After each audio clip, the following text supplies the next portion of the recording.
We want as much feedback as possible. And especially once you see the virtual presentation that's being scheduled for November 9th, that'll be an opportunity because there has been a lot of work that's gone into this now, especially with stakeholders who are very involved, business owners who are adjacent, who have businesses adjacent to the corridor, anybody involved with transportation. Just quite a bit of work has been going on so far. This is important to have the community involved at this level. Next slide, please. So Public Works, we've got working with Public Works, have a Facebook operation up and running. This will be really important. If you've ever been in the shoes of somebody trying to communicate through one of our snowstorms that we have off and on, this one here, this will get us the information out to our community real time. It's important. Other areas with road closures, project updates.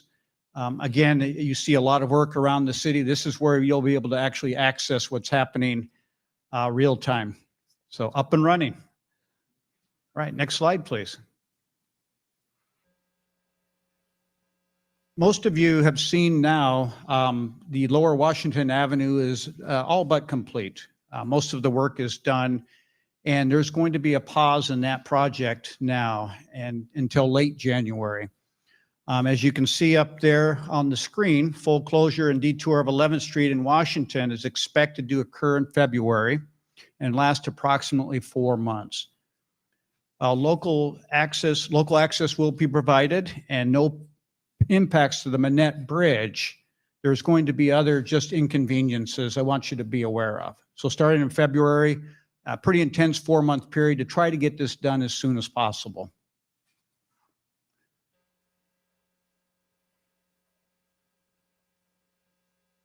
Love, especially if you look at the lower two slides of a before and after photo.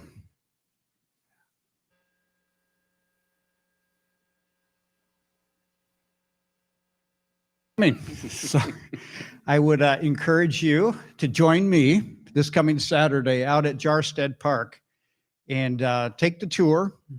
We have a lot of folks who go out there from different environmental organizations. Our own city staff participate, Kitsap Regional Library. They'll take you through the life cycle of a salmon and why the work we do is so important to restoring our salmon runs. It's a fun event, and I'll be out there with, of course, my family, showing them this. So I hope to see you out there.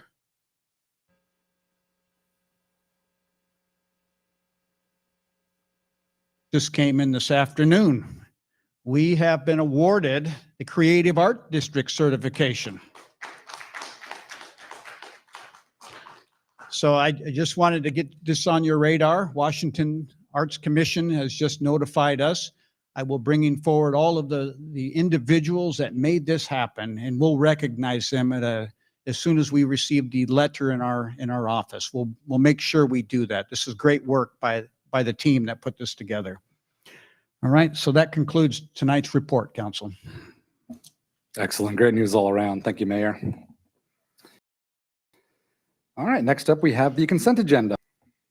Thank you, President Coughlin. For approval on the consent agenda are the following items. A, claims and check register. Approval of the following checks and electronic fund transfers.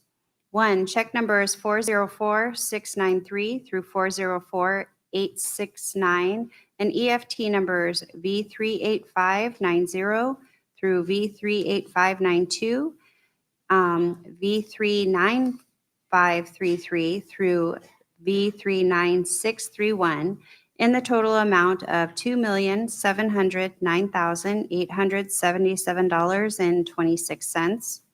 2, regular payroll for pay period ending October 15th, 2023, in the amount of $1,059,919.92. 3, retiree payroll for pay period ending October 31st, 2023, in the amount of $35,647.23. C, minutes of meeting October 18th, 2023. D, minutes of special meeting, October 23rd, 2023. E, minutes of study session, October 25th, 2023. F, minutes of special meeting, October 26th, 2023. G, confirm appointment of Kristen Sluter to the Bremerton Parks and Recreation Commission. H, supplemental agreement number 1 with DKS Associates, Inc. for pedestrian crossing safety project. I, goods and services agreement for purchase of a Cummins emergency generator for lift station CE1. J, change order number 2 to the Public Works Agreement with Utter Associates, Inc. for the design and installation of audio-visual equipment at the Bremerton Municipal Court. K, ordinance number 5484 to amend and reestablish city rates and fees for 2024. L, ordinance number 5485 to amend and reestablish utility assessments, rates, and fees and charges for 2024. And M, ordinance number 5486 to levy property taxes for collection in 2024. This concludes the reading of the consent agenda. Thank you. Does any member of the public wish to comment on any one of these specific items?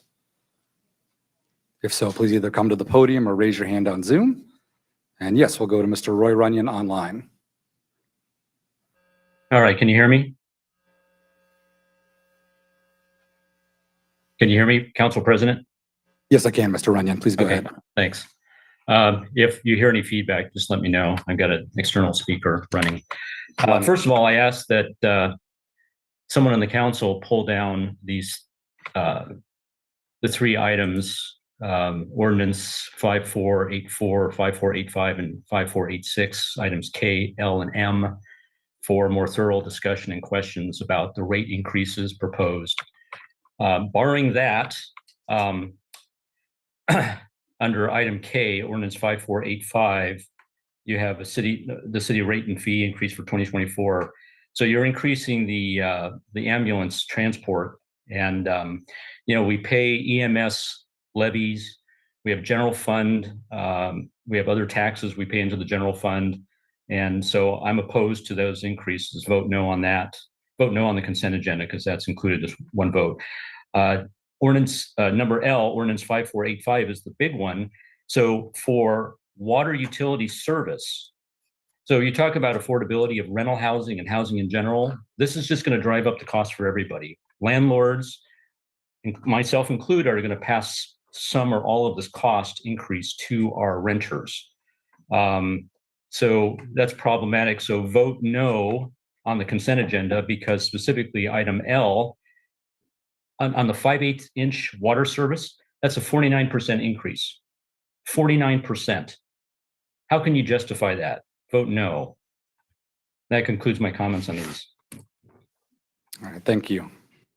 Does anybody else have a comment on any one of these specific consent agenda items? All right, seeing none, I'll go to the council for a motion. Oh, yes, I'm sorry, Ms. Lyson online. Please go ahead. I wanted to echo the statements by Mr. Runyon about the public having more opportunity to comment on the levying property taxes in 2024.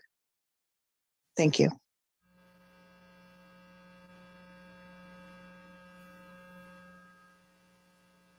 You wanted to comment on any one of those specific items? I know we discussed them thoroughly in study session already, but.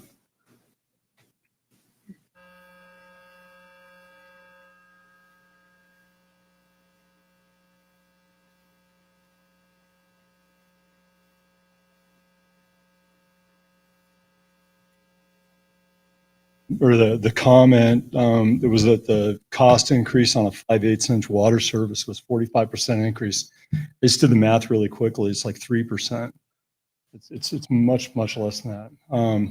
And then specific to how those are calculated, actually, there's a lot of detail that goes into that. We actually take the costs of our labor, and then we go out and we identify all the costs of all the materials that are used in those connections. And that's how that calculation is made. So it's just recovering cost.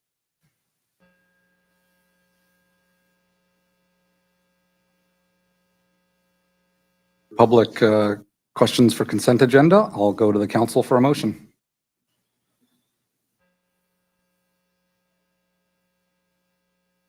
Agenda as presented.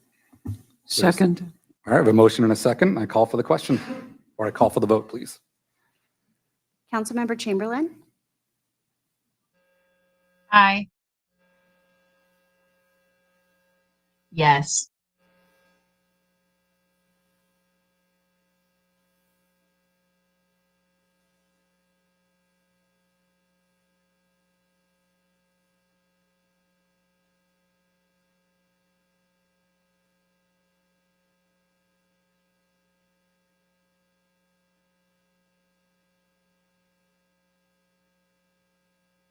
You guys hear me?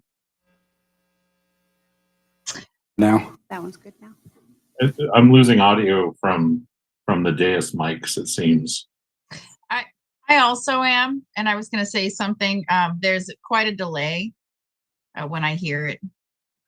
oh, odd, okay. Ms. Hoover's calling the vote, so do you mind Yes. maybe restarting, Ms. Hoover? Yes. Okay. Councilmember Chamberlain, this is for the consent agenda, and Chamberlain, let's see, Dennehy and Goodnow. So I'll be calling for the vote. Councilmember Chamberlain, yes or no? Yes. Thank you. Fry, Yes. Dennehy, Yes. thank you. Goodnow, Yes. Mockler, Yes. Younger, Yes. Coughlin. Yes. Motion carries unanimously. Next on the agenda is public recognition. Thank you. Before I open public recognition, I wanted to address what happened 2 weeks ago during public recognition. And what happened was horrible, detestable things were said by some callers during public recognition over Zoom 2 weeks ago. It was clearly anti-Semitic hate speech that has no place in Bremerton and no place in any community. And unfortunately, we're seeing this unfold across the country with a large number of city councils and other public bodies targeted, especially over Zoom in recent weeks. And even the FBI and other national agencies have warned about a rise of anti-Semitism at historic levels. Online, I've shared an article written by the Jewish mayor pro tem of El Cerrito, California, which was also targeted several weeks ago with anti-Semitic hate speech.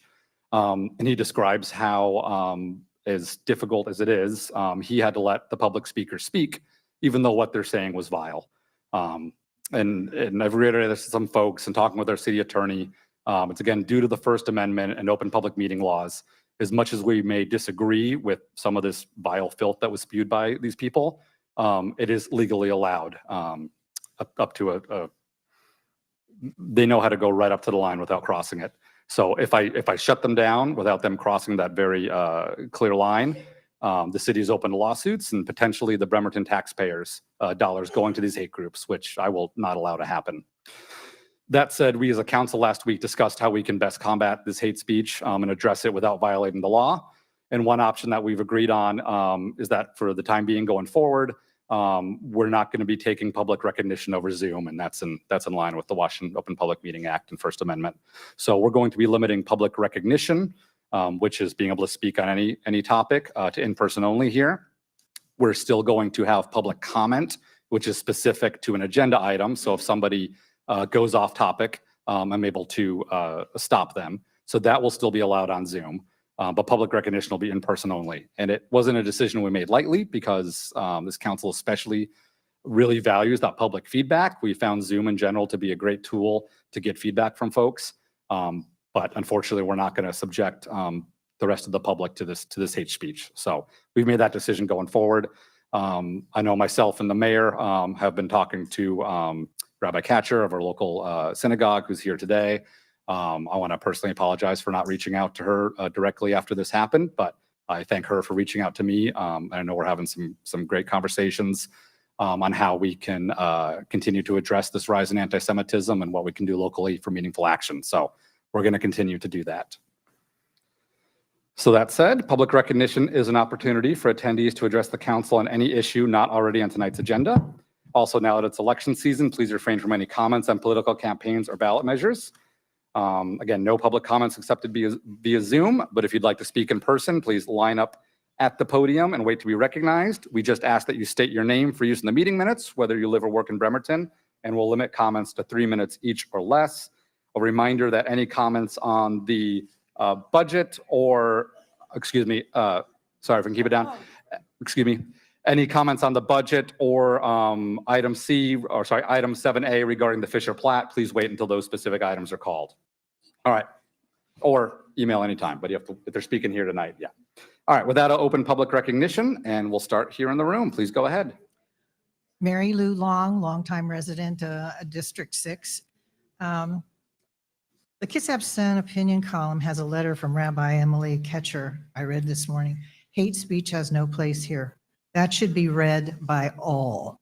It is a good thing that the council now will come up with a solution to stopping such venomous speech. But as I remember, Council President Jeff Coughlin cut off a caller in the past when it was apparent that the caller associated a crude term unflattering to a council member. Where was his right to free speech then? Why did Coughlin tolerate the 3 minutes of one caller and shut off the other? Very curious that the president did not cut the recording of hate speech at that time. The attendees at that meeting gasped in disgust with hearing the recorded Jewish slander. You gave an excuse that the caller had the right to say what he was saying because of free speech. It was an inconsistent answer as far as I'm concerned. With that, recently we have been horrified by the Israeli war and main mass murderer. Both show us that evil is alive and thriving in our world today. It is important that we stand together as one people with one voice against the brutality of these attackers. God and the devil are obviously battling for our souls. Last Wednesday, the House of Representatives passed H.R. 771 to stand with Israel. As complicated as some may think, the fighting will be killing many on both sides. God help us. All are not innocent bystanders, but one has to understand that Hamas from Palestine made the first move. If you stand with the United States of America and the Israeli nation, then I ask that you stand with me and pledge allegiance to our flag in this time of trouble. Carefully think about the words. Would you please stand? I pledge allegiance to the flag of the United States of America and to the republic for which it stands, one nation under God, indivisible, with liberty and justice.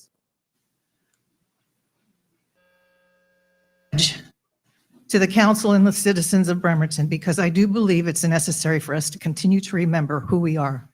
And I want them to bring this back as the opening formal statement for our community by the council so that we know who we are.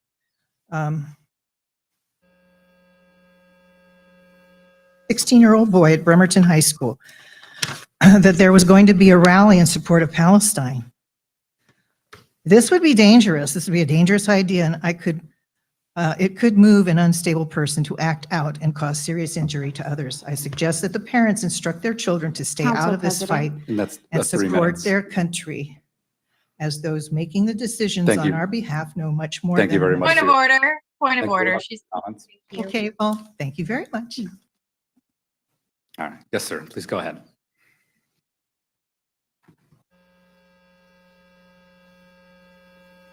I'm the executive director for Kitsap Community Resources. I work here, I live in Port Orchard, but I grew up here, and I'm so happy to be here. It's been a while, so I apologize for not coming by. So I want to speak to the optimism of the community and what we're all trying to do together. So a few months ago, we finished a community needs assessment. There was about 4,200 respondents across the demographics across the county. It's the most robust and comprehensive survey beside the census that we've ever done. And we all participated in that, and we appreciate you guys. But the idea was to share data in order to craft a shared strategic vision for the next 3 to 5 years. So Kitsap Transit's reached out, the hospitals reached out. I was with the Bremerton School District today. We were all talking about it, not recreating a wheel, but figuring out what is the vision, how to solve the problem. The 4 things, basically housing, healthcare, the access and information for resources, and transit. And so I'm happy to say that everybody who's involved in those decisions have gotten the raw data from Kitsap Public Health, and we thank everybody who participated. But I want to tell you a story. So I was at Housing Washington. It's a conference maybe about 3 weeks ago in Tacoma, and the Department of Commerce were there. We have a great relationship with them, and one of the managing directors said, "Hey Tony, you guys didn't submit a request for funding for housing." I said, "No, I know. Bremerton Housing Authority did it, and we were all working together. There were at least 5 partners in the community that helped with that grant." And they're like, "Oh yeah, the Kitsap County Affordable Housing Task Force." And they said, "Are you guys formalized yet?" I said, "No, we can't speak for everybody, but we're trying to work together to collaborate to solve a problem." Thank you, Mayor Wheeler, also for being a part of this committee. So this includes operational cost and expertise, and we're all sharing this together. We talk just about every day about how we can solve the problem, not just here in Bremerton, but around Kitsap County. So we work closely with the county. So I just want to remind everybody of this. It's important that we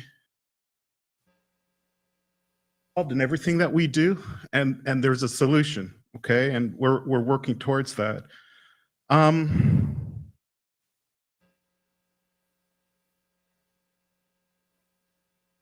To say we're working towards a collaborative solution with shared ideas, okay? And it's important to note that. And I know I have your ear, council, whenever I have a question, And that's, 3 whenever you minutes as need well. information. So I appreciate you guys, and Thank KCR you. does too. And we appreciate Thank our you for your community comments, partners. yeah. Okay, thank you. Thank you.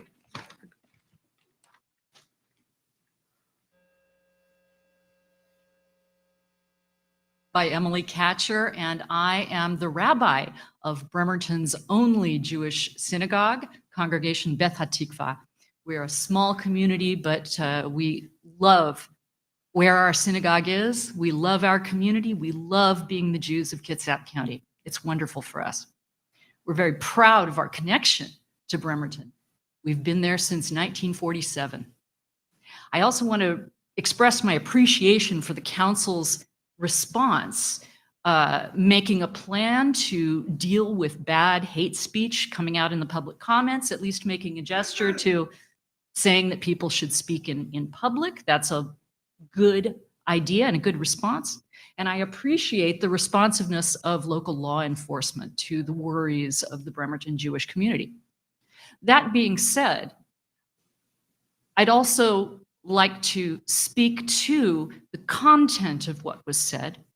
And the content of what was said was not mere hate speech. It was a recitation of tropes that have been used to incite anti-Semitic violence for centuries. Centuries. This is not new, and it is not simply alliance building. This is a real statement in order to incite pogroms. So it's very serious, and we do need to take it very seriously and pay attention. My other concern, however, is that after the speech was made in public, no one reached out to the Jewish community.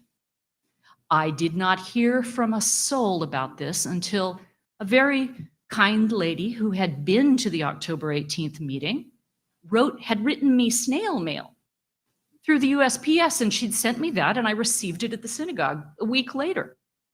And then I opened this up, and here is this information about what happened at the City Council meeting. And I was surprised, and I wasn't sure about it, and I listened to the recording, and my worst fears were confirmed.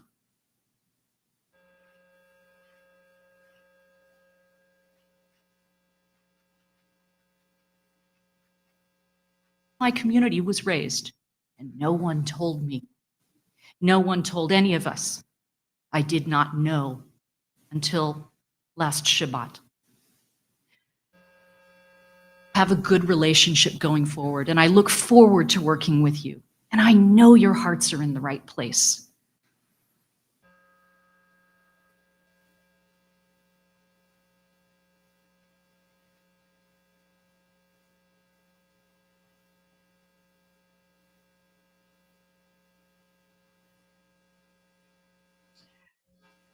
Council President, Yes. I don't mean to interrupt public recognition. I'm unable to hear parts of the public speakers speaking.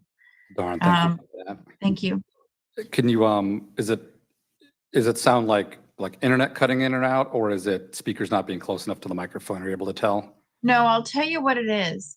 It is right in the beginning of when folks are speaking, either from the dais or from the podium out there. For a few seconds, it cuts out and then it cuts back in. I just want to give that feedback because I really appreciate all the public comment. Much appreciated, Vice President. I know IT will be taking a look at that, so we'll Thank continue and just, yeah, we'll make sure to all speak into the mic and see if we can sort out that if it's an IT issue. Cool, thank you. All right, yes, please go ahead. Good evening, Council. My name is Jackson Pincus. I'm speaking tonight both as a Jewish resident of Bremerton and as the local assistant director for the American Jewish Committee, AJC.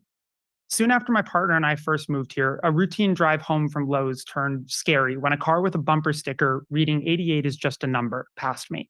For those who are unaware, the reference to the number 88 is a common neo-Nazi dog whistle. So when I shared this experience with Councilmember Goodnow, he was rightfully disgusted and went to great lengths to reassure me that this person could not have been from Bremerton because this ideology is not reflective of Bremerton. But today I'm unfortunately here to reflect on a second instance of Jew hatred, which took place in this room 2 weeks ago today, when two people took to the microphone to spout age-old conspiracies and incite violence against me and my community. It is unfortunately clear that the 1,300% increase in Jew hatred online and the over 400% increase in physical violence since the beginning of what Prime Minister Netanyahu has called Israel's second war for independence has found its way to our city. Bremerton's Jews are a small but mighty community. We contribute to society, we support our neighbors, and we stand up when other segments of our city are attacked. But really, all that should matter is that we too are human beings who deserve the same respect, dignity, and safety as any other resident of Bremerton. And I submit to Council that Jew hatred is not a disease which can easily be cured by the limits of free speech. It is a disease which has persisted for 5,000 years, and it requires active work to root out. That active work requires our elected leadership to fully understand the unique danger we're in, and that you do something to protect us, not just say something. For years, Jewish groups have chanted "never again," in reference to the prevailing belief that the world had learned from the Holocaust. The past 3 weeks have shown the opposite is true. Never again is now. Every single Jewish person I know has removed too many people from our lives these past few weeks because those who said they would stand up for us when our lives were endangered have instead either stayed silent or actively sided with those whose stated goal is to finish what Nazi Germany started. I believed Councilmember Goodnow then, and I still believe him now. However, while Jewish communities can always speak up for ourselves, we are too small to be heard without non-Jewish allies lifting our voices up. As elected leaders of an extremely diverse city, our local Jewish community needs your voices right now. But more than that, we need your concrete action to make real progress in what is at its core literally a fight for our lives. Thank you. Thank you for your comments.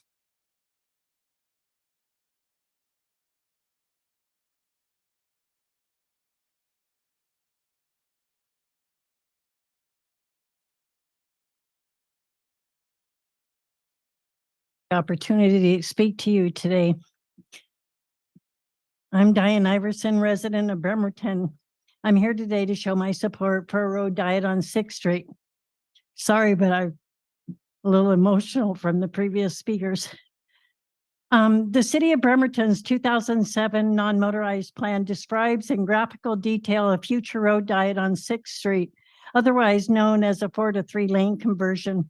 A more upbeat description is a road upgrade, since it is safer for pedestrians, cyclists, and cars. Many cities require that 4-lane roads be converted to 3 lanes, plus bike lanes when road resurfacing occurs, unless a specific request is made for an exception to that rule. The decision to do this 6th Street road upgrade was made 16 years ago when it became part of the Bremerton Comprehensive Plan. Road diet conversations typically occur during road preservation projects because it saves money if you combine the preservation project with rechannelization.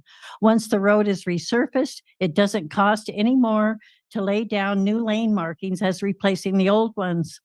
The less time you spend reconstructing a street, the less time businesses are fighting to survive during the construction process. It's a win-win for the city, small businesses, and residents to do rechannelization during routine road preservation projects. A 4 to 3 lane conversion significantly reduces car, bike, and pedestrian accidents. Communities usually see an increase in pedestrian and bicycle volumes. Vehicle throughput generally stays about the same, but there is a reduction in top vehicle speeds and crash rates. That is why I support a 4 to 3 lane conversion. Save the taxpayers' money and mandate that a 6th Street road diet be implemented as a promise during phase 3 of the road preservation project. The grant has a deadline of 2025, not 2024. There's enough time to do this right. It's been 16 years in policy. It's time to follow policy and do what the community wants. Thank you. Thank you for your comments.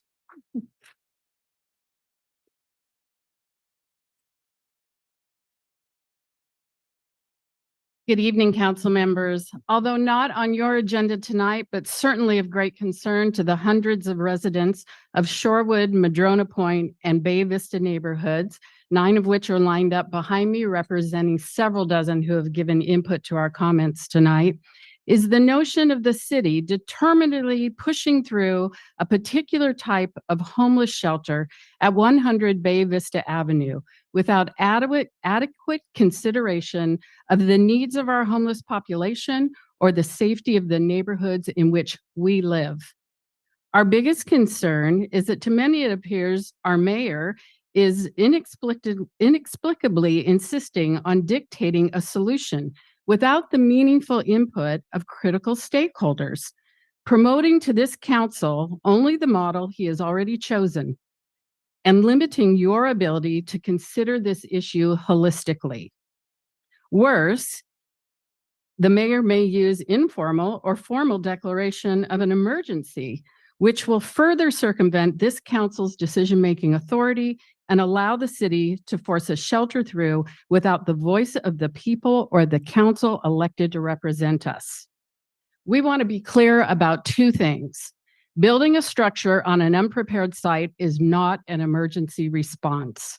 It's ludicrous for the city to formally or informally call this an emergency when it intends to take 6 to 8 or more months to provide a solution. The mayor has already acknowledged that the Salvation Army is opening its emergency shelter through April of 2024. Any plan by the city for a project that stems well into the next calendar year has time to follow established public process. The solution the city advocates for, a sprung shelter, is a model of the past, not the future. Sprung shelters were initially designed in the 19th century to meet the needs of able-bodied employed males, specifically prospectors and cowboys in 1887. And the concept went on to be applied in the 20th century to the military, to sports, and to industrial population uses, all there voluntarily, all there for financial gain. But without significant modification, the simplistic design of a sprung shelter has been proven inadequate to meet the needs of our most vulnerable, marginalized homeless, females, children, high medical needs, LGBTQ, and can in fact be dangerous for them. We're here tonight to present a number of questions and concerns that must be meaningfully addressed before the council can properly determine what location and what type of shelter will best serve the homeless in our community. We ask you to engage with us, listen carefully, seek out Last 3 additional minutes. information, and demand the Thank you. cooperation of the city. Thank you so much Thank for your you. comments. Thank you. Point of order, Council President. I was going to ask folks in the audience to, if you can remain quiet while someone's speaking, that way we can make sure to hear them. Cool, thank you. Point of order. Yes. Point of order, Council President. Hmm? Could you ask people to please state their names for the record? Yes, thank you. Good reminder to please state your name. Thank you. All right, please go ahead, sir. Good evening, council. My name is Jeff Clausen. I'm a resident of Bremerton. Initially, the mayor stated that he would bring forth 3 possible shelter models for consideration: campground, pallet, and congregate. However, since last month, he has spoken to the council only about the congregate housing model, referred to as a sprung shelter. Sprung shelters focus on bulk overnight warehousing of the homeless and are the least compassionate, least safe shelter model. Why has the mayor chosen not to provide the council with objective information, including pros and cons, costs, and timelines for each of the three models he initially identified? I urge you as a city council to insist that the city fully educate you on each alternative. At your last study session, the city showed you an 8-minute marketing video in a blatant attempt to sell you on the idea of supporting a congregate sprung shelter model.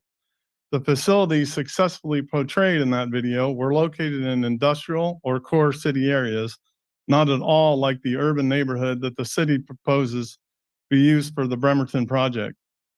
Does the city have similar slick videos touting the campground and pallet model approaches? Shouldn't these other models get equal time with you? Are you content that you will be asked to make a decision on one model without understanding any other available options? Because we are not content with that. To make a fully informed decision and not allow itself to be led by the mayor's political desires. If the mayor will not collaborate or provide you objective information on each model, what does the council intend to do to get yourselves that information before the scheduled December 6th vote? Thank you. Thank you for your comments.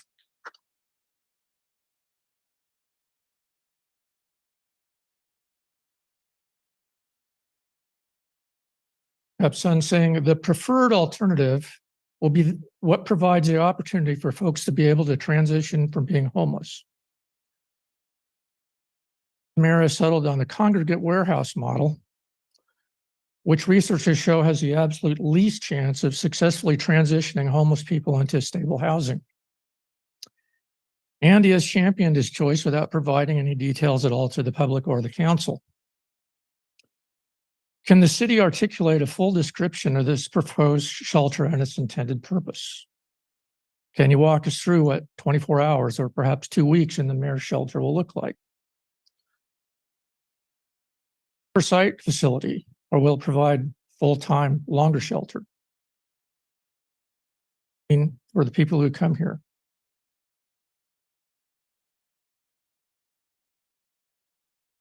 Lock up their possessions. Can they stay all day?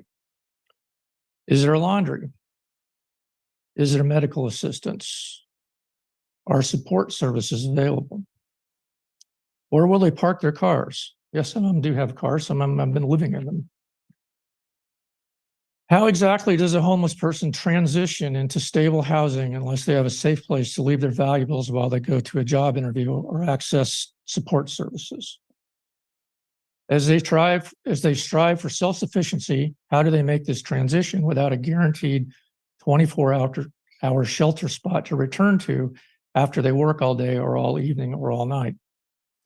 The mayor has stated that there will be some availability to stay in the shelter during the day, but that does not mean a person who finds employment working a night shift will be provided a quiet place to sleep during the day, or maybe it does, who knows? Exactly what evidence has the mayor provided to you in support that his proposed congregate warehouse shelter successfully addresses his stated goals as the preferred alternative and the concerns that we have just mentioned? Thank you. Thank you for your comments.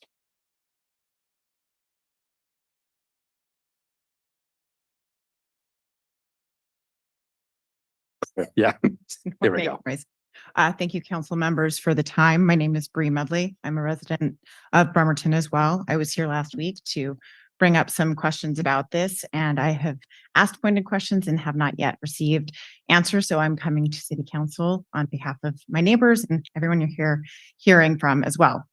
I'm specifically here to ask for a little bit of clarification about the inconsistent representation of whether this is an emergency shelter or a temporary shelter. This shelter is being called, or this project is being called, emergency shelter. However, the mayor has, Salvation Army will be opening an emergency shelter for the winter months beginning today through April 30th. As such, it appears the emergent need has been addressed.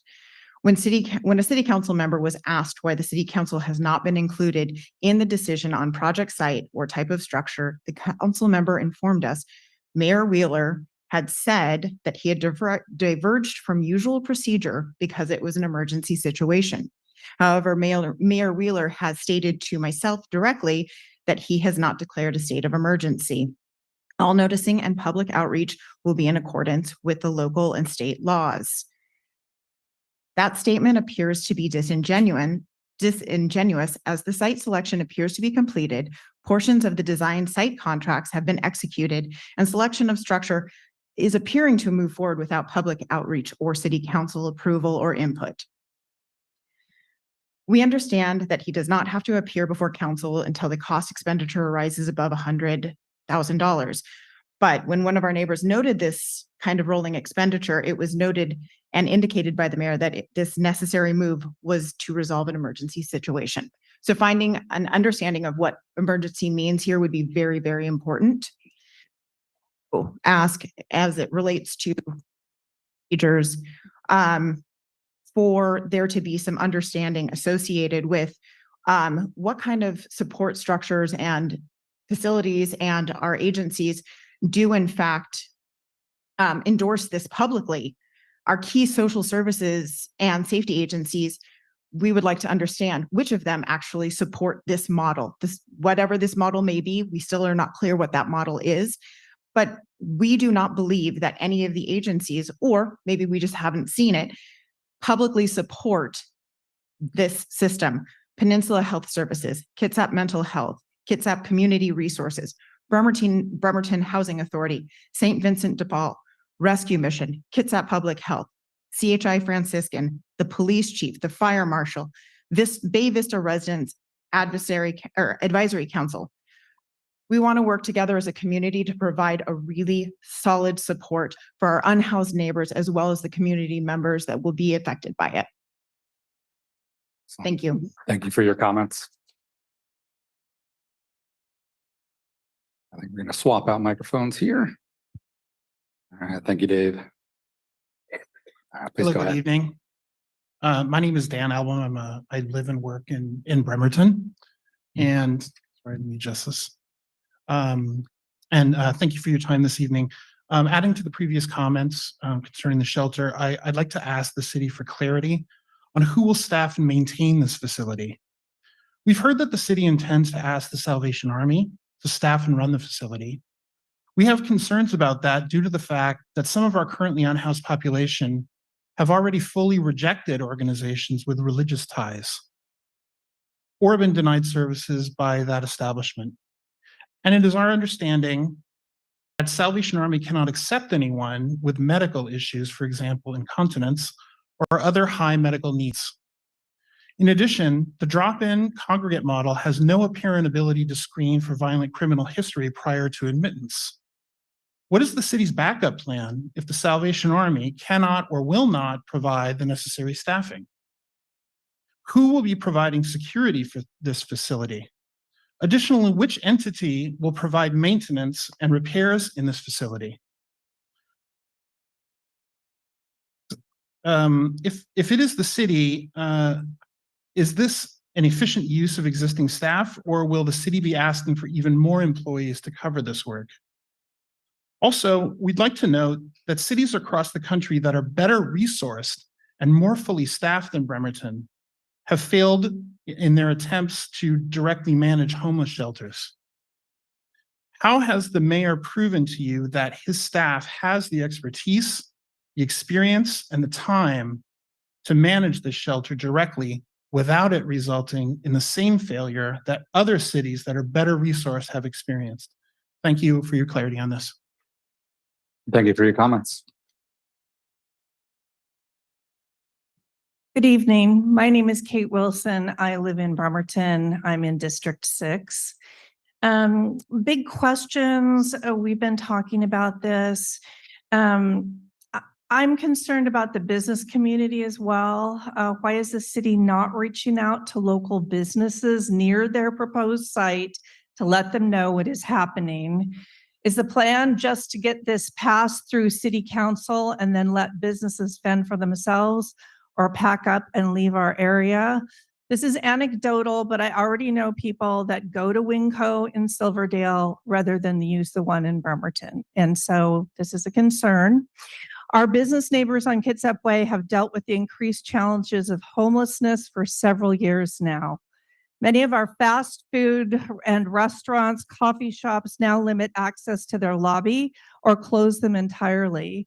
This is because of the need for toilet facilities and daytime indoor shelter out of the elements. If the congregate warehouse model being pushed by the city does not provide adequate indoor shelter around the clock, it will simply be dumping more homeless on Kitsap Way to fend for themselves all day. This will likely lead to more crime, more sanitation issues, more unsafe sidewalks and streets, and more businesses that shutter and leave our neighborhood. While our neighborhood may survive just fine without these small businesses, we are also concerned with our few essential service providers. We have only one grocery store, Winco, 2 essential pharmacies, Rite Aid and Walgreens in our neighborhood. They each suffer the impact of the homelessness and mental health crises on an ongoing basis. We are concerned that we are already approaching the tipping point for these businesses to decide to move out of our immediate community. How has the city indicated that they will support these businesses to ensure that they are able to continue to provide essential goods and services in our neighborhood? Thank you. Thank you for your comments.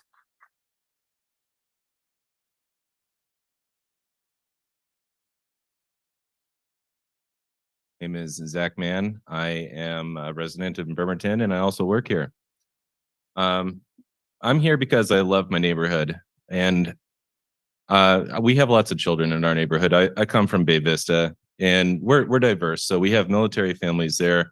We have, people who work for the DoD. We've got people that are living in Section 8. We have people that have low income options in our neighborhood. But one thing is for certain is we have a lot of children. And I look at the site that's chosen. I agree with the other people that spoke before me. This is not an emergency solution. It's just too long for that. I think it's more of a long-term solution, but it's not going to arrive here fast enough to help people through the cold now. To my understanding, there are other sites that are available that would require less development. I think that the council should really consider that. I love the democratic process. I vote. I've been a registered Democrat for many, many years. And, what hurts me is to hear that some of that process had been bypassed in this decision. I found out about this yesterday during Halloween. And I've got a family of 4. I've got a 17-year-old, a 15-year-old, an 11-year-old, and a 9-year-old. And I think about the impact that it'll have on my community to have so many, all of Bremerton's homeless, living right next door in our stoop. In fact, right across from Periwinkle Park, not 100 feet away. And on the other side of that, we've got a school where kids that are trying to learn trade skills, maybe they've had a difficult time in academia, that's their different option. And then we have a preschool there too. Has any consideration been made to think about these children, to think about the types of things that come with the homeless community, exposing the children? We just found out that, there's not going to be any kind of screening, any kind of security screening for people who are going into this camp. I would hate for my daughters to get hurt in my neighborhood. And I implore you to consider that. We have brand new homeowners. We have people that are in disadvantaged communities, people on Section 8. They can't move very easily. I know. I've been there. I've lived in Section 8. I'm a veteran. I've gone through the VASH program. I've made something out of my life. I'm one of the new homeowners. We live there. I've got 4 kids and a wonderful attorney fiance. And it's devastating to hear what's coming to our neighborhood on our doorstep in the playground where our children play. Thank you. Thank you for your comments.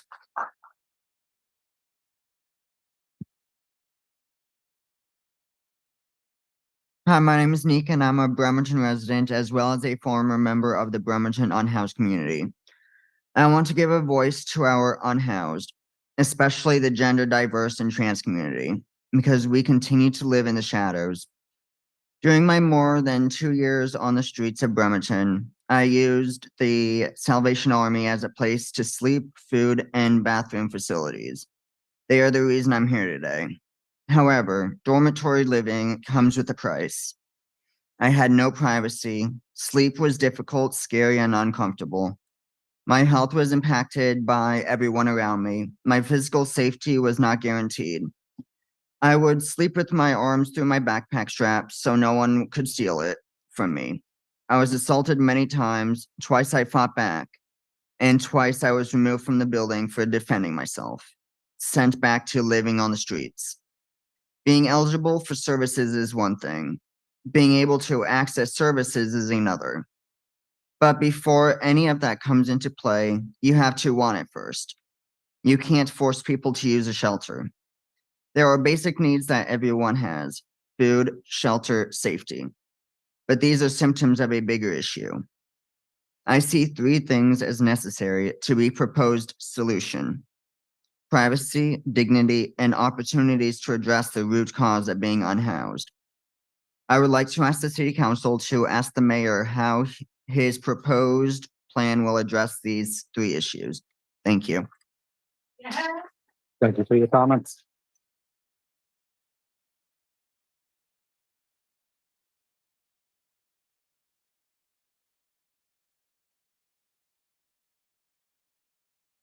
I'm a Bremerton resident.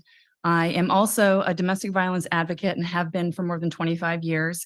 And I'm the proud mother of a former homeless child who is a transgender woman in our community. And I'm also a small business owner in Bremerton. Both our housed and our unhoused neighbors need the City Council to educate itself on other shelter models. One that stands out to us is pallet shelters. Our own research has shown us that pallet shelters are a much safer option for women, children, persons who identify differently than they may present, and those with disabilities or medical needs. Pallet shelters can be fenced from intrusion, require applications, screen for violent crime history, and provide successful transition into long-term stable housing by providing needed support services. And also, Bremerton has several local social service agencies building an impressive track record for working collaboratively to create innovative, successful housing options for difficult to serve populations. For example, we've got Pendleton Place, Mills Crossing, Evergreen Bright Start. Why is the city refusing to engage meaningfully with these local agencies or accept their wisdom about which option truly will best serve the needs of Bremerton? Kitsap Community Resources, Kitsap Mental Health, Bremerton Housing Authority, Peninsula Health Services, Rescue Mission. They have already created very successful housing options in Bremerton, and the wisdom and experience of these agencies is readily available for the asking. While we understand the mayor has talked to these agencies, we see no evidence that he has yet been willing to accept their feedback or alter his course. We encourage you, as our city council, to invite these agencies to educate you further before you're pressured into taking an uninformed vote. We know there is a solution. We want to be part of the solution, and we don't quite know what that solution is, but there needs to be more dialogue. So, thank you. Thank you.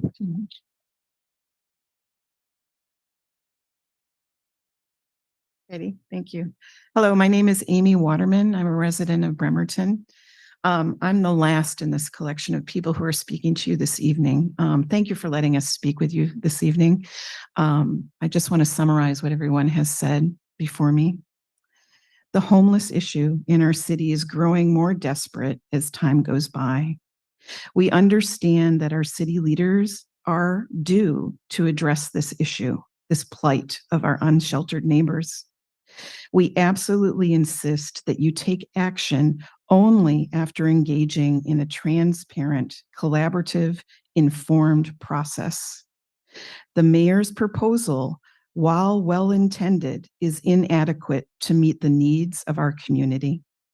The model he has chosen has little chance of successfully meeting the stated goals or the broader goals of our community in effectively addressing the needs of our homeless. The mayor and this council must choose the option that best ensures that our unhoused residents who use a transitional housing facility will be safe and receive the support they need to successfully move onto more stable housing. The mayor and the council must also ensure the safety and well-being of the surrounding residential neighborhoods in which any transitional housing project is located. You, the city council, must stay in control of this process. We are asking you to do so, and ensure that adequate guardrails are put in place to protect all of us. It is not too late for this council to do that work properly. Our unhoused and housed residents are relying on you to do so. Thank you. Thank you for your comments.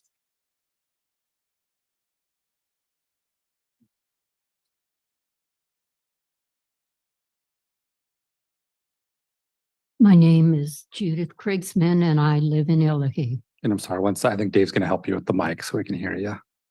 There we go.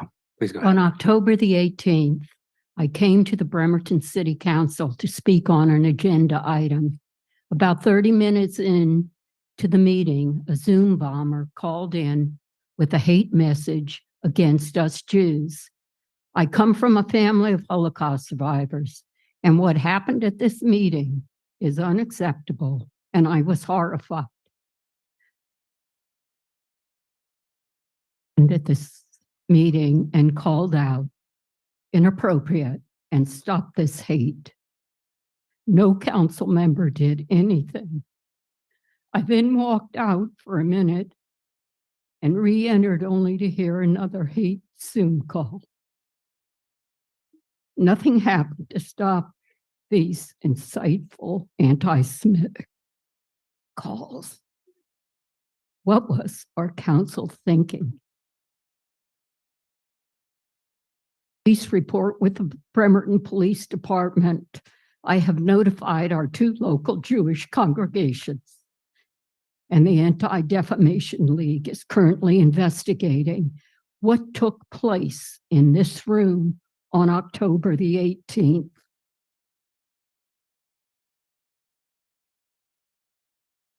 Council has done to see that this is never allowed to take place again. And I thank the Jewish congregation who came here to speak. And thank you, Rabbi. Thank you.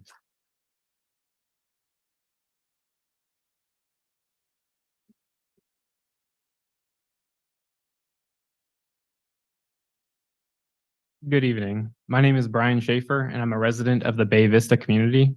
I'd like to address the plan for site development for the emergency shelter in Bremerton. I believe that the location proposed for the emergency shelter site will ultimately be damaging to the existing community in the Bay Vista area.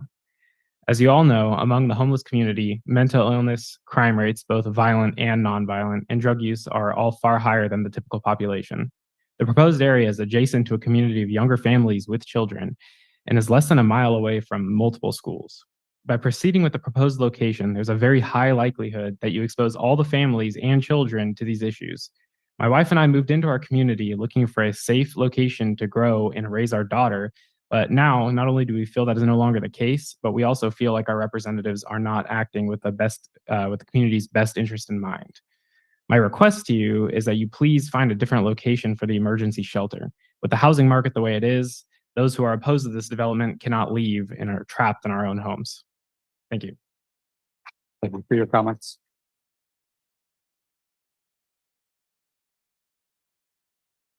Hello, my name is Joey Hayes.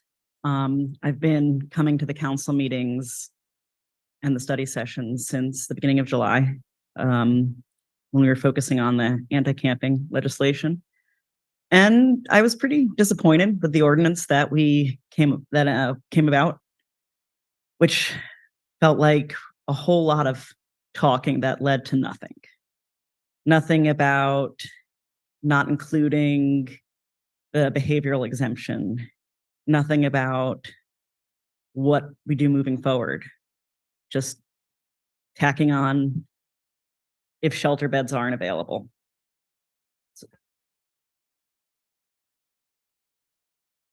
How I felt about that is because October 18th is the only meeting I have not come to since July. Congregation Beth Hatikva. So I want you to think for a moment how that would have felt to me sitting in the audience at these meetings that I've been coming to try to help our community on October 18th. And that is traumatic. To think about how this actually impacts individuals. But mostly I came here to talk about camping because it's November 1st. And there were already police down on MLK Way and people having to get rid of stuff because all we have is an emergency shelter where they can't safely keep their things and they can't bring most things with them. And that doesn't fix the problem of what's going on MLK Way. The people who live there, many of them need more than the Salvation Army can give them. And they also deserve to live in a setting that isn't just nights and then they have to leave and find somewhere to be all day.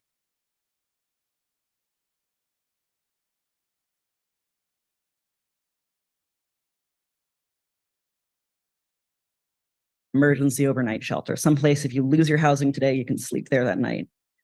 But it cannot be a long-term thing. No one should be in that kind of a shelter setting for more than a few days without moving to something that's more transitional, like the pallet shelters, which I think is the way that we can support and protect the most people.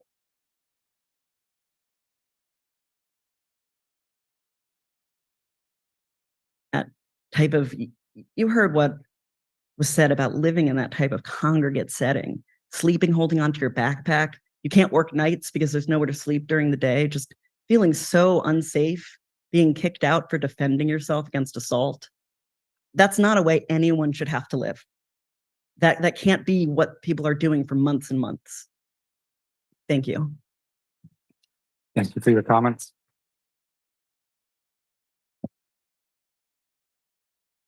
Hi, I'm Jocelyn. I'm with the Bremerton Prayer Walk. I'm also with Rock the Block, and we've been working tirelessly. And when I say tirelessly, we had one of our members down on the street starting at 5 o'clock this morning because we were blindsided that enforcement was going to take place so soon.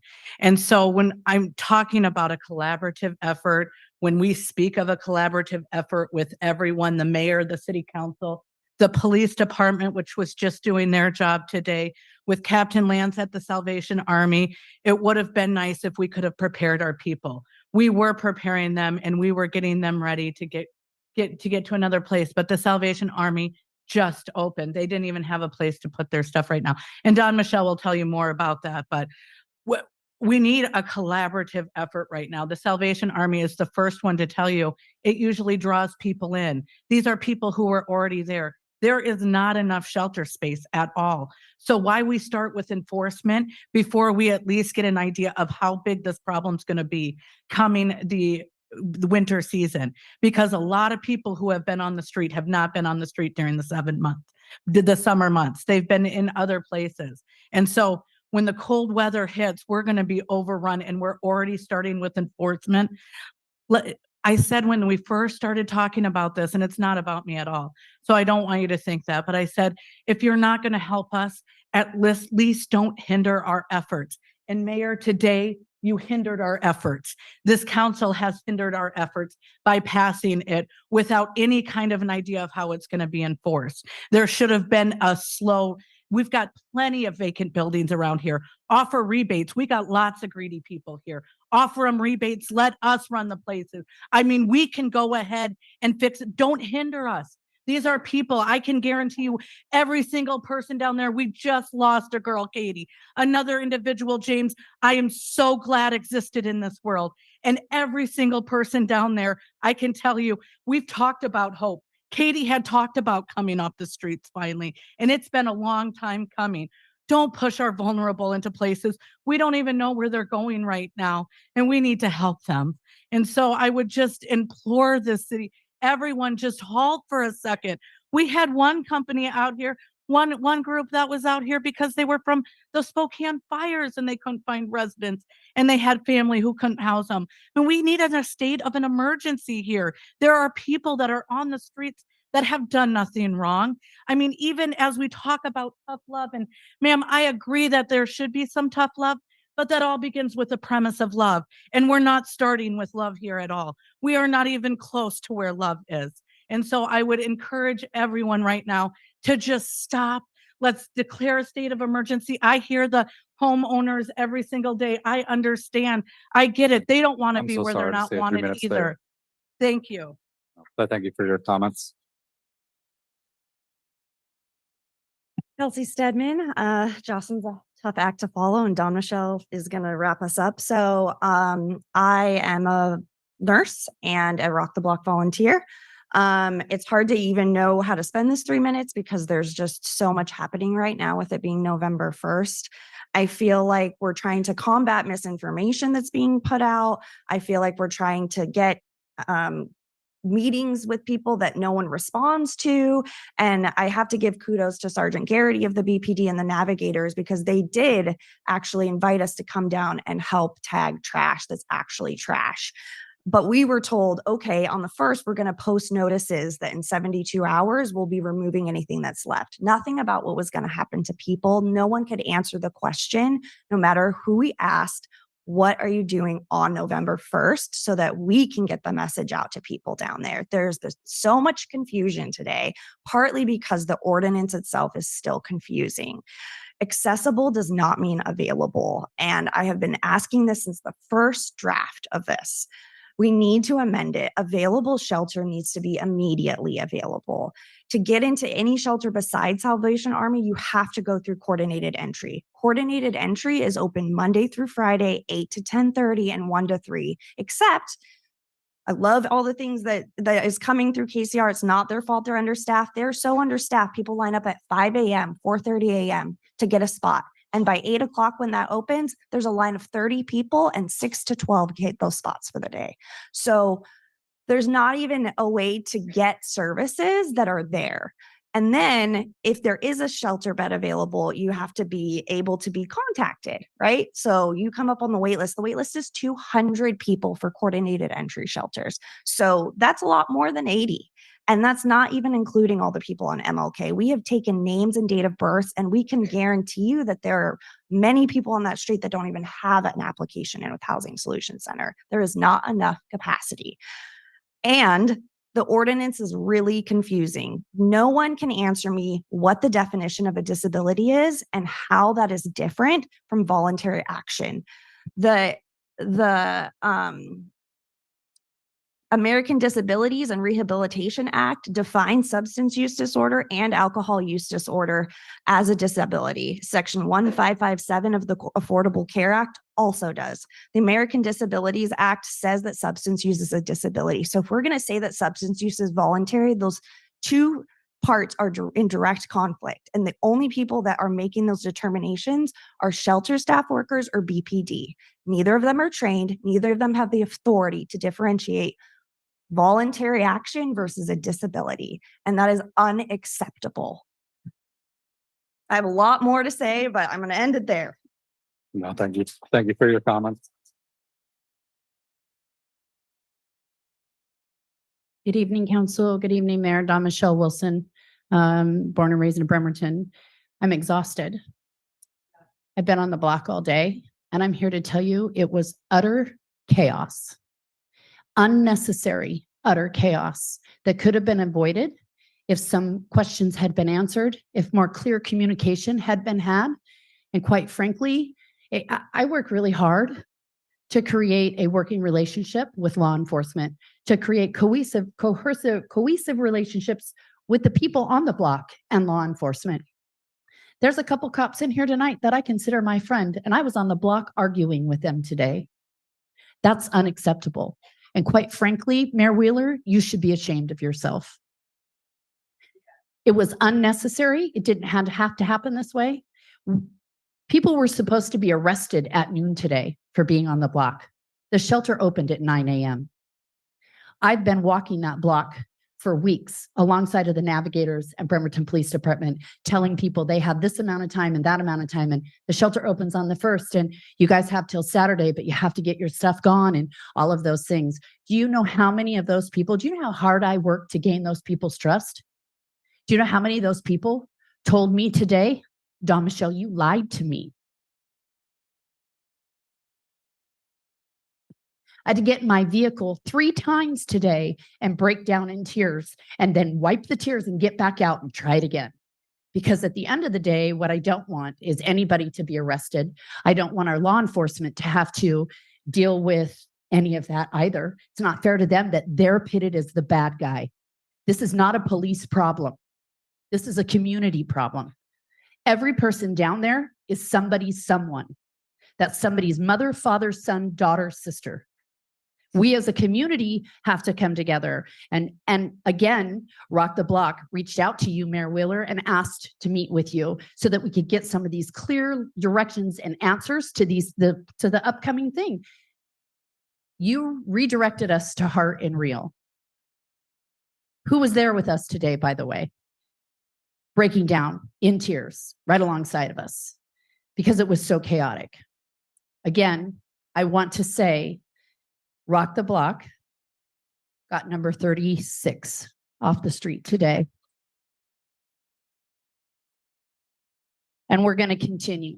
We're going to continue. And I want to thank the Salvation Army and Captain Lance.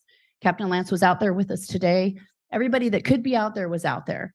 And I just hope that going forward, we learn to work together instead of pitting each other against each other. Thank you.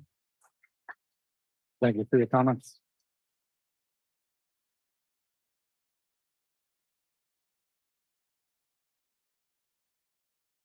Bay Vista resident as well.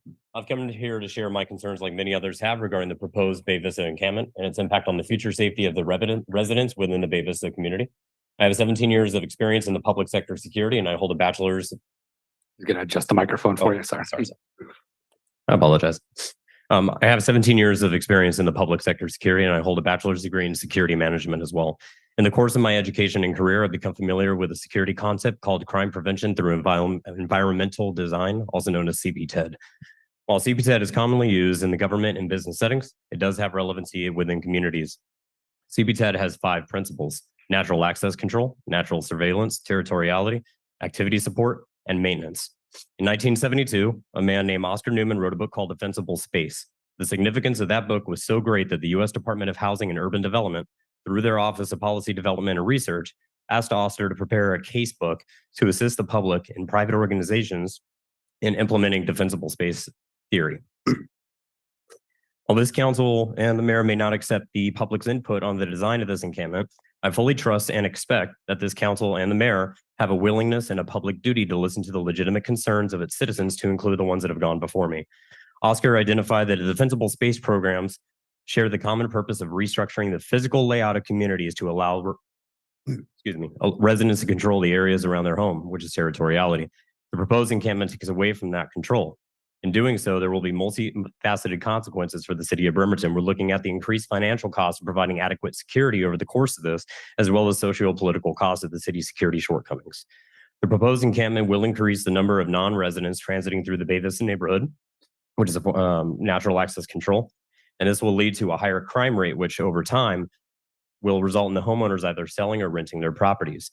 Given the current housing and banking markets, I'd imagine the latter is more likely. If the concentration of owners is diluted with renters, social ownership of the Bay Vista space will continue to decline, which will only invite more crime under the maintenance.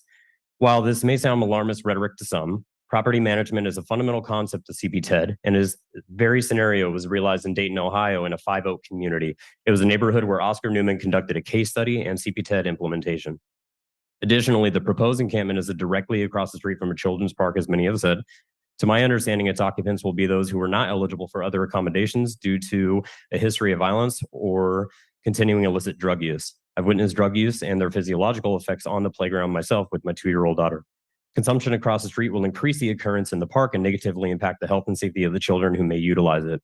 A case study covering criminals in Denmark from 1944 to 1947 discovered that recidivism, which is the tendency to reoffend, is impacted by the consistency of the enforcement, not the level of that punishment.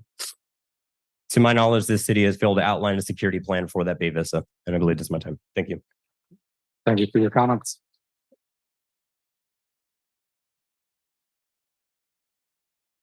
Hi, my name's Molly Brooks. I'm a member of Beth Tikva as well, and I don't have much to say because I think my rabbi said it all, but and so have quite a few other people. But please take our feelings into consideration.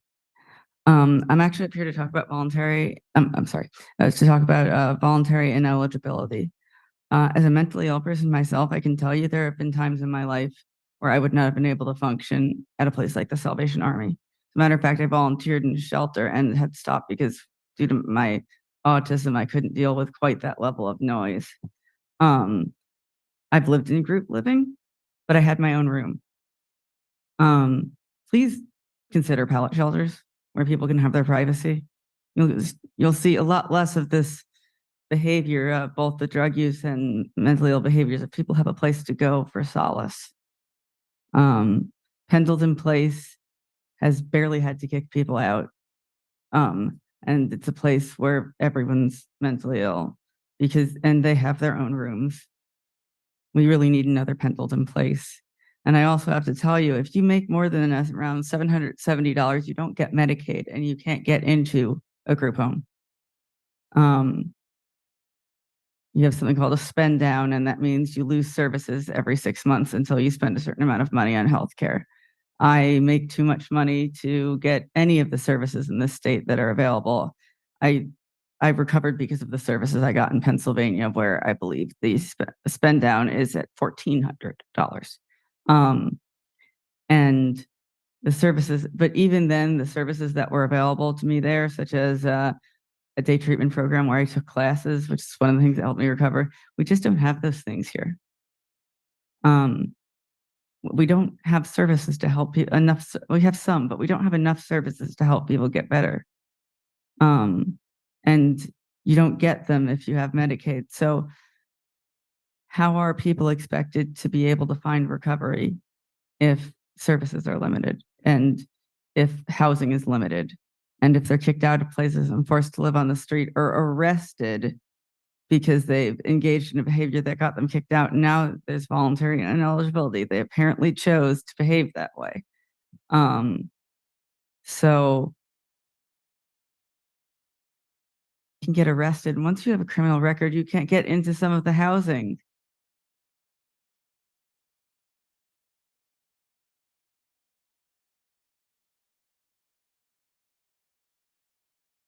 And mental illness is a disability, not a choice.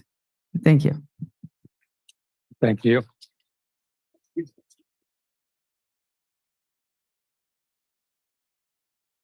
Hi, my name is Adrian Wright. Live in District 2, and over the last couple months, I've talked to a lot of residents, particularly in my area, regarding Bremerton, its history. It's kind of downhill slope in terms of crime, et cetera. I really think that City Council should meet with the mayor and all available parties, set aside several hours to talk about a lot of the things discussed today, and also with residents whom I've interviewed, talk a lot about not just these immediate problems, but organized crime, teenage gangs, drug pipelines, on top of house and homeless camps.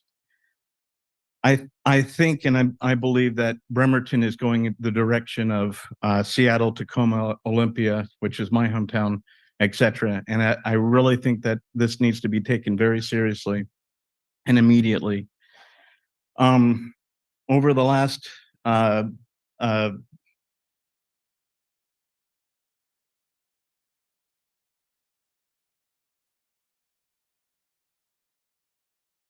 apartments on Saturday, and I would witness to a drive-by shooting. Residents in that area one of the highest crime in town. I've talked a lot about massive amount of porch theft, RV trespassing in front of people's property, scattered camps in parks in other parts of the city, creepy late night drug-induced trespassing and disturbances, and stalking around of moms and kids, and open drug uses in people's houses. About these, particularly on Facebook and other places, there's been a lot of gaslighting to residences, and I just want to address that. Whether it's local groups or what I consider a social and health industrial complex, which do a lot of good works, but some of their efforts are many residences have considered as perpetuating the homeless camps. Along with this, I just want to say that there are a lot of state resources available, as well as different groups that want to be more involved, particularly in whatever camp that you set up at whatever location, including, as from what I heard, State Rep Greg Nance. And that's 3 minutes, but thank you so much for your comments.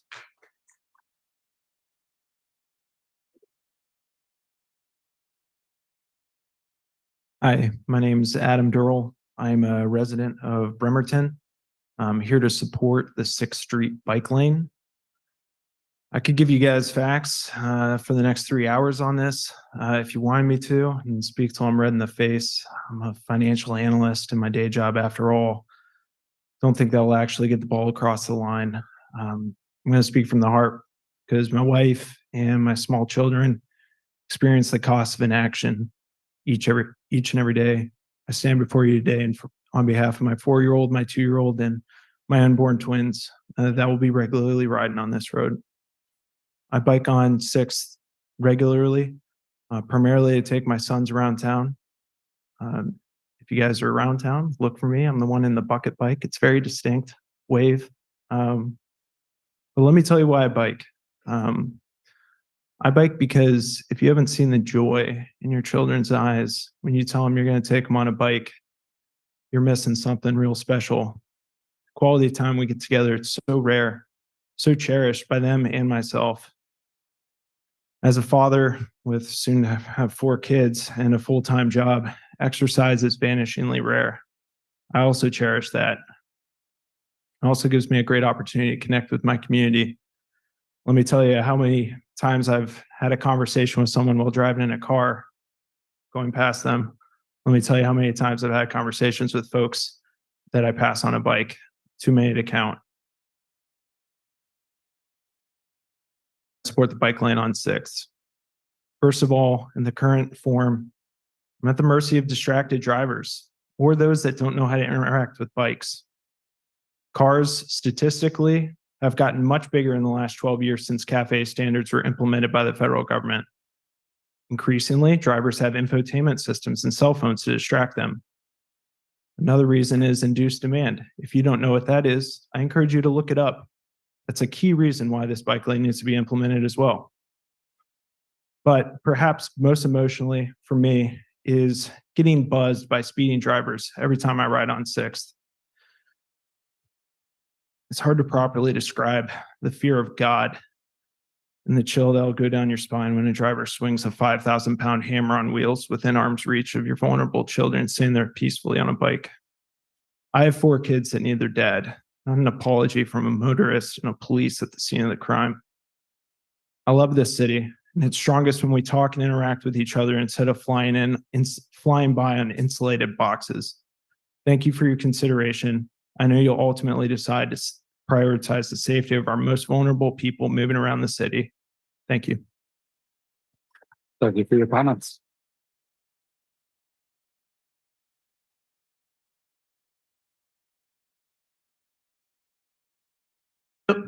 Excuse me. Good evening. My name is Phil Babcock. I live in Bremerton, and I'm here to speak in support of a 4-to-3 road diet on 6th Street during phase 3 of the resurfacing project.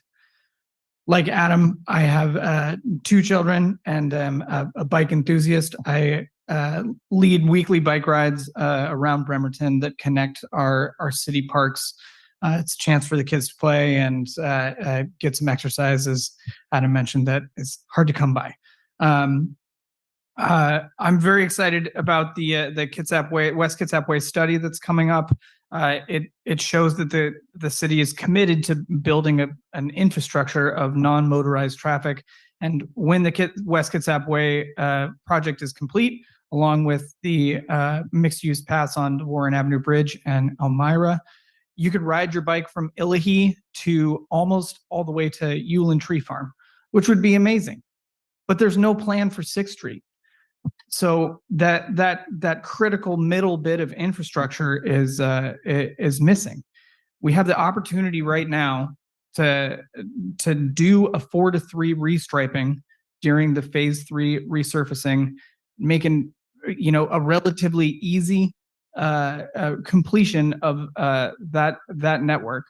Yeah, that's really all I have to say. Thank you for your comments. Hi there. My name is Brian Anderson. I'm a Bremerton District 3 resident. Even though it's not in my district, I want to express my support for the 6th Avenue bike lanes. There's no reason why that we couldn't do that when there's already 2 other 4-lane wide arterials. I think it's 11th and Burwell. I reached out to the city about this in March of this year and was given a list of reasons on why it couldn't be done, whether it was the Navy pushing back, new signals needed in the street.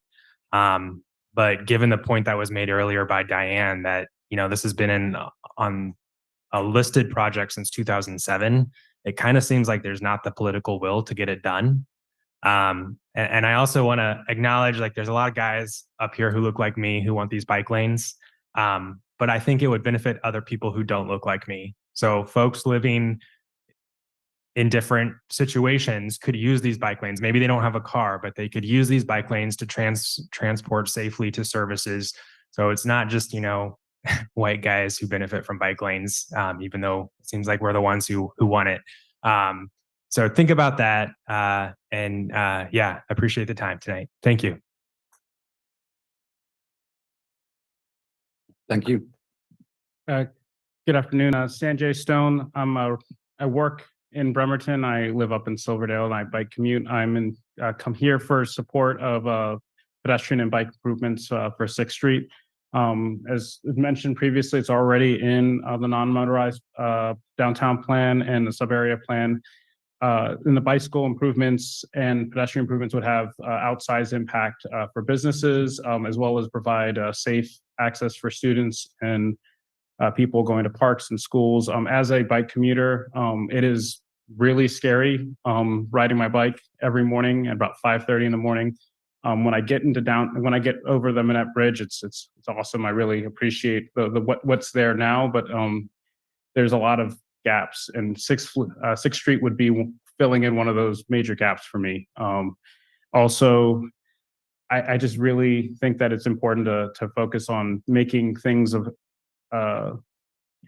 able for other people, like the previous speaker just said. I think Adam, but I know a lot of people on the shipyard that I work with would like to bike and take their bikes instead of having to drive at the shipyard, but it's scary. There's a lot of cars. The cars are big. It's dark. A lot of time at night, and it's cold. And not having safe bike facilities, I think, will improve that and give people options. And that's what I ask. Thank you. Thank you for your comments.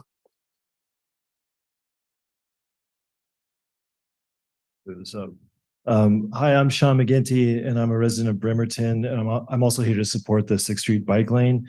I'm relatively new here, and when I heard about the plan, I thought it was so awesome. And then I heard that there are perhaps some people not on board. So I just want to give a slight outsider's perspective.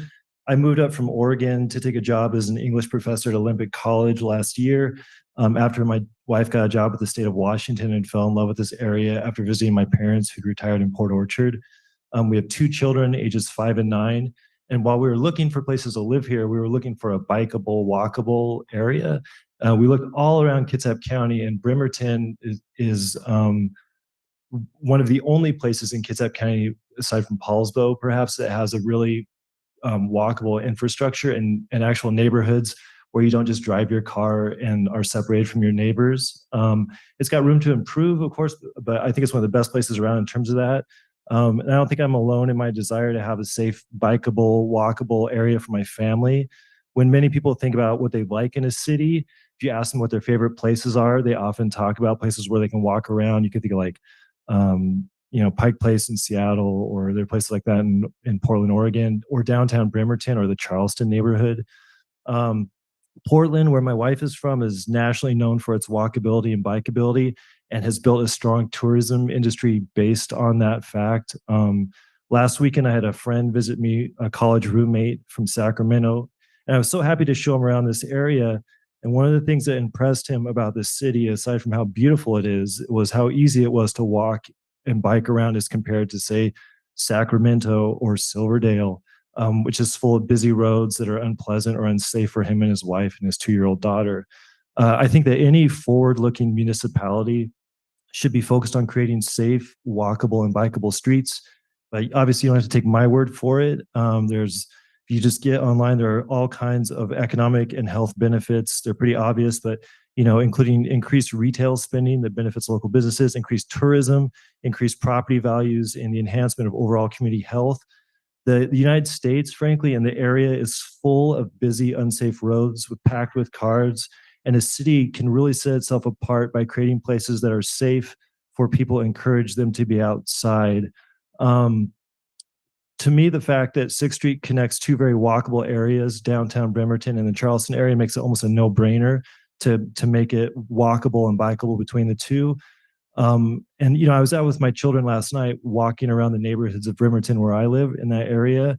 And I think what people are really looking for is just safe areas for their children and their families to be out on the street and to be able to travel in ways that are not just in cars. So I hope that the mayor and the city council can find a way to make this happen. Thanks. Thank you for your comments.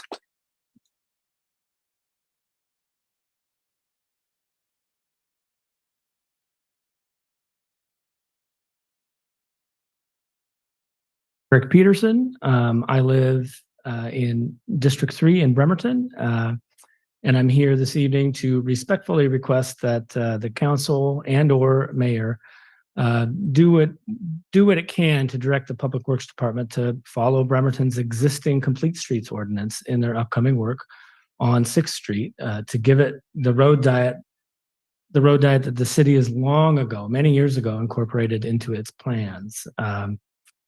City Council has repeatedly voted in support of a road diet project here, and it's been on the city's complete streets map for years now. Public Works has recently completed significant road work on 6 and is planning to do millions of dollars of additional work there next year. But they're planning on doing the road diet work at some indefinite point in the future. We don't know when that is.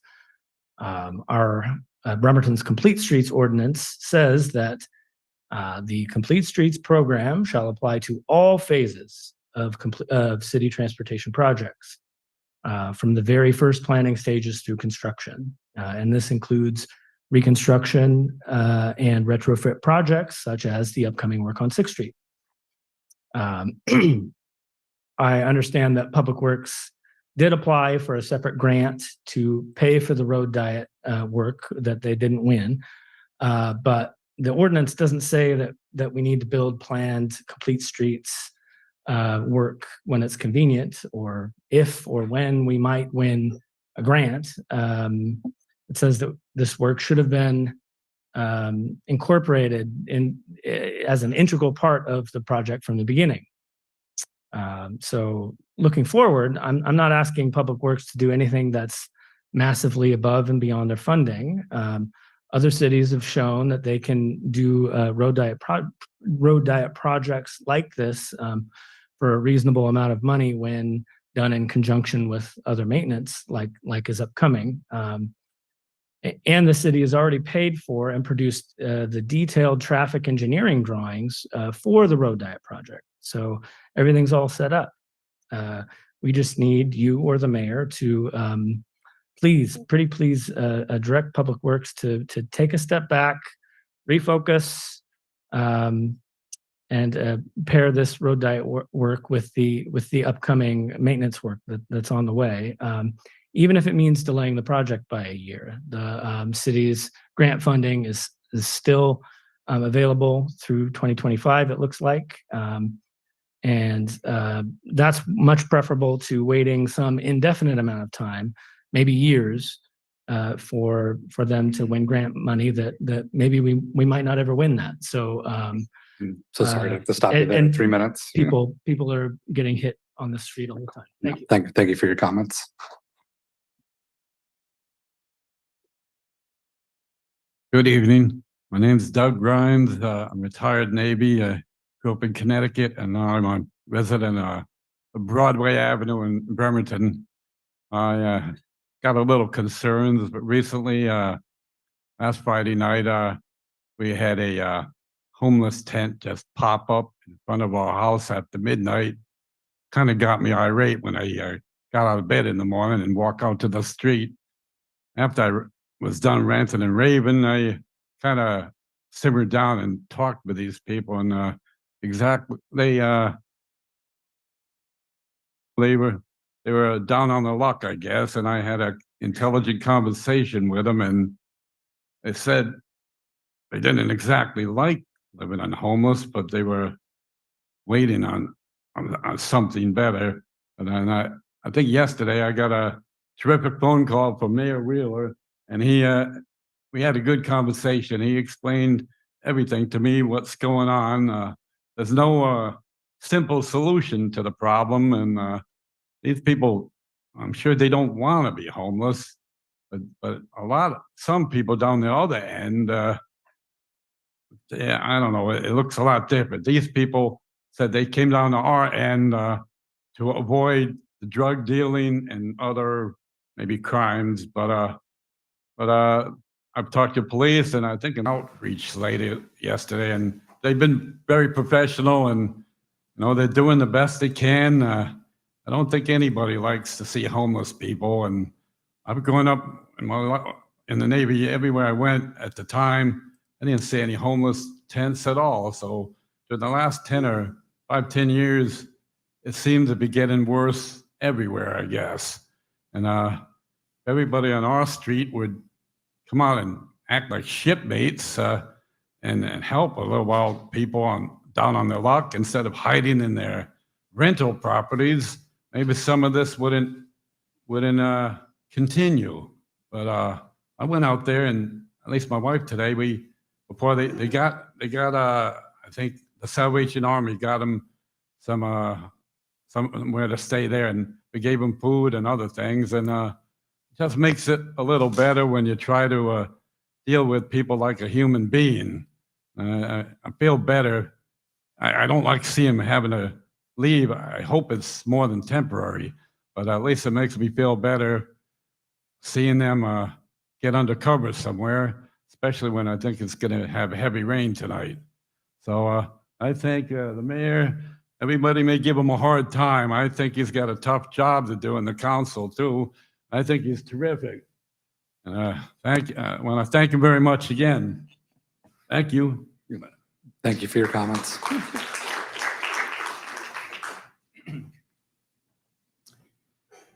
Hello, Council. I'm Paul Dutke, Chair of the Westtown Cycling Club's Bike Advocacy Committee. The Bremerton City Council approved a road diet on 6th Street when the city adopted Bremerton's 2007 non-motorized plan. Quote, it would provide a convenient east-west through route for bicyclists traveling between West Bremerton downtown and the Manette Bridge. I gave a presentation to the Public Works Committee in February of 2016 advocating a revision of bike lanes on Kitsap Way and a road diet on 6th Street with bike lanes. The road diet was opposed by engineer Nucky, who wanted a road diet on 11th Street instead to improve sidewalk safety. He proposed moving the bike route to 13th Street. A more hazardous and difficult route is hard to imagine. During the February and July 2020 Public Works Committee meetings, council asked staff if a road diet could be placed on 6th Street during the last phase of the current resurfacing project, and they were told, quote, yes, that would make the most sense. It's really the best time to do it is in phase 3. End quote. Staff reassured council that if it were decided to build a 6th Street road diet, it would not be hard to do. Quote, it is pretty easy forward compatibility project for us to implement. Committee Chair Gorman asked, what is the decision-making process? Can we just decide right here? He held up the Bremerton Comprehensive Plan and said, it shows the east-west corridor being on 6th. Director Nucky replied, quote, you know, really, it will be formally adopted, really well vetted, explained. There is going to be a series of public meetings associated with a comp plan turn-in, and you're looking at the figure, I'm not. I thought it's a little up in the air as to whether it's 6th or 11th were going to be the primary corridor, and I'm not sure it said anything about a road diet, end quote. Reasonably simple to implement during resurfacing, but not without an engineering study. In July 2020, the Bike Club wrote the administration pleading to obtain one at the earliest possible time. From that letter, quote, a 43-lane conversion of 6th Street will require careful design by an experienced firm well in advance of phase 3 resurfacing to have any hope of reaching consensus on a design before phase 3 resurfacing begins. Now, 3 years later, the issues that needed to be addressed by an engineering study still have not been evaluated, like possible side road closures, refuge islands, and right turn pockets. A 6th Street road diet has not been well vetted or explained to the public, and there has not been a series of public meetings as promised to you, the council. The council, WashDOT, and every Bremerton study support a road diet with bike lanes on 6th Street. There is a moral imperative to build this road diet for the benefit and safety of Bremerton residents. Phase 3 resurfacing should not be allowed to proceed unless accompanied by a 6th Street road diet. Thank you. Thank you for your comments.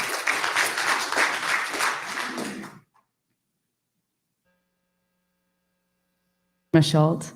I am a resident of Bremerton. I own a business here. My home is at 11th and 6th and Naval, and my business is at 6th and Callow. So 6th is a very important road for me and my family. When I first moved to Bremerton 5 years ago, I tried to ride my bike in town, and a truck, even though I was in my lane, and I biked in Seattle for a long time, and then I came to Bremerton, and it just did not feel as safe here, which is a disservice to every resident. And even people in Silverdale that are riding their bikes to town. We appreciate you. A truck was very aggressive, and I have not ridden my bike for commuting purposes since, because it is not safe. And it is the responsibility of the city. It is the responsibility of the city council, of the mayor, and of Director Nucky to make sure that every citizen is safe in whichever way we choose to travel. And we already know since 2007. You already know. You've read the same things I've read.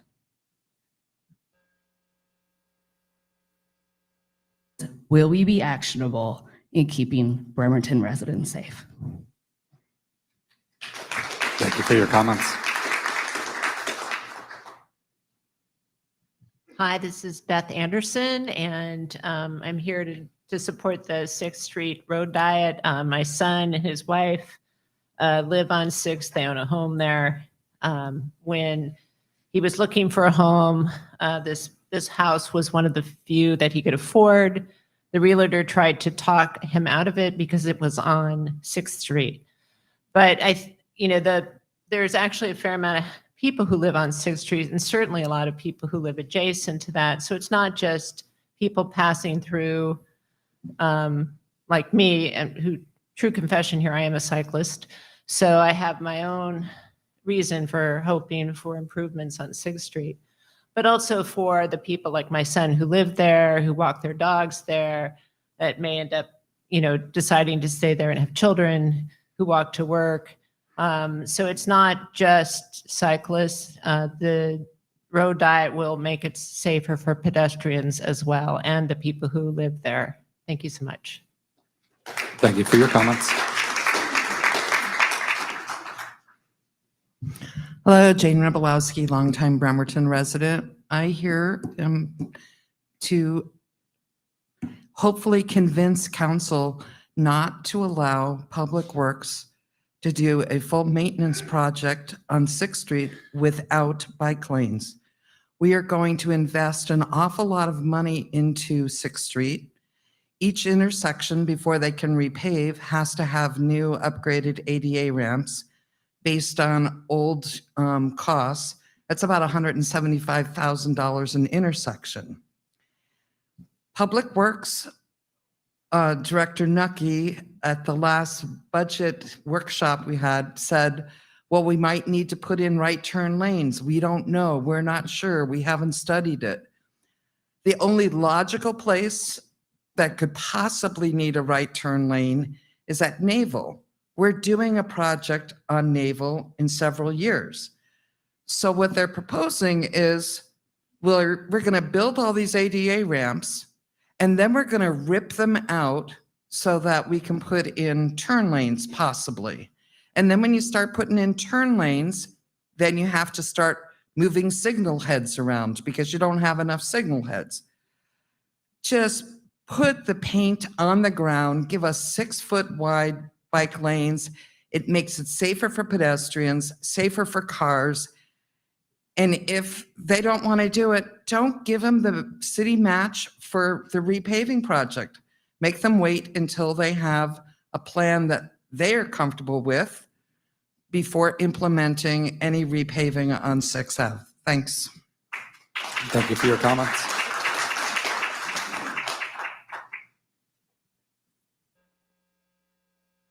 From Manette, born and raised here.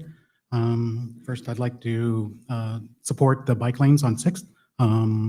I feel that it would be a great part of our city. I used to be a biker when I was younger. I have been looking to get back into it since we have been developing the bike lanes throughout the city. I'm very excited for them. An idea for the bike lanes as well is we can put together a program for Bremerton residents to get biking equipment and bikes themselves. And maybe we can put that as a program part of the 6th Street. I feel that would be a great use of some funds that we could put and set aside for our residents. For Mayor Wheeler, I would like to ask about Perry Avenue's, the lighting, the green lanterns that are supposed to be coming in at the end of October. It's the end of October, it's November. Just wondering about that. Thank you. Thank you for your comments. And for specific questions, I think if you're able to send an email to the council or mayor, we can make sure you get an up-to-date on projects like that. Thank you. Please go ahead, sir. My name is Brandon Johnson. I live in Bremerton. And been mentioned sporadically about the homeless folks is that there's no place for them to use toilets. And I know that that was brought up at some point in the last year and shot down by the mayor because of drug use in them, something of that nature. But room in a Safeway up in Port Townsend, and they had Sharps containers in there. And it's simple, and it's a no-brainer, and it's a matter of allowing people, A, to be safe and hygienic. It also gives them, it's incredibly degrading to have to hide someplace to go to the bathroom. And then the people, you know, following after you, that's not pleasant. So that's a big thing. And then also, operation is really, really important. And a few times about different issues, and I felt like he was really responsive. And now I'm getting an entirely different feeling, like he's just been kind of often doing the simple thing. And I'm not happy with that. I would like to see the mayor and the mayor's staff and the city council working together with the other community services to make something happen. It doesn't have to be long range, but it has to start. Okay, that's it. Thanks. Thank you for your comments.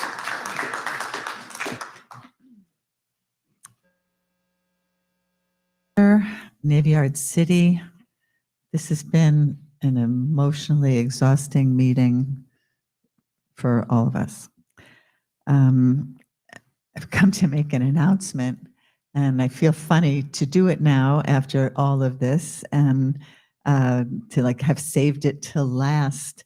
But I should tell you, with the way everyone was lined up today, I'm waiting on a knee replacement surgery, so I couldn't stand in line, and I waited until the line was short.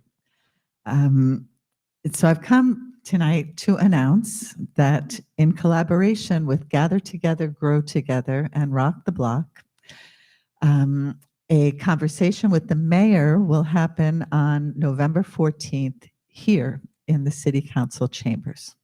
The title of this conversation is Addressing Homelessness in Our City, a community conversation with Mayor Wheeler. Thank you, Mr. Mayor, for agreeing to field questions from the community. The City Council has been hearing from the community for months, listening to everyone's concerns from unhoused people and their advocates, and from folks who have been negatively impacted by the presence of people living in tents in their neighborhoods. The council has had opportunities to respond to the concerns that were brought by all of these citizens, and the mayor has been addressed at the various council meetings, but without an opportunity to respond. The press release will be sent tomorrow.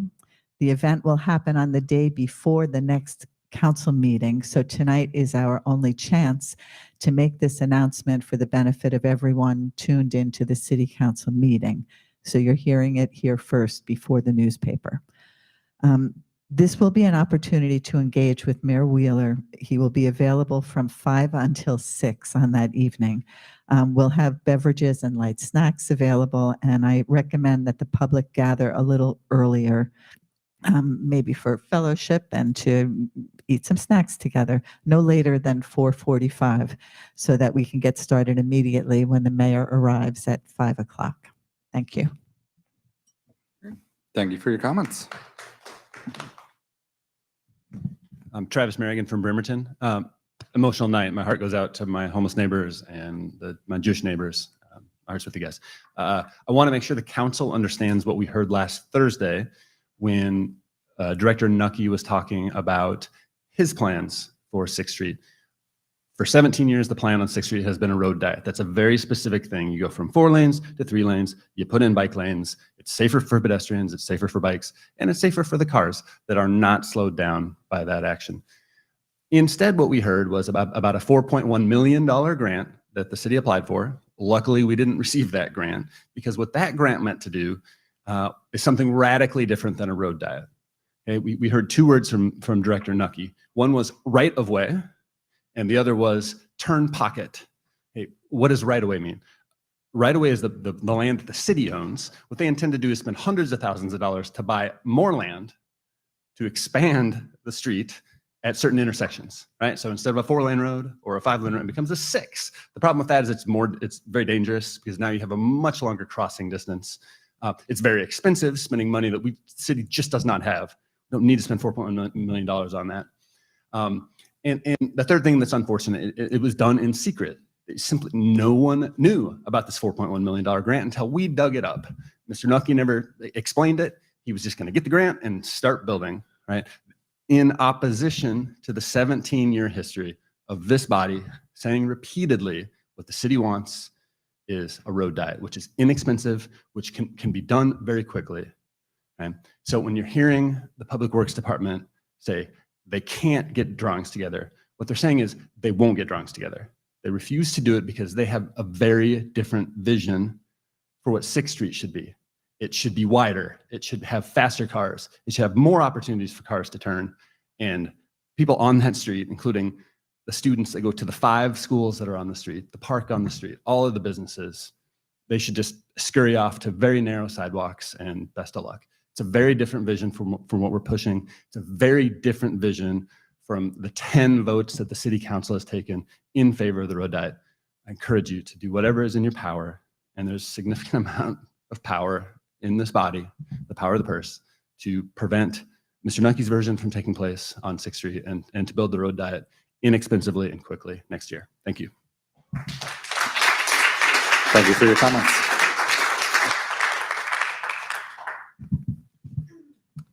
Good evening, Council. I'm Jim Klein. I'm the Vice President of the Charleston Business District. While I have a residence in Paulsbo, you probably know my heart's right here in Bremerton. And in the almost 2 years now that I've been coming to council meetings and planning meetings, I can't say enough about what I've seen from the council, the courage that you have to make tough decisions. And from my viewpoint, I don't think I've ever seen you do anything other than listen to the concern of various viewpoints, differing viewpoints of the citizenry. And you've witnessed very difficult things. You've met that challenge. And I'd say the same thing about Mayor Wheeler. I can't go anyplace without seeing him, whether it's a Rotary luncheon or whether it's riding the Carlisle Ferry. I thought he was going to go ahead and be the captain of the boat, but he didn't do that day. And I've worked with Thomas, the Director of Public Works. We don't always agree on everything, but I found him to be a great partner. And out of that, it's just like all of these other tough issues. And then when it comes to this idea about the bike lane, one of the things on 6th Street, one of the things I've really been enjoying is learning about what it takes to build a great community. And we already know that we have that love here. It's not always together, but it seems to work itself out. And this thing about 6th Street, if you look at strong towns, if you look at Main Street America, if you attend the convention that Council President, attended down in Vancouver about Revitalize Washington, one of the things it talks about is how important it is to have a community that is connected, that is easy to have that mobility. And the dependence on automobiles today certainly is moving in a different direction. So take all of that information. I know that you're going to take the position of connecting downtown Bremerton with Charleston Business District. People want that. You've had the courage to change your mind about what the bridge, the Warren Avenue Bridge would look like. And you've shown time and time again that you're willing to listen to different opinions. Take this issue and be leaders that you've already demonstrated that you are, and put that, change the name from Road Diet to Safe Streets Bremerton, or whatever you want to call it, but make it happen. I know that we can trust you to do that. Thank you. Thank you for your comments. Hi, I'm Anthony Agello from Port Orchard. I actually was waiting to talk later in public comment, but I just wanted to say something about free speech. You talked how you were going to do something about, or tried to do something about, what happened last week. Now, I am a Christian first and foremost. So as a scripture following Christian, I believe the Israelis are God's chosen people. So with that said, we have to be careful with what we want to do to prevent certain free speech. I think it's a dangerous path we walk on. I'm not condoning one way or the other what was said last week. Again, no one can say I'm anti-Semitic. I believe the Israelis are God's chosen people. But let's be very careful of how we want to move forward regarding free speech. Thank you. Thank you for your comments. Council, my name is Sharon Budd, and I'm not a young white male. I am an 83-year-old cyclist. Sorry, I'm an 83-year-old cyclist. I'm not a white male. And I enjoy cycling, and I am all for safer streets in Bremerton. I'm a Kitsap resident. I don't live in the city itself, but love to bike. And please consider more safe roads in Bremerton. This is a beautiful city, and we want to encourage people to come here and have safe streets. And so we need that 6th Street diet. Thank you very much. Thank you for your comments. All right. We had a conversation a while back about how many times we go more than half an hour on public recognition. So I'm going to point to this, but I'm really happy that everybody's come out to speak at public recognition tonight. Let me just make sure there's no one in the room who wanted to speak who hasn't already spoken. And seeing none, all right. I will go ahead and close public recognition and thank you to everybody who came out to speak tonight on that. Next, we'll move to, told you. Next, we'll move to public hearings. So we have item 6A, which is a public hearing on revenue sources for the proposed FY 2024 City of Bremerton budget. Sorry, I stole your thunder, Clerk Hoover. That's okay. Our presenter tonight is Budget Analyst Karen Weichel.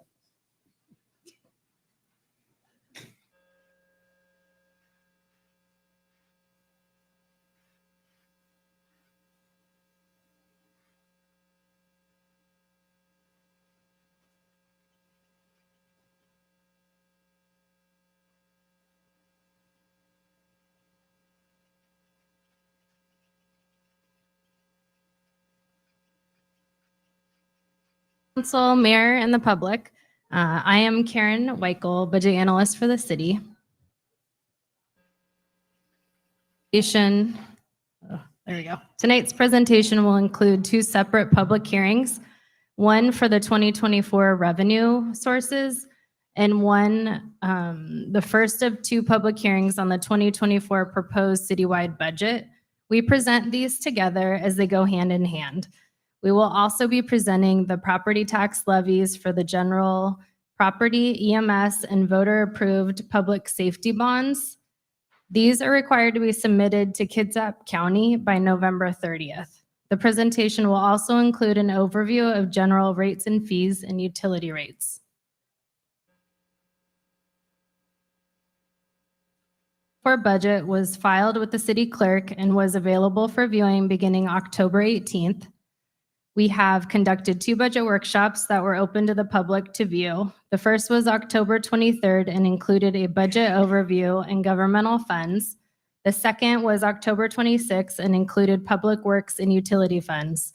The last one will be held tomorrow, Thursday, November 2nd, and will include council questions, deliberations, and adjustments. Proposed budget is posted on the city's website along with the presentations from the first two budget workshops. The third will be posted shortly following the workshop. The website location is listed here. The final budget hearing is scheduled for Wednesday, November 15th. Following that hearing, the council will consider adoption of the 2024 proposed budget. Fund types include general fund, which is the city's primary operating fund used to account for all revenues and expenditures not accounted for in other funds. This fund includes police and fire protection, community development, parks, municipal court, city council, mayor's office, finance, and legal. Special revenue funds are used to account for proceeds of specific revenue sources that are restricted for specific purposes other than debt service or capital projects. This fund includes street, contingency, lodging tax, parking, community development grant, police special projects, public television, conference center, and 1% for the arts. The third category is debt service funds, which is used to account for the government funds. These are debt services for our governmental funds. They include the 2010 UTGO, Governmental Center LTGO, 2015 Public Safety Bond, and 2019 Refunding LTGO. The last category of governmental funds is the capital improvement funds. They are used to account for major construction or major acquisition of facilities or other capital assets. This fund category includes general governmental capital improvement, park facilities construction, transportation capital projects, fire, public safety, and affordable housing. The residential street and sidewalk fund was eliminated in 2021.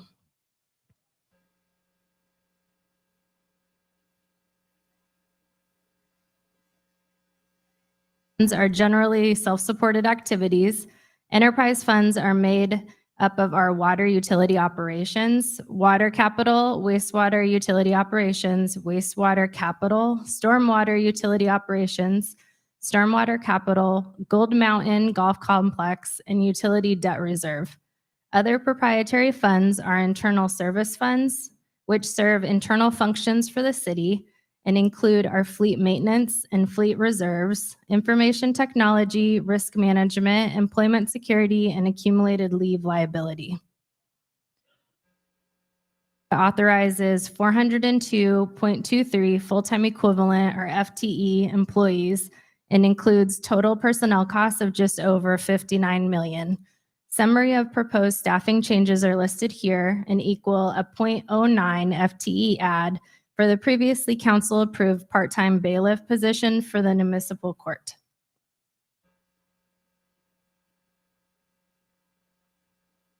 Budget, which includes a revenue budget of $153 million, an expenditures budget of $176 million, and an ending fund balance of $51 million. General fund includes a beginning fund balance of $16.8 million, revenues of $53 million, and expenditures of $60 million, with projecting an ending fund balance of $10 million, which is approximately 17% of total expenditures for the general fund. This is equivalent to about 60 days reserve, which is the national best practice. Per city policy, the minimum fund balance is 8.5%.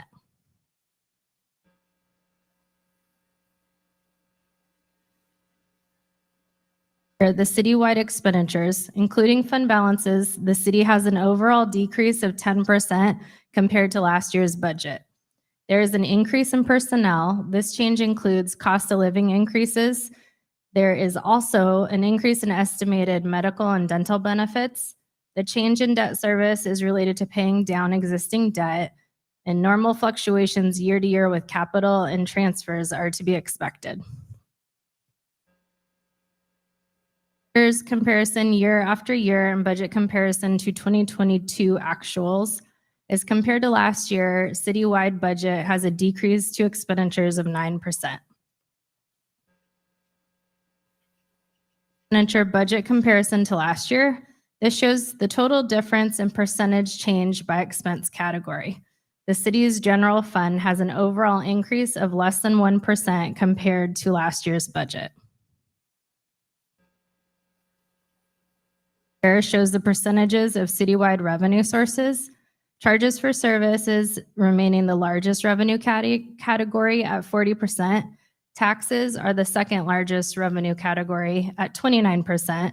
Transfers and other at 20%, intergovernmental at 9%. Licenses, permits, and fines and forfeits at 1% each. The citywide revenue comparison year after year and budget comparison to 2022 actuals. Citywide revenue budget has a decrease of 8% compared to last year's budget. The city's estimated revenues continue to exceed projections for most categories.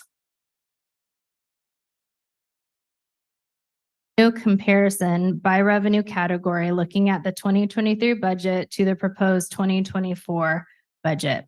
The general fund proposed revenue budget for 2024 is just under $53 million, with taxes being the largest revenue source category. The general fund overall revenues has a modest increase of $721,000 or just over 1% compared to 2023's amended budget. Shows the 2024 proposed budget for general fund revenue sources by type of tax. Taxes represent 70% of the general fund revenues, which includes a minimal increase of just under 2% compared to last year's. Sales tax is the largest percent of the total tax revenue at 33%. Property tax is the second largest category at 31%, and utility tax is 27%. Business and occupation tax make up 9%. The business and occupation tax does assume the proposed exemption increase to $1,040,000. Implicit price deflator is at 3.67%, which allows the full 1% increase to the city's levy limit. limited by statute to 1% increase or inflation, plus new construction and annexations. EMS levy is also limited by statute to 37 cents per 1,000. Voter approved special bond levies like the two public safety bonds that are currently outstanding. Council must formally establish the annual property tax levy amount as stated earlier by ordinance and communicate such levy to the county assessor no later than November 30th of the year prior to collection. Percent increase on the current estimated assessed value. The table to the right demonstrates the estimated levy limit. You can see 2023's general property tax levy of 8.7 million, the 1% of just over 87,000, new construction of 108,000, which is a decline from last year's, and any cancellations that are outstanding at 74,000, bringing the total 2024 estimated levy limit to just under 9 million. The EMS levy of 37 cents per thousand is just under 2.3 million. The estimated total levy limit is just under 11.3 million. Public safety bonds total $1,450,000. There's $900,000 for 2010 UTGO refunding bonds and $550,000 for 2015 fire public safety bonds. These are amended on an annual basis and are adopted by ordinance. Utility rates for 2024 include a total increase to customers of $5.36 as compared to 2023. In this proposed budget, we are proposing a 3.5% increase in water and wastewater. There is an 8.5% increase in stormwater utility rates. And these rates support expenditures for operations and maintenance, capital programs, and debt service. From our dashboard, the overall net change on our utility bill reflects just over a 4% increase in 2024. For enterprise funds, the estimated average monthly total is $127.74 for low-income senior and disabled citizens who may receive the 40.85% discount. The average monthly total is $76.60. Again, these assume the 3.5% increases for water and wastewater and 8.5% increase for stormwater. Is showing our utility rate comparison to neighboring jurisdictions. As the graph shows, our rate remains below the 2023 compared jurisdictions as well as one 2024 rate jurisdiction.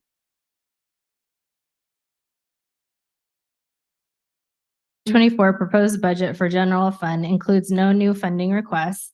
The general fund has an estimated ending fund balance of 10.2 million or 17% of total expenditures. There is a new program funding request for the Affordable Housing Capital Fund in the amount of 1.1 million for the shelter to help unhoused and vulnerable populations. Citywide, there are no new FTEs requested, but there is one previously council approved 0.09 FTE for the part-time bailiff position. Has increases in utility rates as stated earlier in this presentation. The proposed utility program expenditure budget is approximately 28 million. Totals by fund are also listed on this slide. The Capital Improvement Program for Governmental Funds has a proposed expenditure budget of approximately 16 million. 11 million of that is for transportation. Open public hearing tonight for revenue sources and one of the two public hearings for the 2024 citywide budget. Council will consider adoption of the fiscal year 2024 budget following a final public hearing on Wednesday, November 15th. Now I will turn it back over to Council President. Thank you so much. And thank you for all your hard work on this very large budget. So the purpose of a public hearing is to accept public comment. Again, there will be no action taken on this item tonight, but I will go ahead and gavel open the public hearing and ask if any member of the public wants to comment specifically first on the public hearing on the revenues, on the proposed revenue sources for 2024. And we'll take comment either from the room or online. If it's specific to that, we'll start online with Mr. Runyon. Please go ahead. All right, can you hear me? Anybody, can you hear me? Runyon. Yeah, okay. So public service announcement, you have a couple audio problems. The podium mic cuts out intermittently. Number one. Number two, we're having obvious audio problems between Zoom callers and the council chambers. First of all, I want to object to the council president's action and the council's action to deny Zoom callers their constitutional right. First Amendment and 14th Amendment, you're violating Equal Protection Clause, and the disabled folks who cannot come in, they cannot communicate with you. So you need to reverse that decision. Okay, on the topic, I object to the revenue sources identified. Number one, the ending fund balance in the general fund is twice the minimum recommended. Every dollar over the minimum is a dollar you take from a citizen, a taxpayer, a business, a disabled person, a utility ratepayer. That's not your money. So every dollar, every percentage point over that minimum is not appropriate. You know, if you folks can't manage the government efficiently and effectively, that's a major problem. So number one. Number two, stormwater rate increase 8.5%. That's out of line. That's ridiculous. So I object to the revenue sources identified and how you want to structure the revenue for the budget for this year. Thank you. Thank you for your comments. Does anybody else wish to make a comment on the revenue sources? Whoever wins the race first. Perfect. Please go ahead. Jane Rebelowski, am I allowed to make suggestions or just comment on what's proposed? You can make suggestions as long as it's germane to the revenue sources. Okay. Well, Parks is struggling. We have people who come from all over to use our parks. So I suggest that every vehicle that's registered in the city of Bremerton, we already pay a $20 transportation benefit fee. So those people, for each vehicle they register, should get a Bremerton parking permit for parks, and everybody else should pay. I mean, Gold Mountain doesn't give a discount for out of town, for in-town residents. And we have people coming from everywhere to use Evergreen Park, to use Pendergast especially. So why not charge them to help pay for our parks? And the second thing is about the utilities. The utility tax, is that included in the 8.5%, or is it taxed on top of it? I'm not really clear, because the utility tax is about $50 worth of my bill when I figured it out percentage by percentage. So I'm curious on that. Thank you. See if we can get an answer on that one to Finance Director Riley there. Yes, real quick, it's included. That's included as the rate on the whole, the utility. There's not additional tax. So you're basically 8.5% and then tax So you don't get taxed individually. The utility tax is on the utility as a whole. So on gross receipts received from the proceeds of the utility. Cool. Thank you, Director. Yes, please go ahead. A lot about putting more money into bicycle paths and bicycle accessibility. And I'm wondering, is there a possibility that we could license bicycles to get a little more revenue, because they're not using gasoline? A lot of them aren't using any energy force except body force. And so they're running around on our streets. We have to take care of them. And I'm wondering if maybe licensing bicyclists might be a way of getting a little more revenue. We're trying to cater to them. We want them to come here and be safe. And we're spending a lot of money and they're not paying anything into it. So I'm just pointing that out to you. Thank you for your comment.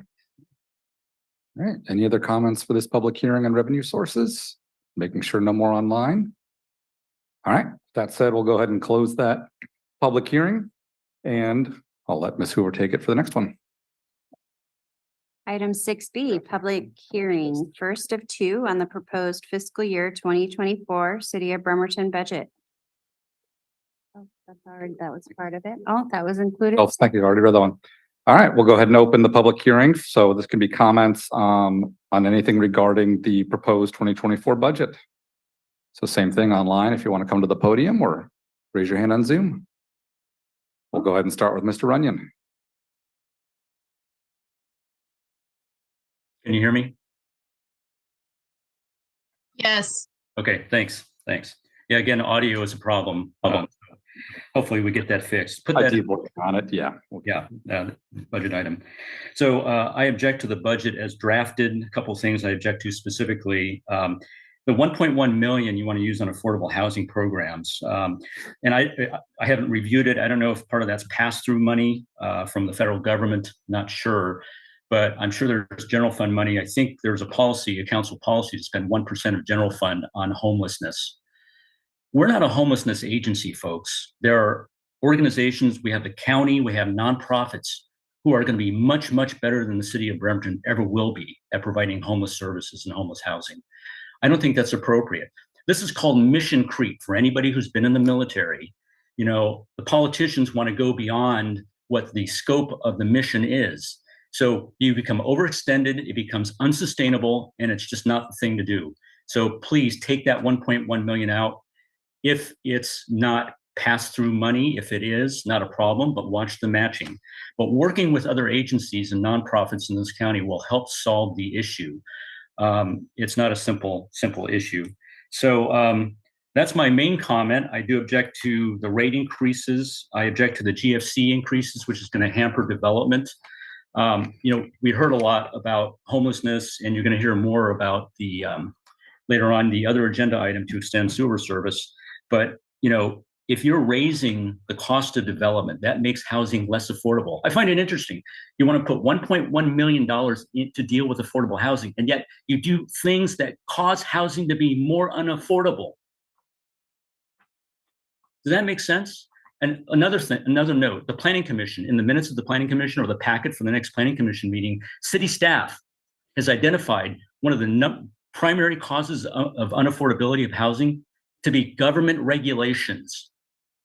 Government regulations has helped drive up the cost of housing and made it less affordable. Yeah, Mr. Runyon, this stays germane to the proposed budget.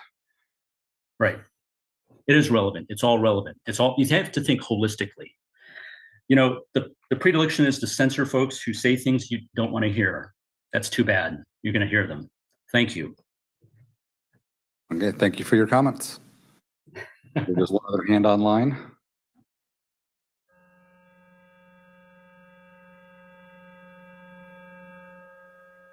Oh, he smiled. Huh. I guess they disappeared. Can you hear me? Are you shaking your head that you can hear me? I can hear you. I can hear you. Again, Great, apologies. thank Audio you. issues. Sorry, I'm coming in on Zoom because us Rock the Block folks are down on the block right now.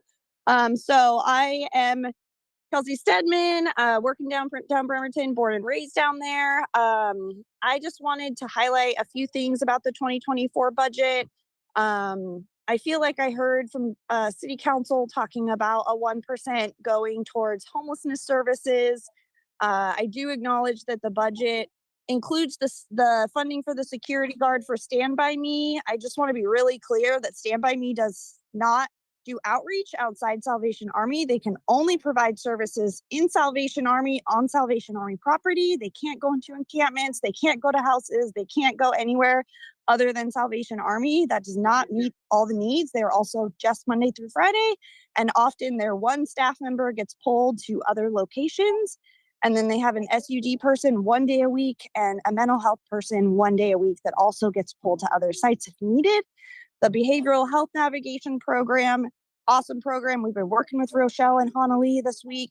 But again, they do not carry a caseload. They cannot be that person for an individual to help navigate services. It's more referral based. The real team is awesome as well, but they can only show up if they're called about a specific individual. The confidentiality rules associated with SUD and mental health are so high that it's really hard for them to coordinate care without releases of information signed. And there's a ton of money for the shelter, which we've heard a lot about already, but is not going to be ready anytime soon. So the budget, again, does not address the immediate needs, which is that people need consistent, dependable connection. There needs to be a hub and spoke model. There is no hub besides us volunteers right now. And we're the ones that link people to the real team. We're the ones that advocated for Heart to come in. We're the ones that have built relationships over months and years. So when someone's ready, we can call the real team. And if they don't have transportation, we give it. Again, So I to be just, fair here too, on asking you to state your main to what's specifically proposed in the budget. so those were all things that are proposed in the budget. So I just want to say, I would love to see some type of funding for actual outreach, case management, field-based services, and a goal for 2023, which was not reached, which is a human services coordinator within the city. Thank you. Excellent. Thank you so much for your comments. And we'll go to Christy Lyson next.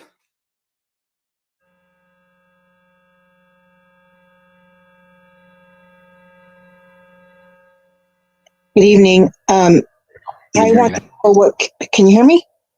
Yes, we can. Please go ahead. I wanted to echo what Kelsey Stedman was saying about the need to fund a case management level, coordination level, human services, homelessness branch of the city to make the work more effective, and also to fund the people who have been doing the services that the city should be providing for free for all summer long and into and ongoing through today and going forward. We were told that we were going at it backwards by asking for funding to support our work that is effective, and told that, well, the mayor has to put out an RFP for that. Well, he's not ever going to do that. So what you're saying is that you will never fund it because that's not the mayor's objective. You all need to take care of, all the city's residents, which include the homeless. And it also, you see how it's impacted business owners and the housed residents of the city. And it's, what you've been doing this whole time is not working, and relying on the over-reliance on the county, who's already doing their part. They already have a homelessness division in the county. We have nothing in the city. So it's actually time Bremerton, the city of Bremerton, does its part to prioritize that in the budget. And the affordable housing, none of that comes to fruition that is actually affordable to those. There's such a huge gap between what's actually someone entering a house situation from homelessness to what you guys are calling affordable housing. $1,800 a month is not affordable for most people who aren't in professional positions in the city of Bremerton. And that is the going rate for a rent. So putting all that money in that bucket and then it's not really used, it never comes to fruition and helps the people that are actually at the bottom who need to be housed. We need something in between because there's a huge hole. Thank you for listening. Also, just one more comment, please. Absolutely. Sorry. I know I'm not supposed to be germane to the topic, but it is inequitable to people with disabilities to only allow us to comment on things on the agenda. If we're not by Zoom, it's very inequitable. And you guys you still haven't hired a DEI consultant, and they would tell you that. Point of order, and I'm sorry, Christy, to point of order you. Yep. Can we please stick to the budget commenters? Yep, not that Vice President. Thank you. No, thank you for your comment. We couldn't. It wasn't on the topic. It wasn't on the agenda for. Yep. Okay. Thank you. So I will respond quickly to that, even though it is on topic. If I didn't say it earlier, I apologize. If anybody needs accommodations to be able to address the council, that is always at the bottom of our agenda. With a phone number and a point of contact. So if anybody needs accommodations to be able to speak to us, please don't hesitate to reach out. This decision does not preclude that. Council President, point of information. Sure. I just want to make sure, and I don't want to be inequitable in who I'm calling out. But I just want to make sure that we are calling out folks who are not sticking germane to the budget. We've had 2 folks now who have not been cut off for that. And I just needed to make sure that I'm correct in that assumption that am I right? I mean, no, I agree. I Thank you. twice mentioned to them, if and the audio is not going through, twice I spoke up on asking them to bring it back to regarding the budget. Thank you, Council President. Point well taken. All right, anyone else for speaking on this agenda item for the proposed budget? Yes, please go ahead. Something else that came to my mind in this discussion is I reviewed that there are several pages of fees for services like parks, using the parks and golf course and various things like that. Where is that in that budget? I don't know how much you're collecting for fees on things. You have to have a dog license and you have to have this license and you have to have that permit. And I was just wondering, where is that in the budget and how much is it? Sure, I believe we can answer that it's technically a separate document from the budget, but Director Riley. So correct. It's a separate document from the budget. It's located on the website. Tonight, you heard it was passed through consent agenda. That rolls up within the budget. It's not granular. You won't see those fees called out line by line. They roll up by department. So in fire services, it's in other revenue, but those fees are called out by ordinance and the rate and fee schedules are online on the city website. Exactly what you're asking about by dollar amount. Well, thank you, Director. All right, anyone else for public comment on this public hearing? All right, seeing no more online, we'll close public hearing 6B. And I think I'm gonna get in trouble if we don't call a quick break here. I know it's getting late in the evening, not to extend it any longer, but we could probably use a 10-minute break. So let's reconvene the meeting at 8:12, and then we just have item 6C. Yeah, let's do a 10-minute break and we'll reconvene. All right, thank you. Recording stopped.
Recording in progress. There we go.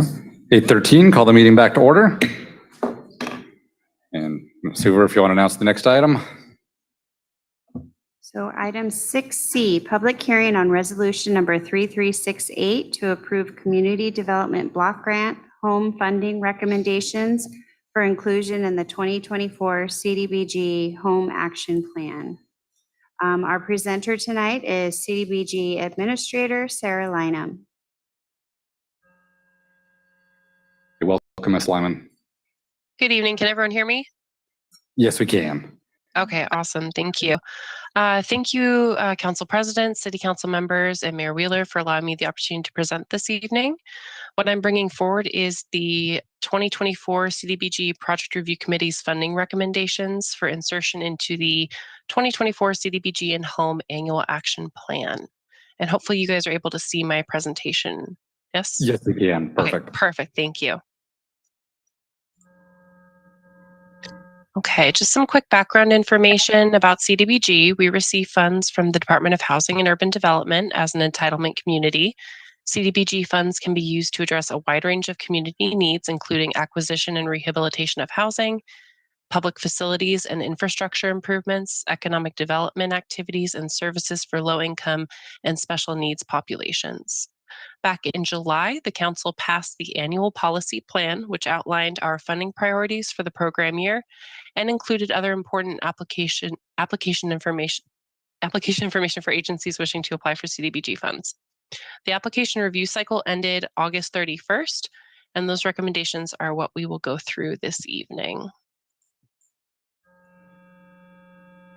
The CDBG program has a number of federal regulatory requirements. All activities must be eligible, must meet a national objective, and must also meet one of our 5-year consolidated plan priorities. There's a 20% set aside for administrative costs and a maximum possible 15% allowed for a public service activity. Capital projects have several other requirements which applicants are made aware of when they apply, including environmental reviews, payment of federal prevailing wage, procurement standards, and others. CDBG applications are reviewed and scored by the Project Review Committee, which is made up of city staff, representatives from the Planning Commission and City Council, and community members. These are always very challenging deliberations, and I'm very thankful for our committee members this year. We had several new folks join us, and I know they all put a lot of time and energy and thought into these reviews and the deliberations that we had. As part of the coordinated grant process with Kitsap County, staff held pre-application appointments with organizations wishing to submit a project application, and projects were assessed for project eligibility and feasibility. A coordinated online application was opened June 29th through July 27th. During the month of August, our project review committee was able to review and score each application, and the committee met on August 28th to discuss their initial thoughts, rank the projects by score. Applicant interviews and final committee deliberation took place on August 31st. And I think I actually skipped ahead one. There we go. So just an outline of our timeline. There we go. The committee's funding recommendations in the packet as Exhibit A were released for a 30-day comment period beginning September 12th, closing October 13th. A legal ad was placed in the Kitsap Sun, and the recommendations and call for comments were also posted to the city's website and sent out as an e-news flash to our subscriber list. We did not receive any written comments during that period, and a legal ad for tonight's public hearing also went out in the Kitsap Sun.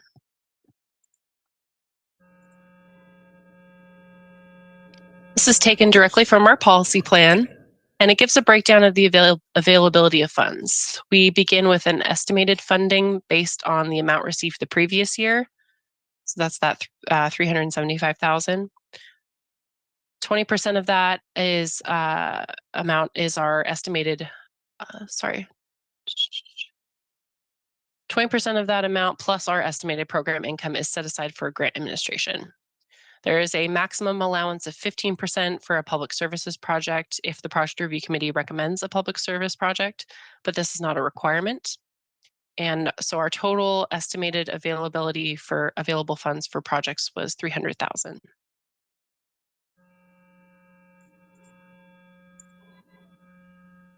This gives a breakdown of each applicant and the amount of funding they requested and the amount awarded. The committee's scoring and deliberations resulted in 3 of our 4 applicants being selected for funding. Again, these were very difficult decisions in which committee members took into account project feasibility, the amount being requested, organization history, and performance. The project review committee recommended fully funding Kitsap Community Resources request for their weatherization and BEST programs. And City of Bremerton Public Works ADA improvements near Haddon Park were also recommended to receive their full request. We received 1 public service application that was not recommended for funding from the Coffee Oasis. This project also received the lowest score, and their amount that they requested far exceeded the amount that we had available for that category. The remaining amount of estimated funds have been recommended for a future project to be determined during the 2025 cycle. So there's that 40,550 is an excess from the projects that were funded. That'll also give us one I guess bonus to that is that it also gives us a cushion because we are working with estimated funds from HUD. So in our last couple of years, our funding estimate has come in, our funding has come in lower than what we had initially estimated. So having that 40,000 will give us a little bit of a cushion for next year. And then I'll just quickly go through each project. City of Bremerton Public Works Department, with the support of the Parks Department, selected 8 new curb ramps and 2 ADA compliant alley driveways along 15th Street and 440 lineal feet of sidewalk along North Lafayette Avenue. Building upon the ADA accessible infrastructure and previous CDBG awards, including the planned improvements to Haddon Park. In alignment with the city's ADA transition plan and goals, the project will improve ADA access to transit, city parks, schools, and improve walkability for pedestrians by removing barriers for those with disabilities and provide connected corridors for foot traffic.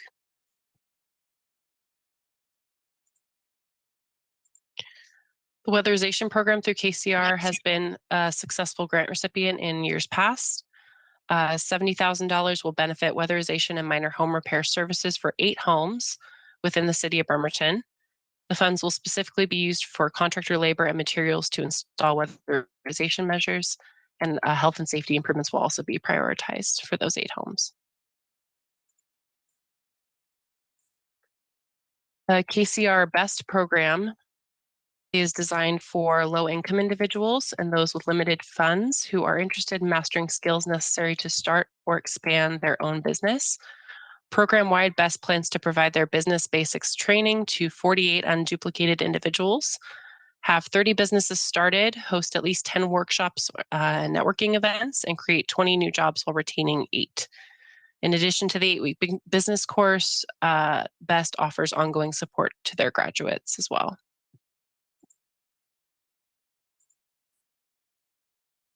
In addition to the PCR's recommendations, we also asked the council to review Bremerton home funding recommendations, which is selected by the county's review committee. The city has a consortium with Kitsap County for home funds. The city of Bremerton receives its share of home funds based on a percentage allocation determined by HUD. The Kitsap County Grant Review Committee has recommended funding for Bremerton Housing Authority, their Evergreen Bright Start property. This is an acquisition of a new 30-unit apartment complex, which will include 24 affordable housing units with wraparound services for vulnerable young adults ages 18 to 24 at or below 30% AMI with behavioral health disabilities, who are homeless or at risk of homelessness, including families with children, unaccompanied homeless young adults, or domestic violence young adult survivors. 2 units will be maintained for live-in managers and 4 will be for offices and service spaces. Rental assistance and Section 8 project-based vouchers will be used to keep the rents affordable, and BHA will partner with other community organizations for wraparound services. Lastly, part of our regulatory requirements require that we build in contingencies to the committee's funding recommendations. Again, because we work with estimates until the federal budget is passed, the committee has recommended the following contingencies. City of Bremerton Public Works and Kitsap Community Resources Weatherization and BEST programs will be fully awarded. Any unallocated funds from the 2024 entitlement will be rolled to next year's funding process for a future project. If less than the $370,000 minus the unallocated amount of $40,550 is received, Kitsap Community BEST program would receive less funding. And if there's anything beyond these contingencies, the committee will reconvene. And thank you. I am available for questions. Excellent. Thank you so much, Ms. Lineman, sorry. All right, so this is again another public hearing, but this one will have action taken after it.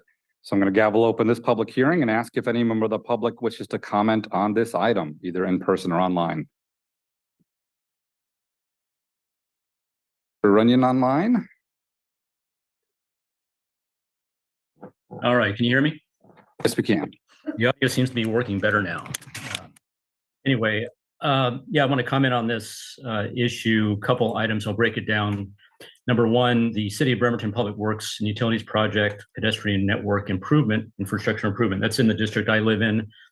One thing to consider, that is quite a hill. I walk it a couple times a week, and going north, it's a pretty steep incline. Will these improvements be ADA compliant? It's going to be tough for a wheelchair-bound person to get up that hill. I don't know what you'd have to do. I would, we might want to look at some of the streets to the east, which have less of a grade, an incline. And so there is a chance for actually making them ADA compliant. But 15th Street is not, it would be almost impossible for a relatively weak person in a wheelchair to be able to get up there. I don't know what you would do. So that's an issue there. Don't have a problem with the weatherization minor home program. That's kind of a longstanding issue. The BEST program is a great program. It gives folks tools to start and operate their businesses, hopefully sustainably and not have to depend on government handouts. We need more of that. We need more private industry and capital and capitalism in this town to generate the tax revenue that we need to operate the basic services, the core functions of government, not the mission creep services. I do object to the 20% the city is setting aside for administration. I remember a time when it used to be 15%. So it appears that our costs are spiraling out of control. So we're taking more away from the individuals, the citizens, in those needy projects and those very worthwhile projects, in spending more on city administration. And that's the wrong way to go. So I think you need to, one suggestion, capitalize some of those administrative expenses. What do I mean by that? The City of Bremerton Public Works and Utilities Project for infrastructure improvements, see if you can't capitalize some of that administrative cost in that project, because the administrative actions do support that project. So, you need to work on that. Talk to the finance director, see if that could be done. You'll do what you're going to do. Otherwise, I generally support this, except for the administrative cost and also the concern over ADA compliance of the 15th Street project.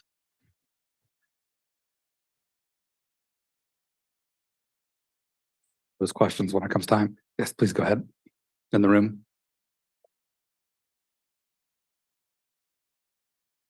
About the ADA compliance, because for sidewalks, you need to be within 5% or less of what the existing roadway grade is. So it's just your ADA ramp at the bottom of that hill that he's speaking of, that certainly would have to meet the 8.5% slope max. One thing, and this is probably a question for Sarah, aren't these the same funds that last year were given to Public Works to build ADA ramps on High Avenue? Public comment, and then I can. Okay, because those haven't been built yet. and maybe it was a different fund, but I thought it was from Sarah's funding. To me, the more ADA ramps we can get in and sidewalks, especially neighborhoods that are definitely underserved near Haddon Park. It's a great way to upgrade there a little bit. Thank you. Absolutely. And actually, why don't we, we'll hold off for questions from council, but if no one asks those questions, I will. On this item, oh yes, we had, I believe, one more online. We'll go to what's labeled iPad.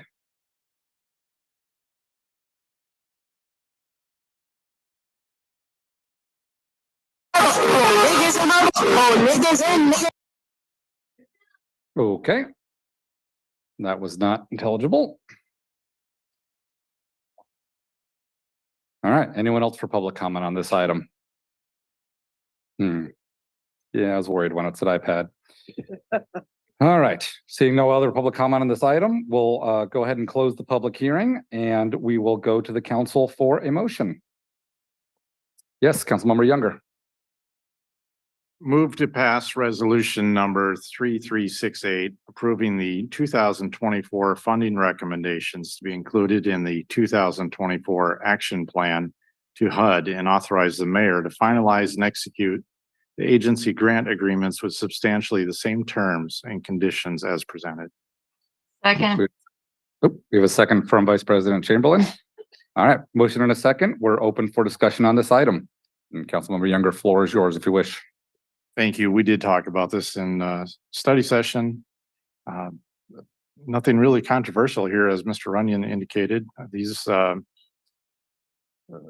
the two projects outside the city are projects we traditionally fund with CDBG money, and also happy to see the sidewalks being done at Haddon Park.